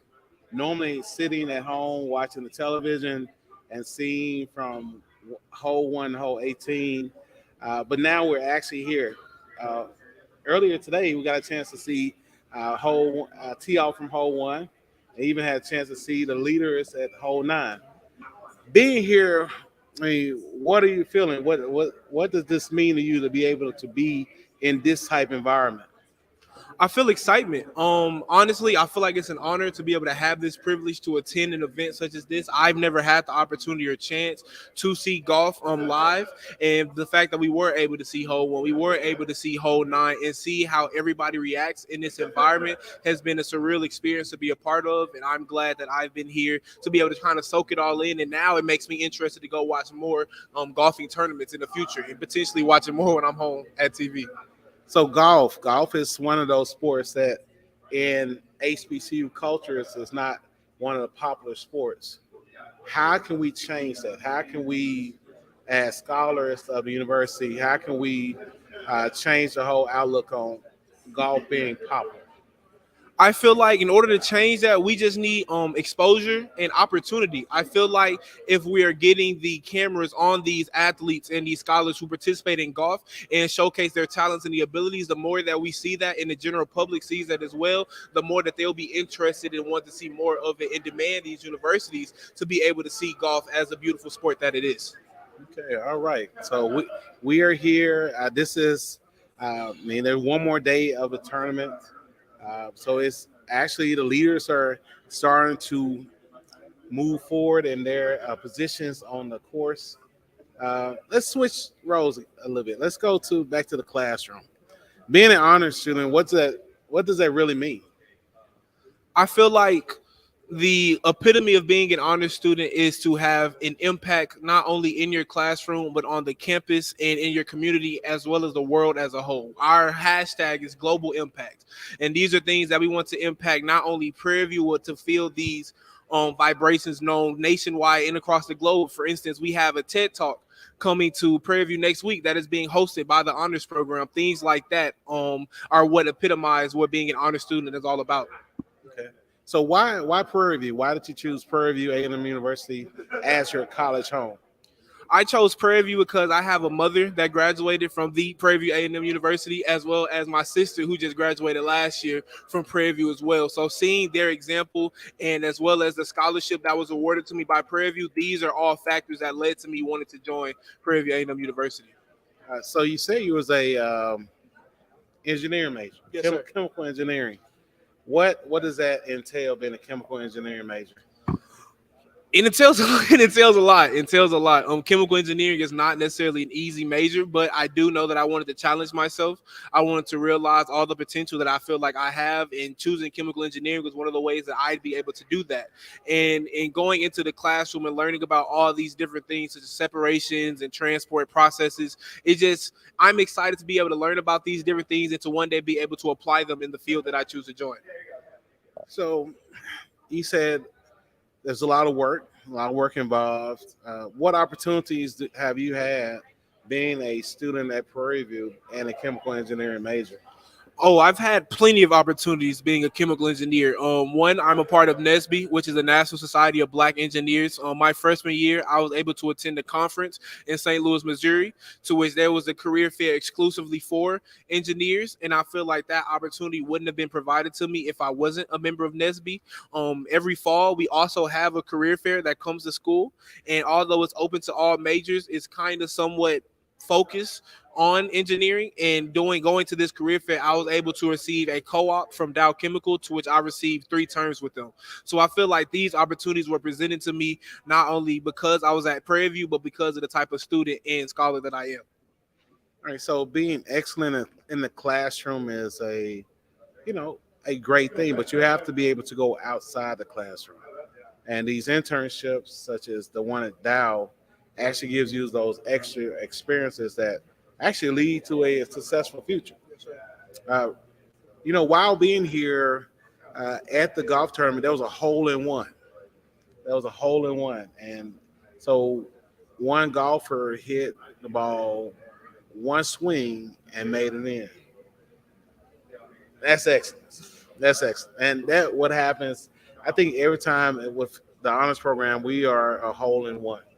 We're pushing students to go after bigger goals and to set higher standards for their education that leads to, when they are successful in their future, consider a hole in one.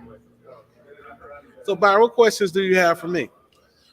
Seeing that you are, I would say, somewhat new to the role of director of the honors program. I believe you started your first year in 2019, if I'm not 2018. mistaken, 2018. And seeing that your first cohort class, HP10, will be graduating this semester, in 2023. So why did you choose to become the new director of the honors program? I chose to become the director of the honors program to be in an environment where creativity was first, and the diversity of majors gave the opportunity to push students to go beyond just the normal. It was a challenging environment to be able to, I would say, juggle between one major to the next in all different disciplines. But it was a very exciting environment because the possibilities there were no limits on the possibilities. Working with a student that's a music major compared to a engineering major, totally different concepts. So in the honors program, we don't focus on all students as a whole, but every student gets individualized advising so that whatever goals they have, they can achieve them. And we work to make sure that we position them in high impact practices that allows for it to happen.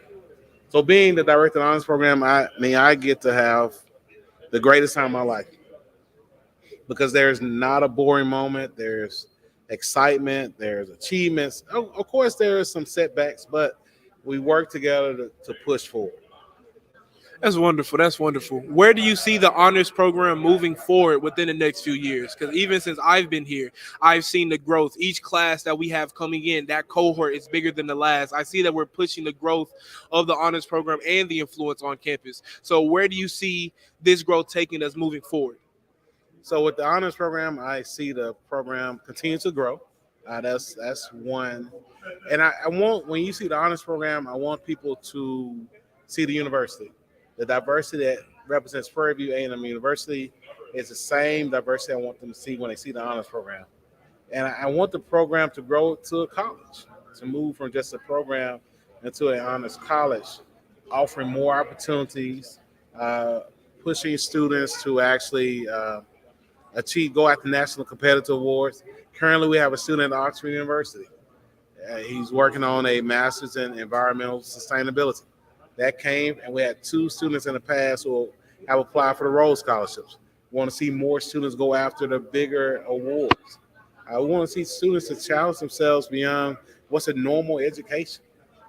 Going to school, making a grade, and leaving the university with a degree is so much more.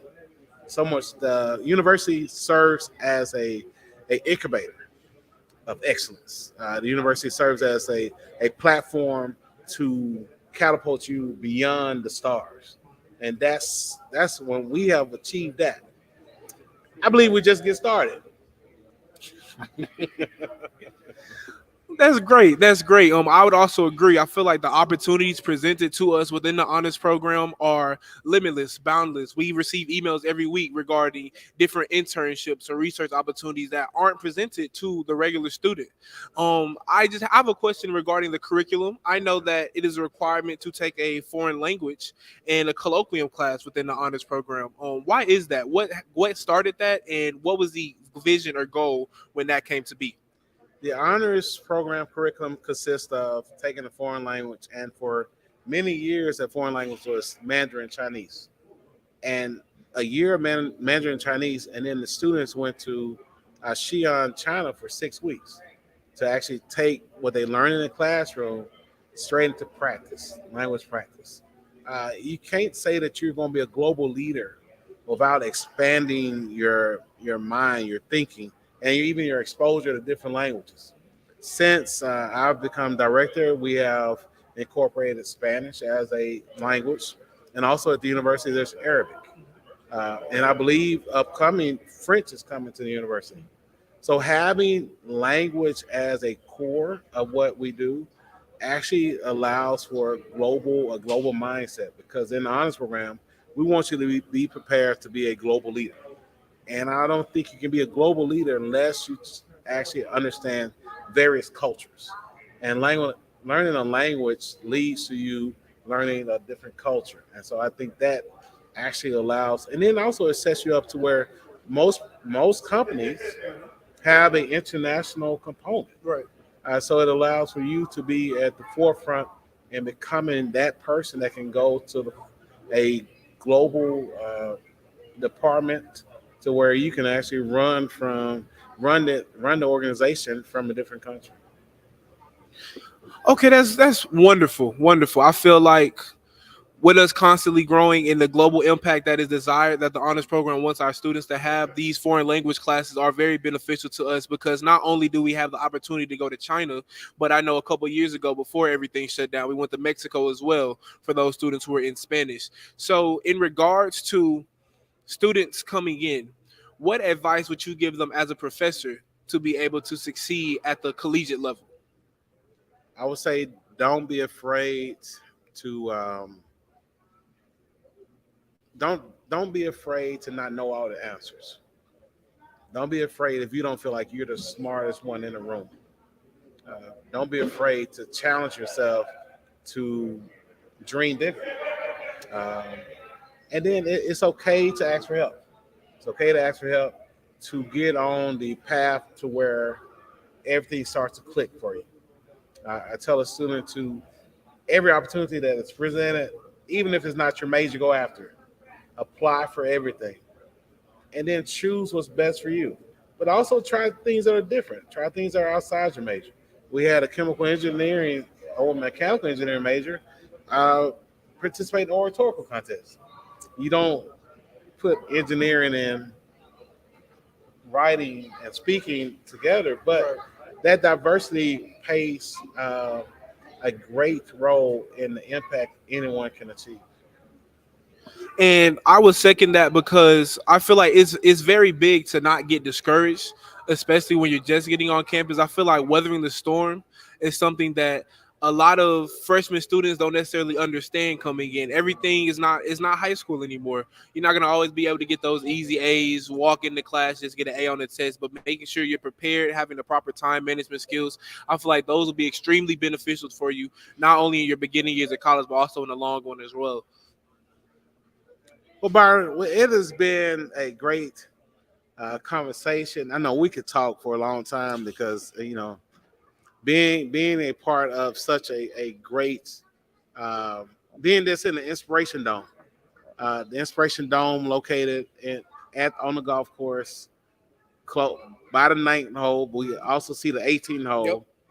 I mean, we're in the middle of everything. The middle of innovation, and it's just a great opportunity to be here. And do you have any final thoughts about being in this environment?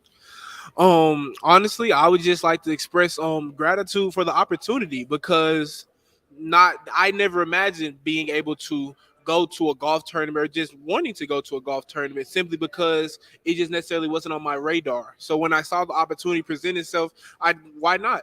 Why not me? Why shouldn't I try to pursue this opportunity that was unforeseen and unexpected? And being able to come here and not only see all the amazing women who are playing golf, but also the different events and activities they have here as well, such as a STEM tent, different golf simulations and things of that nature, teaching people how to play golf. This is just a wonderful experience all around for people of all ages to be able to come and enjoy golf. Yeah, KPVU has been a gracious host and partner in this collaboration here with the honors program, and just this is just a start. I mean, this is the start, and what has been done with the production crew shows that excellence, shows that level of excellence that exists at Prairie View A&M University, and the world is getting to see it now, what it's always been and will forever be. And so, as we end, I mean, we just say, check Prairie View out. If you're looking for a college, Prairie View A&M University is the great place for you. We have disciplines and all fields that you could actually imagine. And if it's not there, there are creative ways of still obtaining that degree that will set your course for a great future. So this is Dr. Quincy Moore. This is Byron Henderson. And we're signing out. And we hope that you have enjoyed our conversation, and the honest impact that we have shared today. Thank you.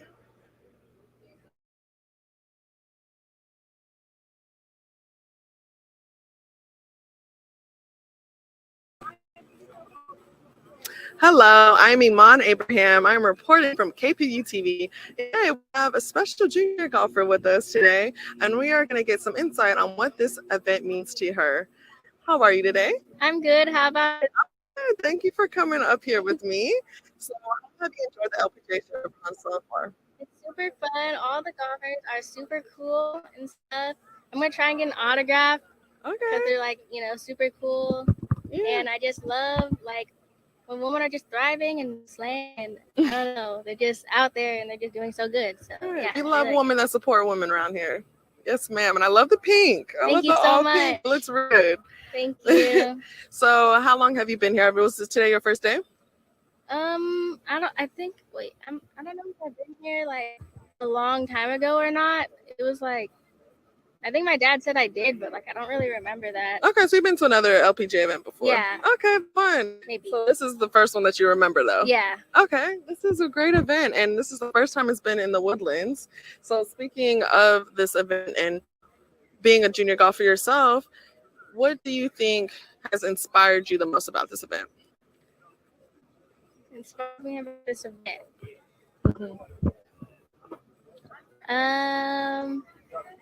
Do you think seeing these players have helped inspire you to maybe one day be out here playing yourself? Okay, so I was watching these players play like a few minutes ago. Yeah. And this girl, she wasn't playing as good as she like wanted to. And so she like hit it into the water for like a second, third time. Like not like in a row, but like she like drove it and then like it got in the water. And she was like really angry. Like I think I heard her like hit her club on something. Like I don't even know. But then like right after though, she just calmed down and she like hit another shot. She took a drop, hit another shot, and it was like super good. And she she missed the green, but like still, it was still super good. And she was able to recover from that. And I think that was really inspiring because sometimes when I'm playing, I get I try not to get emotional, but sometimes I do. And sometimes you just have to take a deep breath and just relax. Relax, So I feel like that is really inspiring, honestly. Yeah, so you're learning from these players here at this event. You're being able to see that these professionals do hit bad shots as well, and that it's important to be able to recover. And do you think at these events and seeing these players hit bad shots too, it's kind of like relatable to you? Yeah, It's like being able to bring it into like perspective that even the professionals hit bad shots too. Yes, like sometimes it's hard for me like evaluate what I'm saying, but like you said it perfectly. Yeah, perfect. And I think being at this event and seeing you here, I think has been amazing. We've seen so many junior golfers, and hearing you being inspired and learning from these LPGA players, I think is amazing. And have you had any thought about what you want to do with your future in golf? I really want to. So actually on like really this Sunday, Tuesday, I'm gonna be trying out for the high school golf team. So I'm gonna be trying out for that, and I hope I make it. And then I just want to play golf in college. I'm not exactly sure what college yet, but like I'm looking at some. Right. So yeah, that's what I really want to do. I just want to get a scholarship. But before I think about scholarships and stuff, I just have to think about beating myself, like getting my score and stuff. Because my dad said, like, if you just think about, like, if all you think about is, like, scholarships, then, like, you'll be stressed and stuff. Yeah, no, I think you're going to find there's so many colleges out here, and there's going to be a fit for you. And you are 14 years old, so you have plenty of time to think about your future. So just work on the game, girl. You got this. And you're going to make that team. You're going to play in tournaments, and you're going to find a community of golfers that you get to play with and go with. Are you excited for that? Yes, that sounds fun. Yay. And are you a part of any golf organizations right now? Like Girls Golf Houston or First Tee or Joint 318? Well, I do the SCPGA tournament. Oh, nice. Yes. Okay, so the Southern Texas GA. Yes, ma'am. Nice. So those are fun events as well. And I think you have plenty of time to go and get involved in more events in your community and be able to play with other golfers and be able to enjoy the game, really. Thank you so much. Of course, no problem. Thank you for being up here and Yes. sharing your amazing story and your experience here at the LPGA Chevron. Thank you. Thank you. Thank you guys so much for tuning in and hearing her story. Please tune in for more amazing content here at the LPGA Chevron Championship.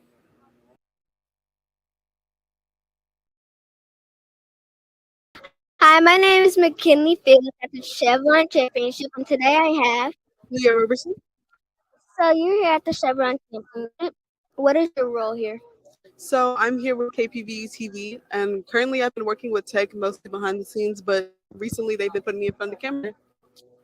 Do you like Chevron Championship? So far, it's really good. It's been really great to me. I got to see a lot of different vendor things on the trip. I haven't actually had a chance to watch the golf part though. Did you play golf? No, because I don't do sport that involve balls, basketball, football, soccer. No, I'm not good with that. I tried to do the simulator. It didn't go very well. Would not recommend. So what would you do for a living? So right now, my current track is to be an animated film director in film and television. So you are helping at the Chevron Championship. Name one thing that you like about it right now. Right now, I definitely enjoy different people that have come to the championship. It's definitely good to talk to all the different people that are coming because they're all from different places. It's really good to get to talk to them. So you traveled here to the Woodlands. I did. The Chevron Championship is here in the Woodlands, right? So have you ever been here? I have been here. I actually grew up in Houston, so with Houston, there's like a lot of sub-cities, so I pretty much travel to everywhere in the surrounding parts. Do you have any questions you want to ask me? Sure. Are you enjoying your time here? I am getting to see the school my mom went to and getting to see what y'all what y'all are part of. So yeah. Are you having fun getting to spend time with all of us? Yes. Are we being good hosts? Yes. This has been Leah Roberson. McKinley Fields. From KPVU-TV.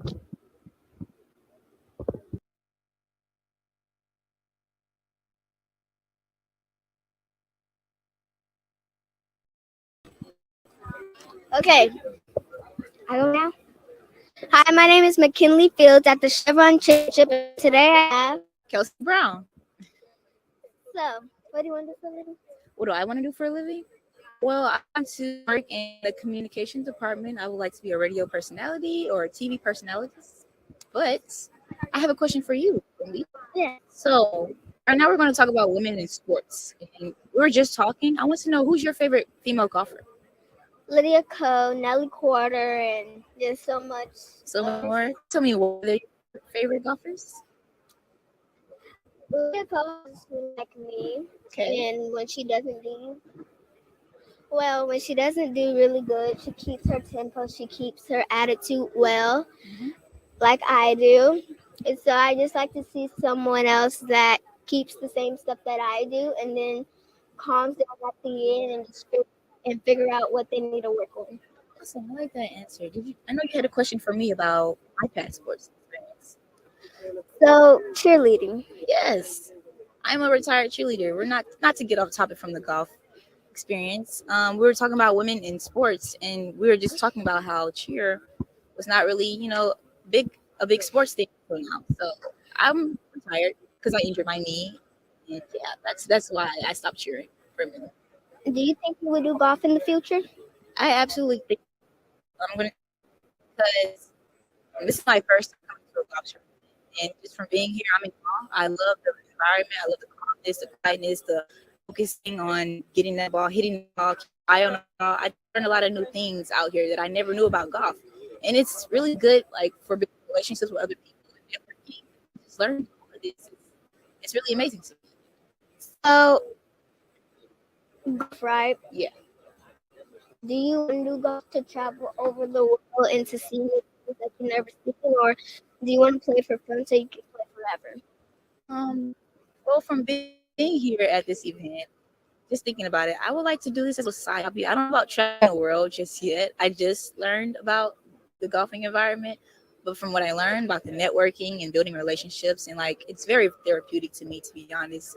You're just there in your mind, calmness, you in the ball in the field. I like the environment, so I might join it as a hobby.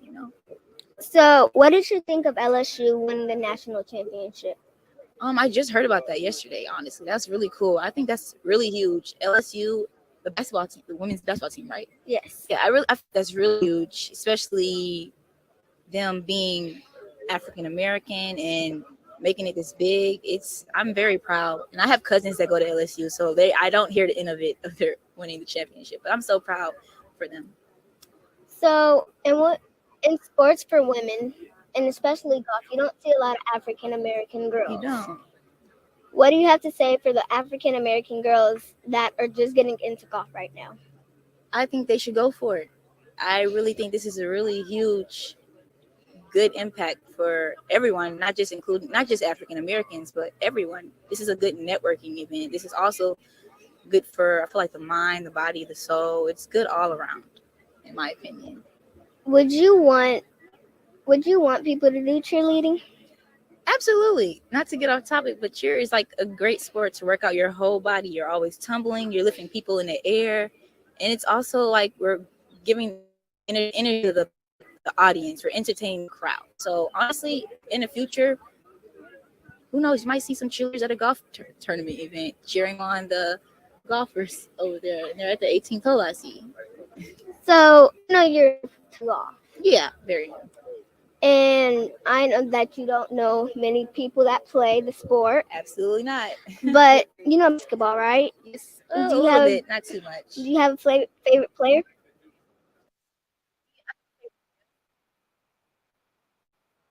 Yes, he is. He's a great player. So what else? You just keep asking me. I know you have one more question about cheer from me, right? So in high school, right? Yeah, high school.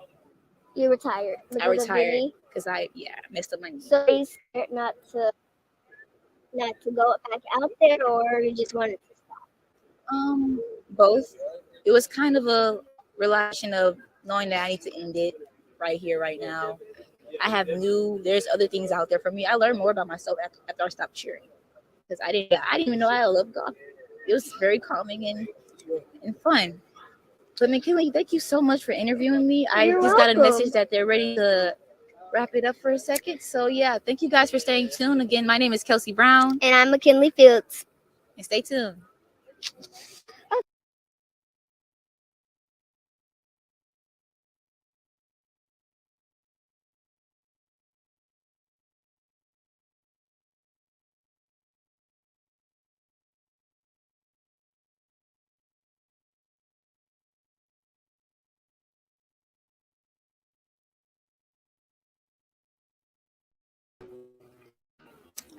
Hi, my name is McKinley Fields at the Chevron Championship, and today I have Leah Roberson. So you're here at the Chevron Championship. What is your role here? So I'm here with KPVU-TV, and currently I've been working with tech mostly behind the scenes, but recently they've been putting me in front of the camera. Do you like Chevron Championship? So far, it's really good. It's been really great to me. Go. Hi, I'm McKinley Fields with Iman Abraham. So how are you today? I'm good. How are you, McKinley? So what got you in the game of golf?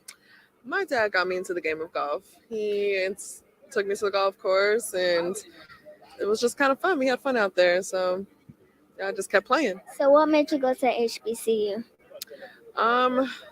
Honestly, I wasn't thinking about going to Prairie View A&M University until the coach reached out to me, and talking to him and seeing the campus and seeing the environment and seeing how everyone was so friendly and nice to me, and it just felt like home. So that's kind of when I knew that I was going to go to Prairie View. So if you didn't go to Prairie View, where were you going to go? That's a great question. Honestly, I have no idea where I would have ended up. I really couldn't imagine my life without Prairie View A&M University. It has given me so many opportunities and has taken me to so many amazing places like this LPGA Chevron Championship that I think I would have came to Prairie View whether I played golf or not. So you're here at the LPGA for Chevron, right? Mm-hmm. What do you think your future would be? What my future will be? My future, I believe, will be continuing to attend events like this. I feel like whether I'm playing in these events or reporting the events, I would love to be here supporting women and highlighting women in their success. I feel like that is my mission in life, is to help contribute to highlighting amazing women in the field of sports. So if golf wasn't in your life, what would you be doing? If golf wasn't in my life, I would probably be reporting sports. I would probably be a part of this amazing team like KPVU-TV and being able to talk about all types of sports, not just golf, football, basketball, tennis, all types of other sports. So are you from here? I am not. I'm from Arizona. Is it a lot hotter than Houston? It's a different kind of hot. I feel like Houston's very humid and Arizona got dry heat. So I honestly prefer Arizona heat, which people are probably going to think I'm crazy, but I think it's just easier to cool down in Arizona than it is in Houston. So what do you want to do for a living? I want to be a sports broadcaster, and that is the future that I would like to pursue. What would you like to be when you grow up, McKinley? An attorney or a doctor? Okay, nice. One more question. Okay. Who's your favorite golf player? Who's my favorite golf player? Are we talking LPGA or PGA? Anyone. You can do both or one. Okay. I think LPGA right now, my favorite is Danielle Kang. And for PGA, Look over. who do you think I'm going to say? For the men? Yeah. Tiger Woods. God, like Tiger Woods is a classic. Of course, Tiger Woods is going to be my favorite, but right now, I'm honestly really leaning towards Colin Morikawa right now. Would you ever be an amateur? I think there's a lot of opportunities to see where my game goes, and I'm willing to explore those opportunities. Now, what do I say after? When I'm done. Say I'm McKinley Fields, and thank you for. Just say thank you. I'm McKinley Fields, and that's all from KPVU-TV. Oh, okay. I'm McKinley Fields. Thank you for what now? Thank you for watching. Thank you for watching. And I am Iman Abraham. Thank you guys.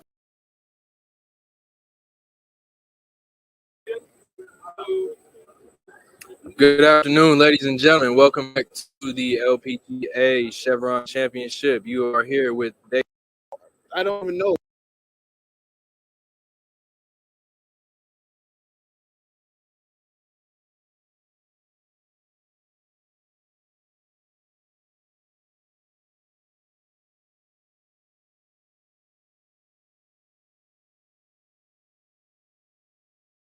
But to do that with such a long range, it's incredible. And Welcome back to Lakeside. I'm your host, Elijah Davis. Okay. She did donate $1 million worth.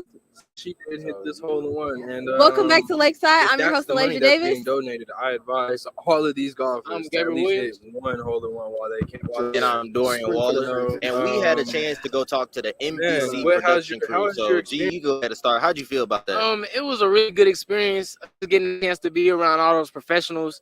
It was a blessing just to see. We learned a lot. We got a chance to go to the production studio. We got a chance to talk to the whole director of NBC.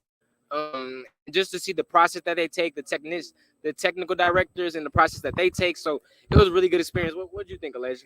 It was great. Aside from the directors, we also got to go to the announcers booth as well. We got to speak to some sports analysts. Paige McKenzie, she's actually one of the sports analysts, former golfer, and she also won the LPGA conference one time. She golfed for about 16 years, so it was a great experience. What about you, Dorian? I feel like I was just starstruck. You know, I got a chance to talk to Mr. JD, Mr. John DeVecca. He was just an amazing person to speak to. He spoke for about 5 minutes. I also got a chance to speak to the graphics department. You know, And while I was in there, I just had a really great 5-minute conversation with Mr. JD. You know, he kind of discussed what he does as a director, what he accomplishes in a day, and I can't wait for y'all to see that. Hope we will have footage for you by tomorrow. And I understand, G, you went to go interview somebody by the name of Mr. Bill Fields. Yeah, Mr. Fields, who is a golf writer who's been around for about 40 years, he said. And we got to talk to a lot of people. He specifically writes for the Masters, LPGA, golf is his specific sport. He's attended over about 150 majors that he's talked about. He writes for NBC Golf. He said he had a stint with ABC. I also got a chance to talk to Mr. Greg Torrance, who used to be Monday Night Football's head director and is now technical producer for NBC Sports. So it was just a real good experience that we got to talk to everybody, and hopefully we can go back and talk to him again. Yes. We got to discuss the transition from California to Texas, since the LPGA Chevron conference is typically held in California. This is our first year in Texas. They just said, how much Chevron as a sponsor has made the transition easy for them. They move locally. They are always traveling. So it's a great experience. They actually have like internships and things like that. So it was a great opportunity. Were you able to speak with anyone?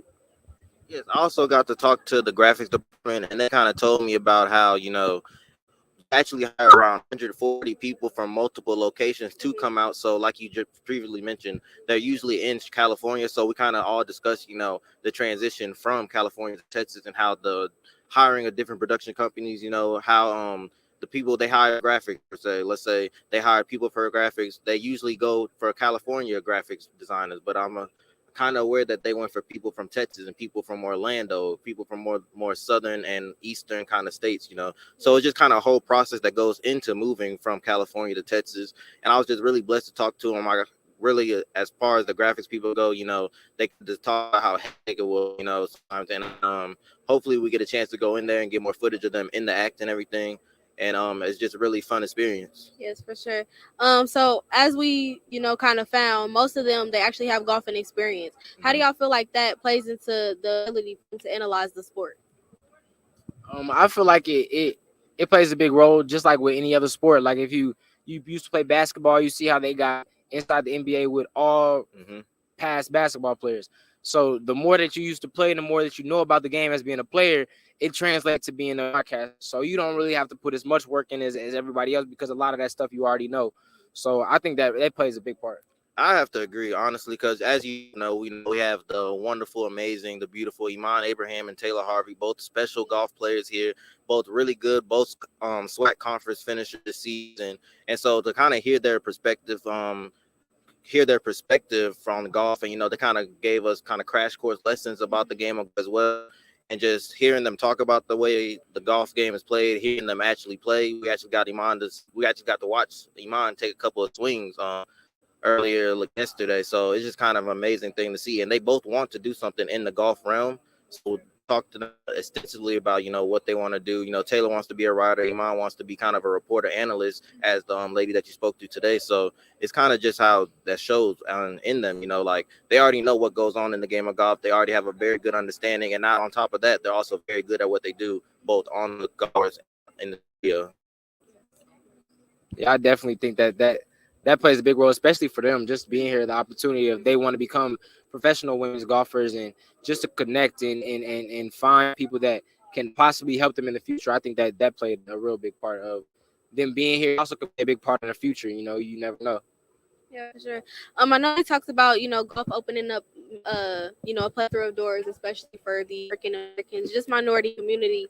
Somebody actually hit a hole in one today for the first time. They donated $1 million. I believe Chevron donated $1 million, or Chevron was donated $1 million. How do y'all feel about that? Do you think that just really shows and, is a testament to the open doors that, golf can have? Well, I think definitely. I think that first of all, the hole in one is really impressive. I think I've only done that in mini golf per se. I don't think I've ever been good enough to do a hole in one top or anything. But for them to donate $1 million, that's really special. And I believe it did go to some kind of foundation that Chevron did donate to. So I think it's an amazing opportunity, and it obviously does open doors for many people. Yeah, and this has been an episode of Being at Lakeside with Gabriel Williams. I'm Dorian Waller. And I'm Elijah Davis, signing off.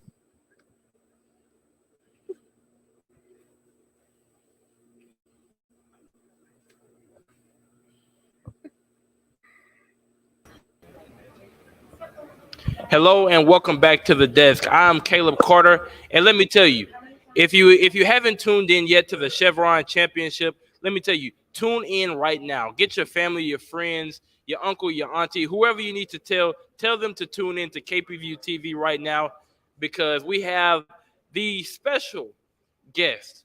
I'm talking about, if you watched the greatest national championship ever played, that was Texas versus USC. I'm sitting next to the man who scored the game-winning touchdown in that game.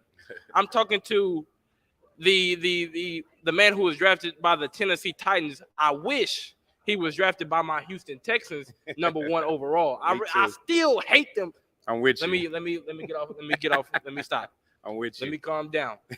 But I'm joined by Vince Young, NFL legend Vince Young. Mr. Young, thank you so much for joining us today. No it's problem. really a pleasure in you being here. Appreciate it. Let's clap it up. Appreciate it. But I want to start with this, right? Because we're here at the Chevron Championship along with the LPGA. So, tell me what brings you out today. Well, I'm here definitely to support the LPGA. I watch golf a lot, and I'm a huge supporter. And when I heard that they was coming here to Houston to have the championship here on our grounds, our Stomach grounds, I was excited about it. And I got an invite from Chevron, which we're a partner up doing some charity stuff in the community with the Brothers in Arms Foundation. And when I got the invite, I just had to be here to support. So I do a lot of things in the community to make sure I support our ladies. Right. And we definitely appreciate that. And I know the ladies definitely appreciate your support. But you mentioned the Brothers in Arms and that foundation. Talk a little bit about, what that is, all that entails, and all that you guys do. Yeah, I mean, we started that 3 to 4 years ago, and myself, Warren Moon, and Andre Ware, we single home parent. We were single home parents growing up, and we know the impact, what that means to a lot of our next generation. So a lot of kids out there with single parents, Mm-hmm. and we wanted to make sure that we can make an impact, raise money for them for scholarships, the importance of them, reaching their goals and opportunities. So for us to do that for the last couple of years, we got some tremendous kids. We're very proud of them. They all doing really well in college right now. So it's been great, man, to support our community.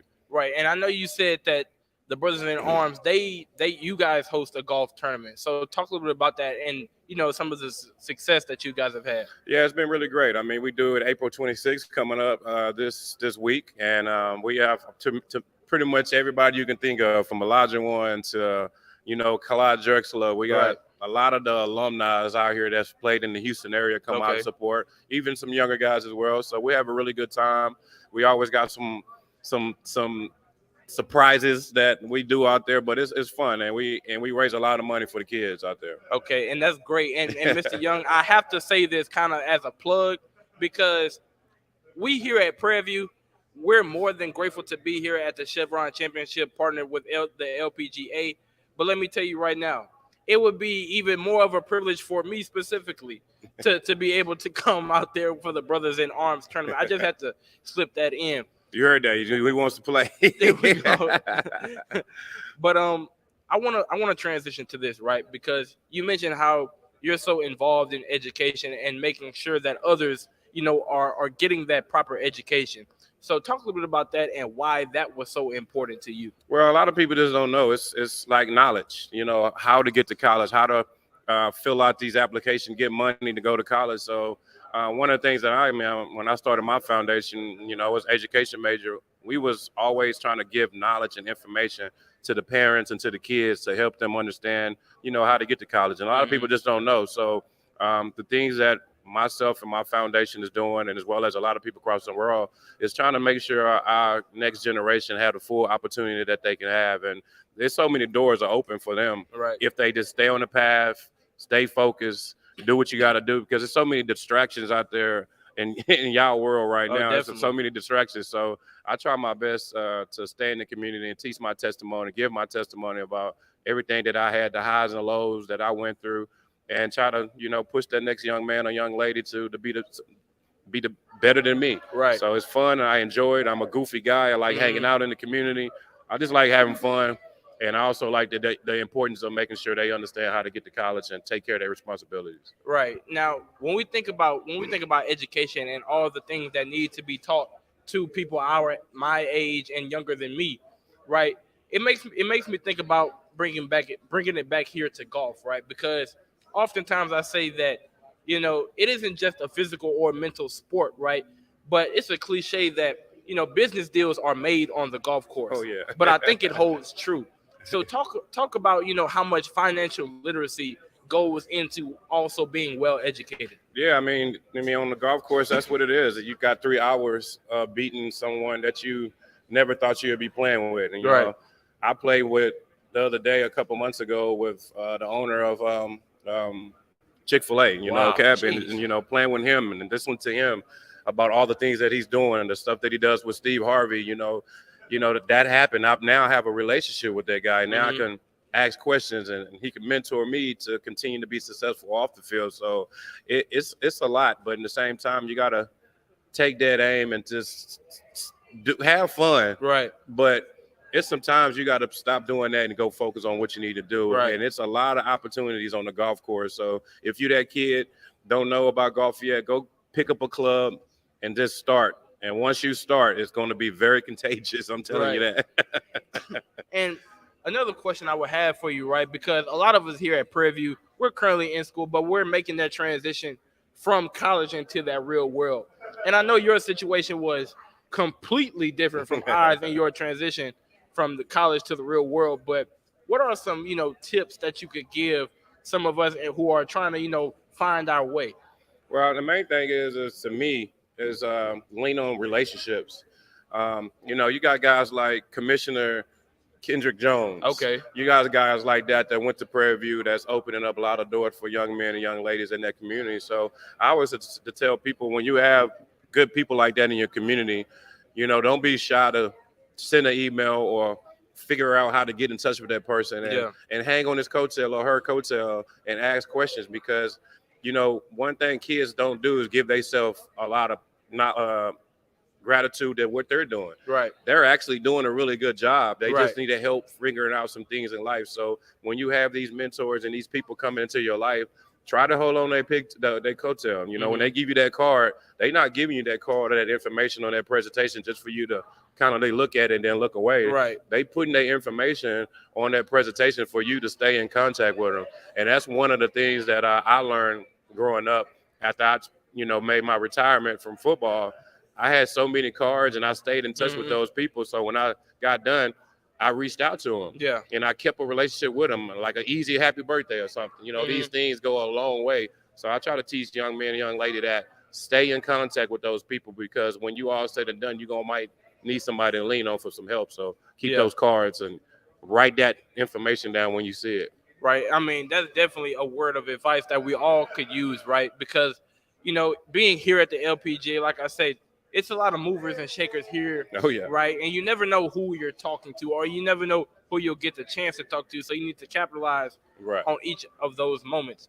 But I kind of want to circle back to your career, but slightly outside of your career, because when we talk about golf, right, one thing that was mentioned, we had Mr. Peter Jacobson, right, from NBC. He's a professional golfer as well. But one thing that he stressed to the golfers was kind of having another avenue, right, outside of golf, right? So for the professional golfers who may be watching this broadcast, or any other athlete who may be watching this broadcast, what advice can you give them to making sure, while although they do need to focus on, their athletic career, they need to make sure, I don't want to say plan B, but have different ways that they could take their life? Yeah, I mean, and by starting with that is have a resume. A lot of kids don't have resumes and they don't know how to do a resume. Okay. That's why you got to use your resources. So one of the things I tell people when you getting ready to that point of that you finna retire and things like that, always have a resume. Then on top of that, get into certain businesses. When I got retired, I had a steakhouse. So I was involved with my steakhouse, Vince Young Steakhouse. So that taught me a lot of things. And then I got involved in real estate. Then I started my own real estate company. So once you get going and once you starting that, like the way you put in of being the best football player, golfer, whatever it may be, now you got to do that same thing and becoming a businessman or a businesswoman. You got to put time in. You got to research. You got to study. You got to go to webinars. You got to feed your brain the same way you fed your brain in sports. So Right. I tell people that you got a lot of time on your hands when you retire and you turn away from sports. Now you got to figure out where to put that time at, and that time is into yourself or whatever that direction that you're going in. Put your time into that. Right.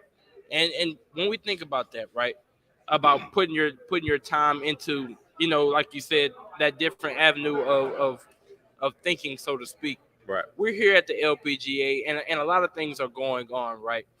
So how do you begin to, because not every time are you gonna just walk up and someone gives you their call. How do you begin to, make those connections? How do you begin to network, right? Because Right. I feel sometimes it can be easier said than done. Well, it depends on what industry you're trying to get into. So every industry has some kind of convention going on. If it's food, is it you want to be a barber? If you want to be in trucking, you want to be a lawyer, you want to be in real estate. Everybody has some kind of convention going on in your city. Right. You have to do your research and your diligence to figure that out. And then on top of that, you got to fill out the information and be there. Because once you in the building with these people, now you're in the problem of shaking hands and asking questions, and these type of things happen at these events. And you never know who you meet. You never know. And then you build that relationship with that person, and there you go. Now your life and your direction that you want to go in, it has happened out for you because you went and researched and figure out what convention is coming up in the Houston area, or if it's in Austin, San Antonio, wherever it may be. Right. You have to be visible and get your butt there to be visible, to shake some hands and get those cards. Right. And Mr. Young, before we close, I want to ask you this last question, right? Because as you mentioned, education is so important, and it's becoming increasingly important with this technological age that we're living in, right? And I know you yourself didn't attend an HBCU. You went to University of Texas, and I imagine that it was still a great education that you received there. But for those who attend HBCUs, what advice can you give them who may feel down on themselves, right? Who may feel that they don't come from that same status that others may have come from? Well, I'm that same kid, so I get it. I mean, you're going to have trials and tribulations. But listen, nobody don't want to hear you about you complaining or moping and none of that. You have to suck it up and move on from that situation. And on top of that, just pray about it. Talk to your mom, talk to your friend. One of the things that is really important to me right now is mental health. A lot of people talk to certain people who not qualified to do that. So it's nothing wrong for you to go get therapy. Right. It's nothing wrong for none of that type of stuff. On top of that, I tell people, go be around people that's positive. Don't be around negative people, because you hang around negative people, they're gonna bring you down. Right. But if you're around positive people, all they're gonna do is pick you up, and hype you up. And even though you're going through that, like, come on, man, that's nothing. Let's go play ball. Let's go get something to eat. Something like that. So stay around positive people, because ain't nobody perfect. If you know somebody perfect, please let me know. Right. Ain't nobody perfect. So just keep moving, man. Don't let things bother you, man, because the world is messed up. A lot of things is not gonna go your way, but at the same time, if you stay on your path, keep working, keep the positive people around you, I really feel like everything will happen for you in a special way. But in the same time, when you're not feeling in that you're not that kid, actually you are that kid. Right. I tell my son this all the time. He be like, I had a bad game or I had a bad grade. It wasn't really that bad if you really look at it. What I'm looking at from outside looking in, but I understand your competitiveness and you want to be better. That's a good trait. But at the same time, okay, look at what you did wrong and then fix it. Right. And that's all you can do is fix it. You can't keep moping and crying about it and stuff like that. You got to move on real quick. Right. Now, I said that was the last question, but you made me think of something, right? Because, like you mentioned in your example, sometimes we can become our own biggest critic. Definitely. Right? Yeah. And I can imagine, because I played sports myself, nowhere near on the level that you did, but you can kind of beat yourself up on the mistakes that you feel that you are making. Right. So how did you keep your head up and keep yourself going? Well, I just prayed about it. I got good people around me. I got positive people around me, and I've been through a lot of adversity in my life. So growing up as a kid, so it just continued to keep me strong as a young man. So like I just said earlier, you just got to push past it. It's always another day. Yeah. It's always another day to get better and fix the situation or the problem. A lot of people tend to mope about the problem. Yeah. You got to keep going, keep moving, because time and days going to keep going. Right. While you moping and chilling, time is passing. That day you messed up was Tuesday, and now today is Sunday. You still moping. Yeah. And you could have been working that Wednesday, Thursday, Friday on getting better and fixing the issues. So you got to just continue to keep moving and keep going. You know what I mean? I definitely appreciate that. And let me tell you, although we're talking to an audience and we have people who are watching online, that was a message that I needed for myself. So I definitely appreciate you saying that. Anytime. And before we wrap up, I believe it was the 2002 draft, right? 2006 draft. 2006 draft. I still don't know what we were doing. I mean, don't get me wrong. I get that defensive players, they can be game changers. I don't. That would have been fun to play home in Houston. Yeah, that would have been great. But actually, they went another route. But still, to this day, that hurts. But I still support the Houston Texans and my Tennessee Titans. No, we definitely appreciate that, because let me tell you, on Madden, I don't care that I lived in Houston. I was playing with Vince Young and the Tennessee Titans. Like I told you, you're the reason why I wore number 10. I appreciate it. So this has really been an honor. Thank you so much for joining us here today. Appreciate it. Yes, Congrats, man, PV. Shout out to PV. Shout out to my nephew, Christian Latham. He plays golf on y'all team. Keep going, young man. I'm proud of you. He plays Shout out Christian. Shout out Christian. You know Christian Latham? That name sounds familiar. My nephew, yeah. He's the man over there. That's nice. That's great. I didn't even know that. Right. That was Vince Young, NFL legend Vince Young. And this has been Caleb Carter with KPVU-TV. Stay tuned. We're still in day 3 of the Chevron Championship.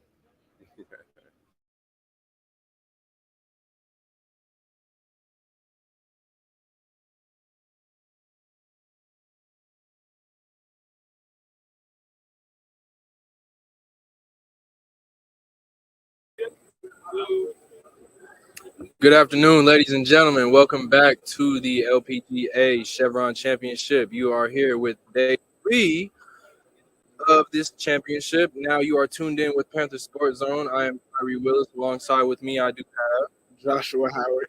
Now, we do have some exciting news for you all. We were just informed that for this whole tournament, there was our first hole-in-one performed by NG Chun on the 17th hole, second to last. Josh, give us a brief overview of what you think in regards to this hole-in-one and how rigorous these courses are. Well, I actually had my first experience with golf. It was a 10-minute free golf session, and the difficulties I've had with that really put golf into perspective. And to hear that someone hit a hole-in-one, that's major news. Right. This sport is not as easy as people may think it is. Definitely is. But to do that, I don't even know the diameter of the hole. Right. On a hole, I don't even know. But to do that with such a long range, it's incredible. And I think it was worth $1 million. She did donate $1 million worth since she did hit this hole-in-one, and if that's the money that's being donated, I advise all of these golfers to at least hit one hole-in-one while they're here. Swing for the man, how has your experience been so far? My experience has been great so far. Great to be in the Woodlands. It's great to be around people that look like us and are doing what we want to do in the future. Seeing professionals in their environment. This is a very quiet sport. One thing that I know for a fact, it's very quiet. No one says a word until the ball is hit, and that really focuses on the concentration part of it. So when we're walking around and we're getting interviews for our MMJs, we have to be really, really quiet so that these people can really produce. And speaking on producing, there's actual VR in the tent. There's a VR session in the tent, and it takes you into a glimpse, into a 3-minute glimpse into a woman golfer. You guys, bugs out here crazy. Yeah, man, they get to it, man. They're trying to get some of this PV juice. For real. But yeah, it takes you into the mind of a lady pro golfer, and it's not all rose colors and rainbows, you know. Right. It's about in your mental health. They have to worry about a lot of things. They have to worry about if they don't hit this hole, can they feed their family? If I don't win this tournament, can I go on to the next tournament? That's just the physical part of it, but the emotional part of it, coming out here every day, knowing you can't hit a perfect 10 out of 10 every time, and working past that.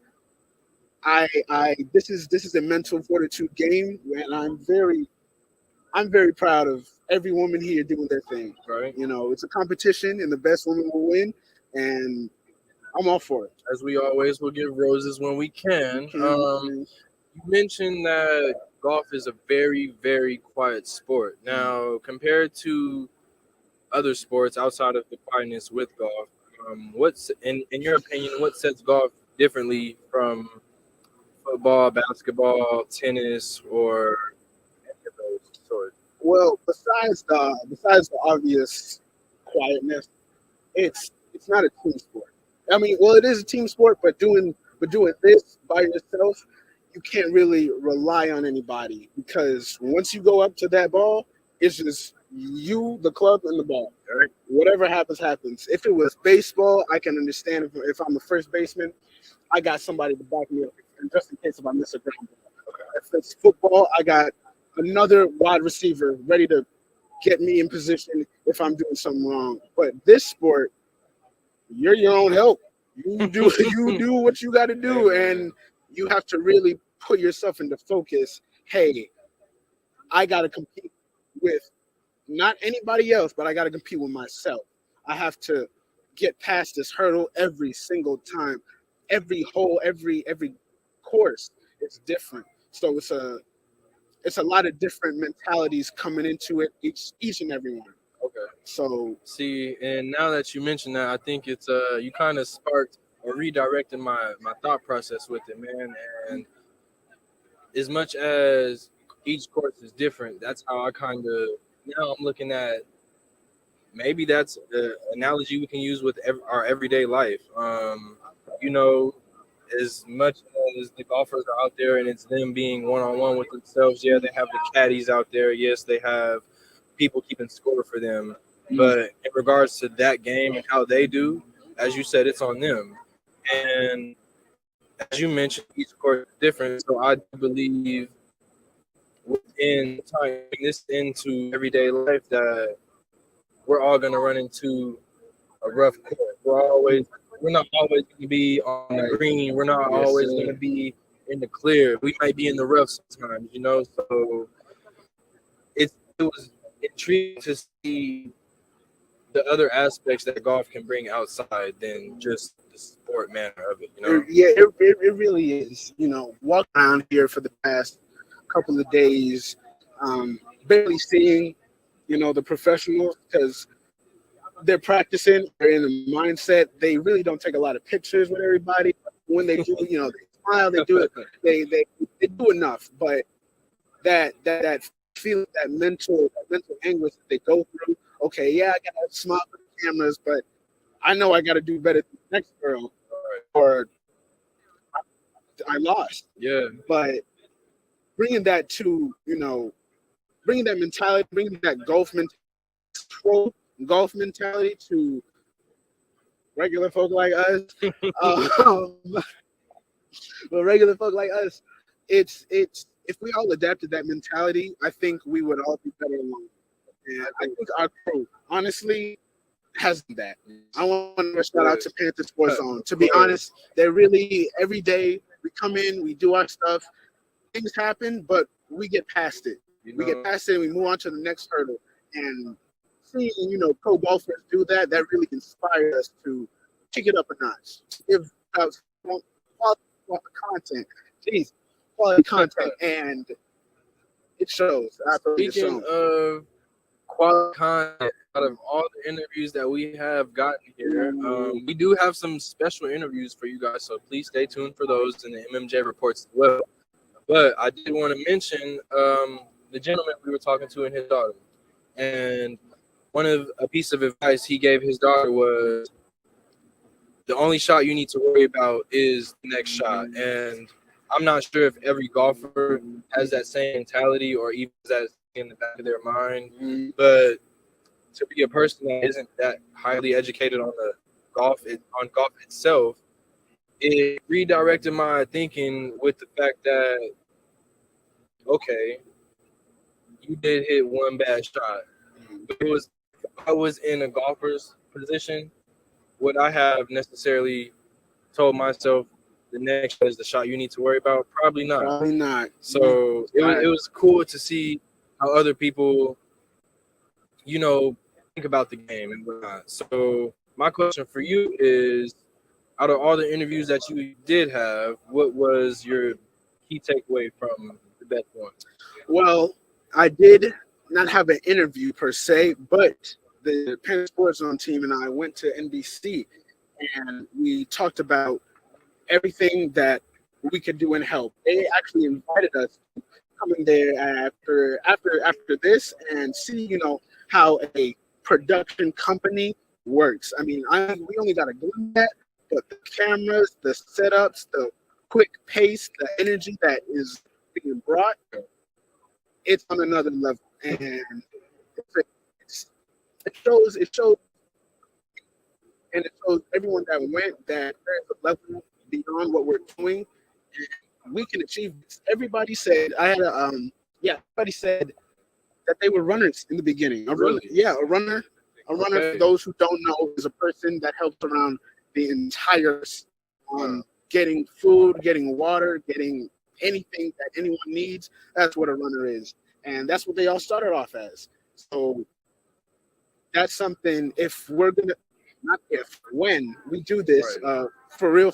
Speaking into existence. Of course, you guys speaking into existence. When we do this, we might start off as runners, but we will climb up those ranks. We will be doing this. We will be doing this for a big cable news network, and it's gonna be great. I feel like it's gonna be a great thing to witness. Going around talking to regular people. Have you talked to anybody? Any? I know we have interviews about golfers and NBC. Have you talked to any spectators? If we're referring to spectators, I've communicated with a few junior golfers as well. One of the junior golfers I spoke with, her name was Casey White, and I asked Casey a few questions. The question that I asked her that I really don't know too much knowledge upon was that I asked her what her favorite clubs to use, and she said her driver, specifically due to the distance that driver carries. So I don't for those at home, for those that don't know, we're getting there. We do. What can you describe the driver? The driver club necessarily. Now I can't give you the whole shebang in depth detail, but I do know this driver specifically takes the ball a lot farther than what your normal club would take you. So it was cool to get. Mind you, he's only, I want to say, 11 years old, roughly, something like that. And for her to be here around this energy environment, the motivation, the winning energy, the winning aspect of it all, this is my first 22 years old. I never in a million years would I have thought myself would I be here at any type of golf tournament or championship. This is a blessing that most of us probably never come across. And for junior golfers to be here, it's a great experience for them. It puts them in a light that they don't know that they're in, So you ask these junior golfers if they want to interview. They look at their parents first and like, hey mom, hey dad, can I go get that interview? And it's like the parent it falls in your court. They want you to get the interview. This is your story. The parents are here for you. As much as it's a collective thing, they want you to embrace as much as you can. Speaking about parents, this sport is not a sport you can do by yourself, and a lot of young golfers, a lot of young lady golfers are having their parents by their side a lot. Right. The gentleman that you spoke to, she was 11. I believe so, yes. 11, and she's already going to championships. Yeah. her father really put in perspective how this should go. Right. You know, and I think a lot of parents do that to the kids because not only is it structure, it's something that can help, that can benefit them later on. You know, the past couple of days, all I've been hearing is this is a business sport. Right. Plans happen on golf courses. So this can help in two ways. One, she can either go the LPGA route, right, and win however many, or become a businesswoman. These flies are crazy. coming after you. Man, look here. These flies are crazy. They're trying to get us up here. Listen, hey, it's not. It's that season, man. Imagine what the golfers are feeling right now. You know, Yo, imagine what you they're take a feeling. swing and the fly just goes In your eye now. Is that count as a penalty? You know, Something. do I raise my hand? Hey, you know, can I get a reshot? right?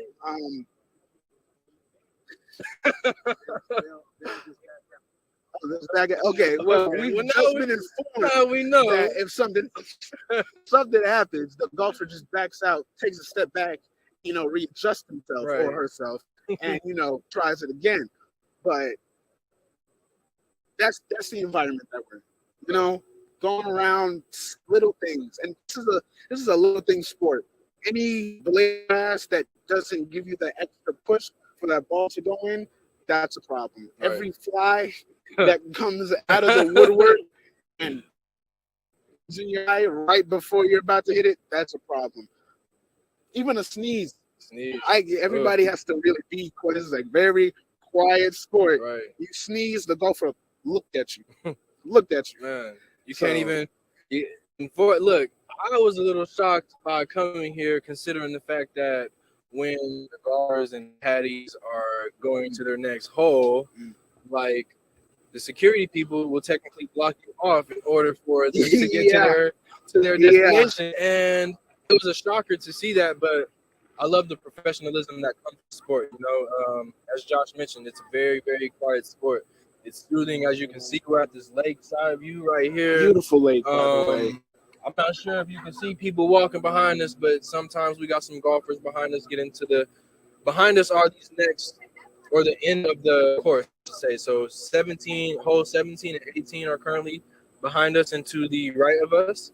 But yeah, it's a great experience. Something, like I said, I never would have thought I'd see in a million years. Yeah, you're right. It is a great experience. Being out in this fresh air. You know what I thought about the other day? We're walking. We're taking a tour around. You know, we're getting to interviews and stuff. And Panther Sports Zone, we're walking around. We look to the left and we see this big house. This big house. I forgot this is a country club. So at the time, again, this is a lot of. They made this golf course in the Woodlands, Texas. That's not how it goes. No, the LPGA Chevron Championship people in my backyard. I really can't fathom the type of money these people have. But now that million NG Chun, yes. Chun, please. We will make sure the name is right. We'll make sure the name is right. But you know, she's donated $1 million, right? Yes, sir. She's donated $1 million, and just by doing that, just by putting yourself out there after that hole in one, so that's spectacular. Again, phenomenal. Right. At a whole tournament, at a whole 17. That's talk about stepping up. Man, talk about making your mark. Hey, someone come and try to follow me after. Man, and there's, I don't want to say it's not possible, but looking at these courses, not gonna lie to you folks, these are some pretty rigorous courses. Considering that I'm more of a basketball or cross type of person. Baseball over here. You know, it's a different type of lifestyle that I had to adjust to, and of course we had to get educated on the golfing experience, the golfing life, golf itself, the terminology, the numbers with it, the statistics that come with it.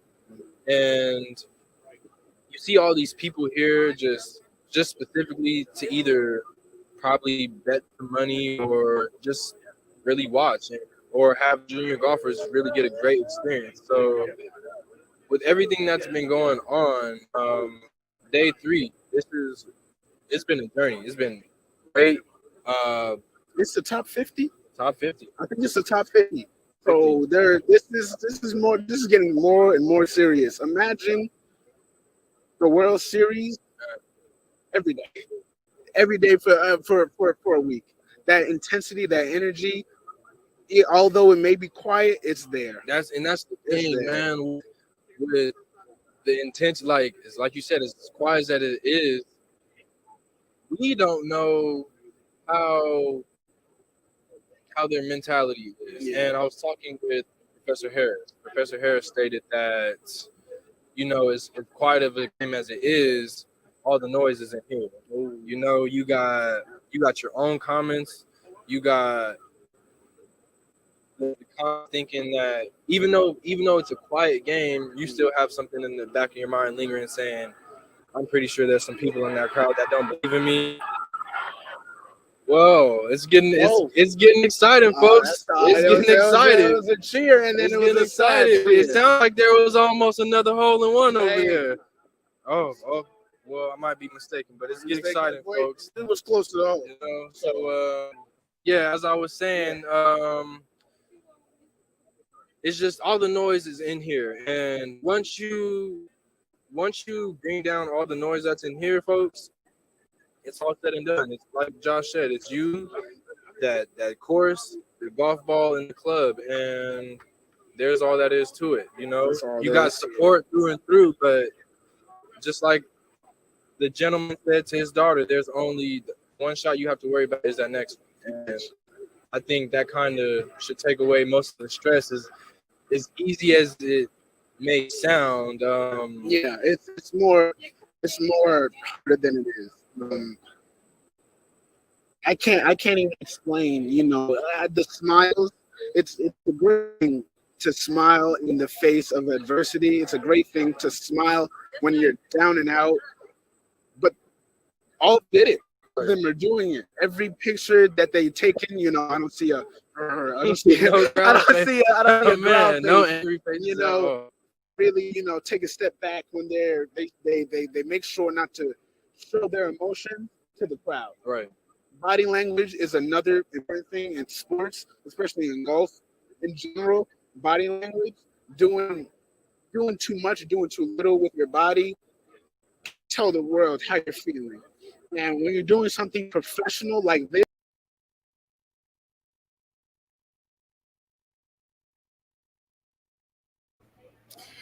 hello, everyone. Good afternoon. Welcome to the Inspiration Dome. You've been welcomed so many times throughout the last few days here at the Chevron Championship in the Woodlands. My name is Teresa Dowell-Vest. I'm the Director of Film and Television Production at Prairie View A&M University. And I am so pleased to be sitting with a friend and a colleague and someone that I just trust with the growth of our program, Mr. Brian Cokes.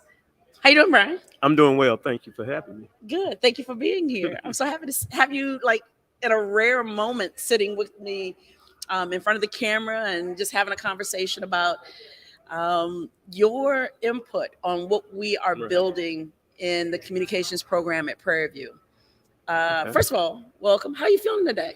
I'm feeling well, and I can say I'm really enjoying what I see. I think it all came to fruition. Yeah. What we planned probably over 5 years ago, 4 to 5 years ago. And it's amazing to see these students out here doing what we pictured them doing when we started the design of the new television station. Yeah. So I'm enjoying it. Excellent. Let me bring the audience up to speed right quick, because you've already touched on a few elements of how we know each other and how we've worked together. Yeah. In 2018, the communications program at Prairie View, won a Title III grant, a grant that will allow us to really build out our mass communication program. And part of that grant was allocated towards renovating our television studio in Hilliard Hall on campus. And Brian at the time worked in campus planning, and campus planning is crucial to any renovation project on campus. It That's goes correct. through campus planning, quite frankly, in order for you to get to any place of success. So Brian was in that office and he was really excited about what we were planning to do. So we spent a lot of time talking to each other, sharing ideas. Brian would text me pictures of news desk at 3 in the That's right. morning. I would text him back something saying, yeah, I really want our space to look like this. And you really do have your fingerprints on the success of what we've been building at Prairie View. And I just Well, thank appreciate you. you so much. I appreciate that. Yeah. I mean, a lot of people know this, but they may wonder why I'm so vested into this program. If this was around when I was in school, I would have double major because my background is architecture, construction, and you're always marketing yourself. You're always broadcasting, creating these commercials to sell yourself to a group of people you don't know. Yeah. So I just saw the longevity of the program, the importance of it, and I noticed something that the school didn't necessarily have. And it wasn't so much redesigning the station, but it's how do you make it different? How do you make it better? Yeah. Don't improve it, but take it to several other levels. And what I saw from you when you first made that introduction on what you wanted to do, those starry eyes in the room, and everybody else kind of, like, oh, okay, whatever, sounds like a big dream. That's when I made the decision. I said, no, we're going to do this in-house. I'm going to be heavily involved. And we're going to make sure this is one of the best products put out there. I literally remember when you pulled me aside and say, we are going to do this a little bit differently. And I don't know if I had a true appreciation for what that meant, because since then, which was probably 4 years ago, 4 or 5 years ago at this point, I thought, oh, the university supports innovation, and it does. And as a whole, it is an institution that is definitely about growing. But at that time, there were some naysayers. They were like, we don't know if we need this as much. And now we are a vital part of the messaging and growth of the university. What do you feel would be some of the best uses for what we do in the TV studio for the innovation and growth of Prairie View as a university? So when this project came about, there was another project going on at the Billy Nix Stadium, the Baby Dome as we know it. It was at that time I envisioned these two projects would be communicating to each other. So for the simple fact that you have a studio and we're putting this big screen inside the Baby Dome, I'm like, you can broadcast from the TV station to those 4 screens. So if you had a special guest that everyone couldn't make into the studio, they could view it in the Baby Dome. Sure. You could do a live concert from the studio and broadcast it to the Baby Dome. Sure. Or vice versa. So I really saw this as a major vehicle for the university, and it's just getting started, and they hadn't realized it. For the simple fact, if there is messaging that needs to come out, you can go over there and record a commercial, and you got it forever, and you can continuously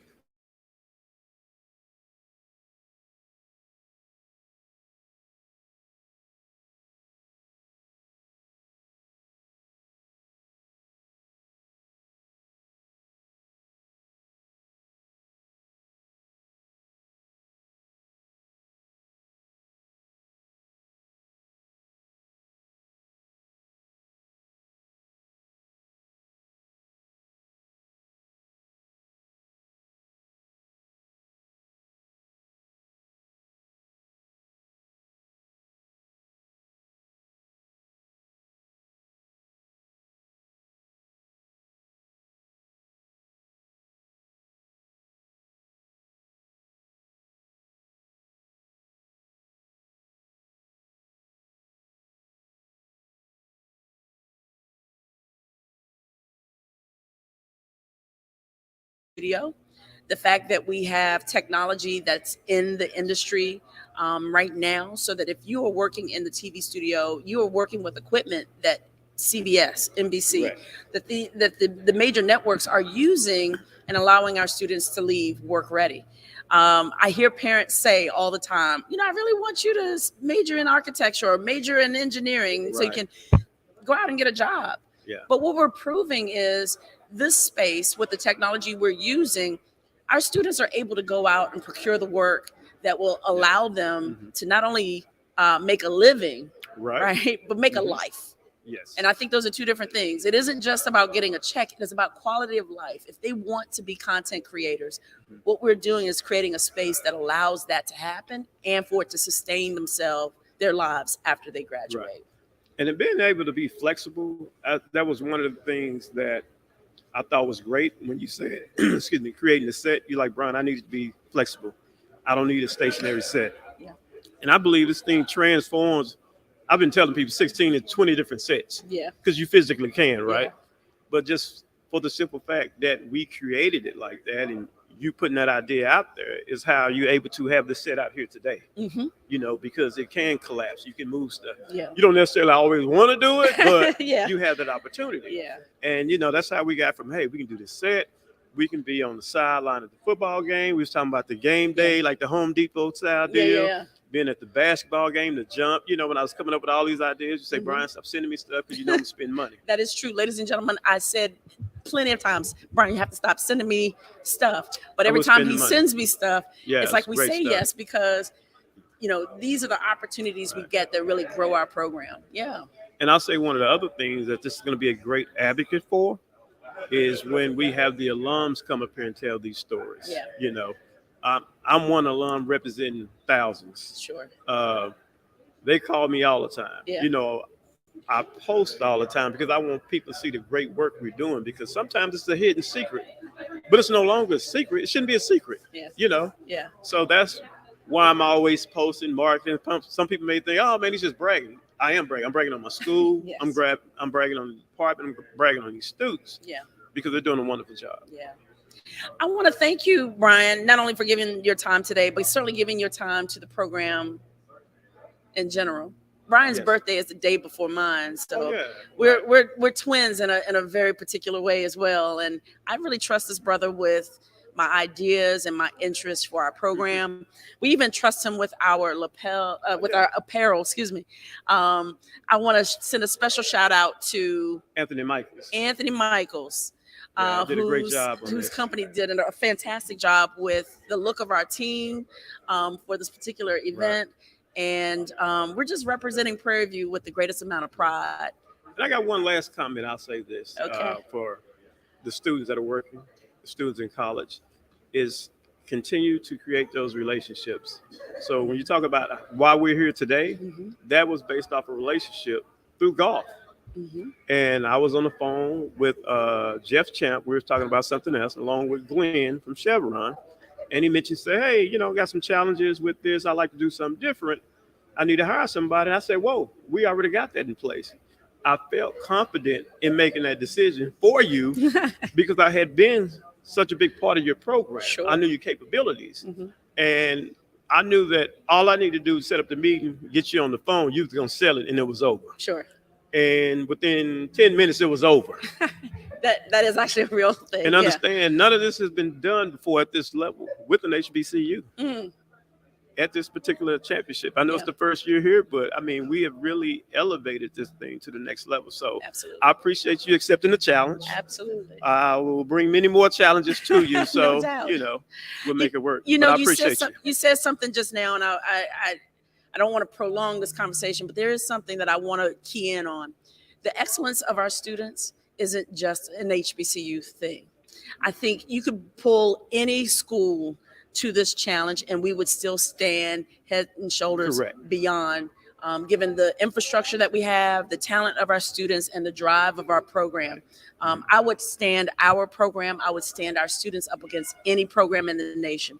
And I just really appreciate the opportunity that Chevron and Accenture and Prairie View is offering us and our entire program the opportunity to showcase who we are and what we do. So I look forward to all the excitement things you have coming in the fall. All right, we're gonna get to it. All right. Ladies and gentlemen, thank you so much for joining us. I just wanted an opportunity to take up a little space in our broadcast to thank someone who absolutely is active in the success of our growth and development, Mr. Brian Cokes. I'm Teresa Dowell-Vest, and thank you so much for watching our broadcast from the Chevron Championship. Stay tuned, we got more to come.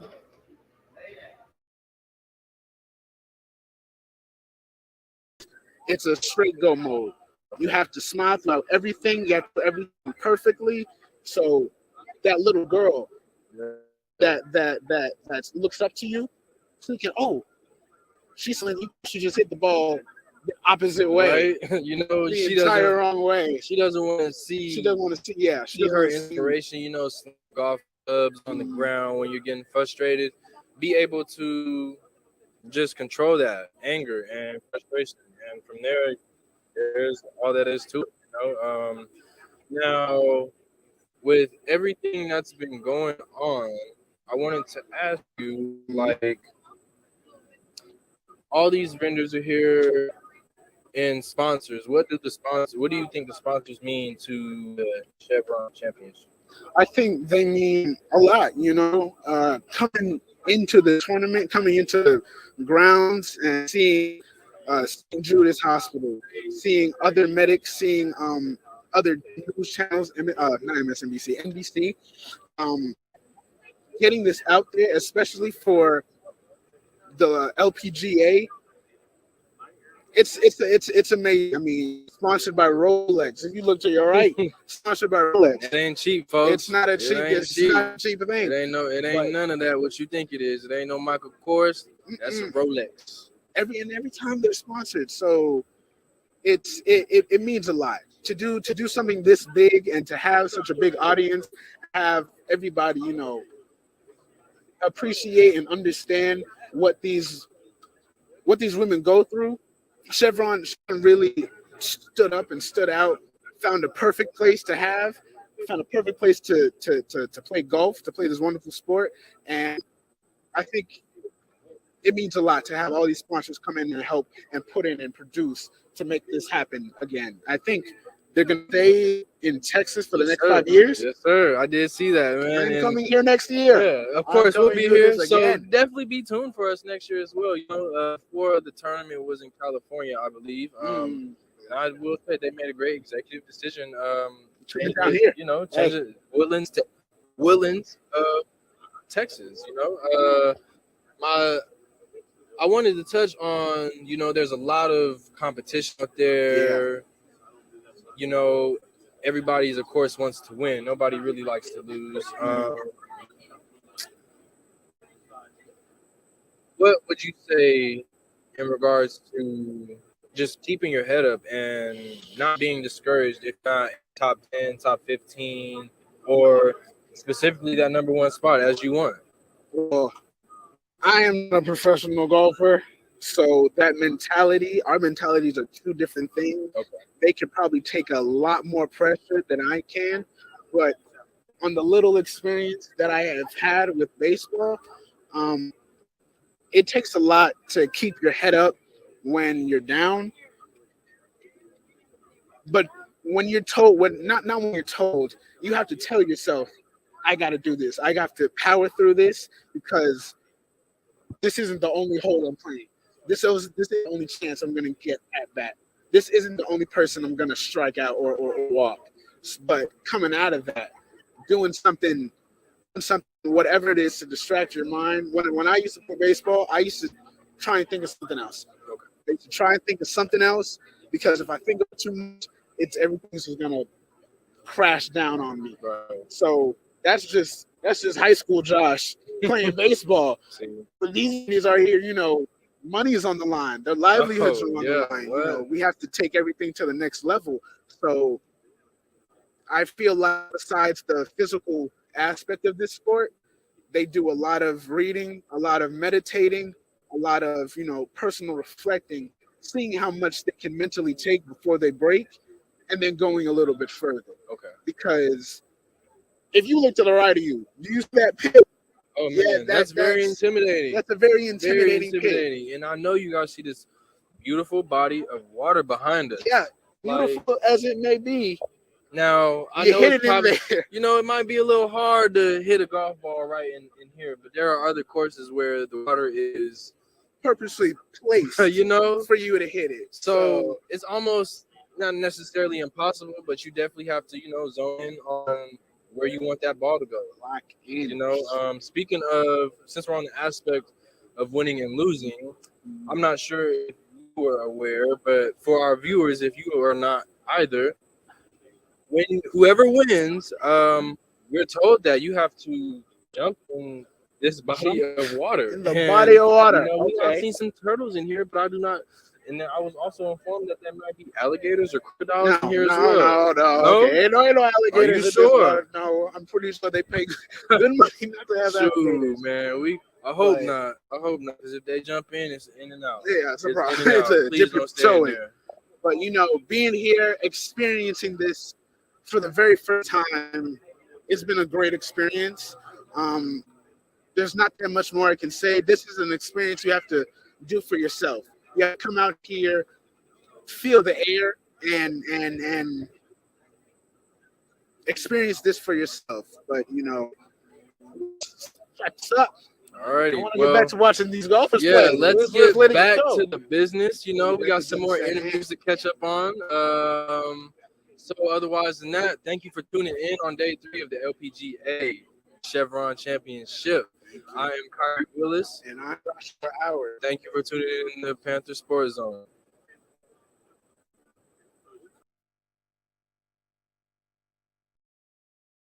Wait, how tall are you? Wait, hold on. Wait, go now. Hi, my name is McKinley Fields at the Chevron Championship, and today I have John Mathis with KPVU-TV. How does it feel to be at the Chevron Championship? It feels amazing. I've had amazing opportunities, networking opportunities, and I've just had a great experience meeting everyone. Meeting everyone. Yes. So you're meeting everyone at the championship, right? Yes.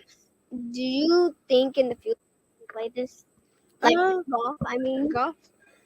It's an amazing sport. I actually went to the golf simulator in the front, towards the front area, and I had an amazing time. And I would actually play golf for fun. For fun? Yes. So did you ever play any other sports?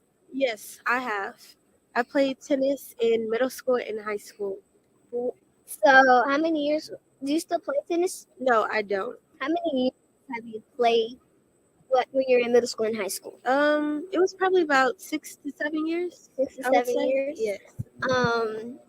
Who are your favorite tennis players? My favorite tennis players now and of all time are Venus and Serena Williams. So I see. So why did you stop playing tennis? That's a good question. I stopped playing tennis because that's a good question. So I really stopped playing tennis because I came to college. So that kind of, I feel like if I would have continued playing college, playing tennis, I wouldn't really have time in college to play. But student athletes miss school a lot of times. Yes. And they have to make up the work. Why didn't you? Well, first I should say, did your school have a tennis program? Yes, they do. So did you, so what was I?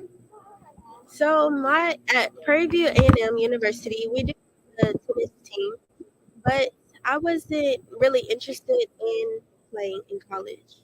So I wanted to have more free time. So were you scared if you missed the days you have to make up all the work? Yes, that too. So even in middle school, well, not mostly in middle school, but in high school, I did have to miss a lot of work days. And I didn't really like that because once I got back into school, I was really kind of lost. So you just stopped being a student athlete? Yes. Any questions for me? Yes, I do. So I understand that you play golf. How many years have you been playing golf? I started when I was 3, so 7 years. Okay. And what motivates you to play golf? A good answer. But nothing really motivates me like my dad told me. Well, my dad didn't tell me, but I had to play sport through through elementary school until I get up to college. Mm-hmm. College, they said I need a scholarship so they don't have to pay for anything. I need to have good grades, and if I don't like sports, I can get an academic scholarship. Mm-hmm. But what motivates me is just to have fun and be happy. Okay. Because my dad told me, well, my parents Mm-hmm. told me I needed to play sport, and this was a good sport to play. Okay. How do you mentally prepare for a tournament? Mentally prepare for a tournament? Yes. Well, first, do you mean like before the day or on the day when you do the range? Let's do before the day. Well, before the day, Mm-hmm. if it's on like a Sunday or Saturday, if it's on a Sunday and Saturday, I'll go practice. Okay. Just like I go to my coach, and then my dad sees something that he doesn't like, he'll just fix it for me, and then that's good. But what motivates me is just to go out there to see new courses, and just to feel like I'm a professional golfer. Okay. And what is your favorite club to play with? Well, by looking behind me, I'm at the golf course, so probably like a driver. A driver? Okay. Can you explain a driver? Because I'm still getting into golf and golf lingo. So can you explain that for me? Well, you want to know about golf, right? Yes. So golf for beginners, they see everybody hit the ball in the air, and the air, it doesn't just come automatically and hit it in the air. Yes. I know you golf, but if you want to watch, you can see behind you. Right. But I would have to say, if it's your first time, go to like a course that may be by your house, and just get some clubs, and then and you're gonna hit some wrong shots. You're not gonna have the right club. I'm gonna just have to tell you, you need a putter. You're gonna need a putter for the greens, because if you don't have a putter, you're not gonna do good. So explain what is the putter. So right behind me, you can see. Well, you can't see the flag. So behind us is 18th hole. Yes. So you can't see like the bag right behind us. Mm-hmm. I mean, like the flag. Yes. But I think the flag is more up. Mm-hmm. But when you're on the green, you putt until you make the ball in the hole. Okay. Do you have any more questions for me? Yes. Okay. Okay, so why'd you go to PB? So PB was the last choice. Last school choice for me. So what was your first choice? Yes, my first choice was going to Tuskegee. It's Tuskegee University. It's in Alabama. Close to Atlanta. So I wanted to attend Tuskegee for the pre-vet program to be a veterinarian, but I graduated high school in 2020, so that's when COVID hit. So I decided to stay. COVID year? I'm sorry? Did you take a COVID year off? So yes. So what are you? I'm a junior. So I'm currently a junior. If you never took the COVID year off, you'd be a senior. No, I would be a junior still. You still be a junior? Yes. But if you never COVID happened when I got out of high school. When you got out of high school, okay. So in 2020, that's when I graduated high school. And that's when I decided I had to make the big change, and I decided to stay in Texas. So I decided to come to PV because it's close to home. But if COVID never happened, I would definitely be attending Tuskegee University, pursuing my veterinarian career. Your veterinarian career? Yes. Well, that is all. Stay tuned. I am McKinley Fields, and also I'm John Mathis with KPVU-TV, and stay tuned. Thank you. I'm not smiling.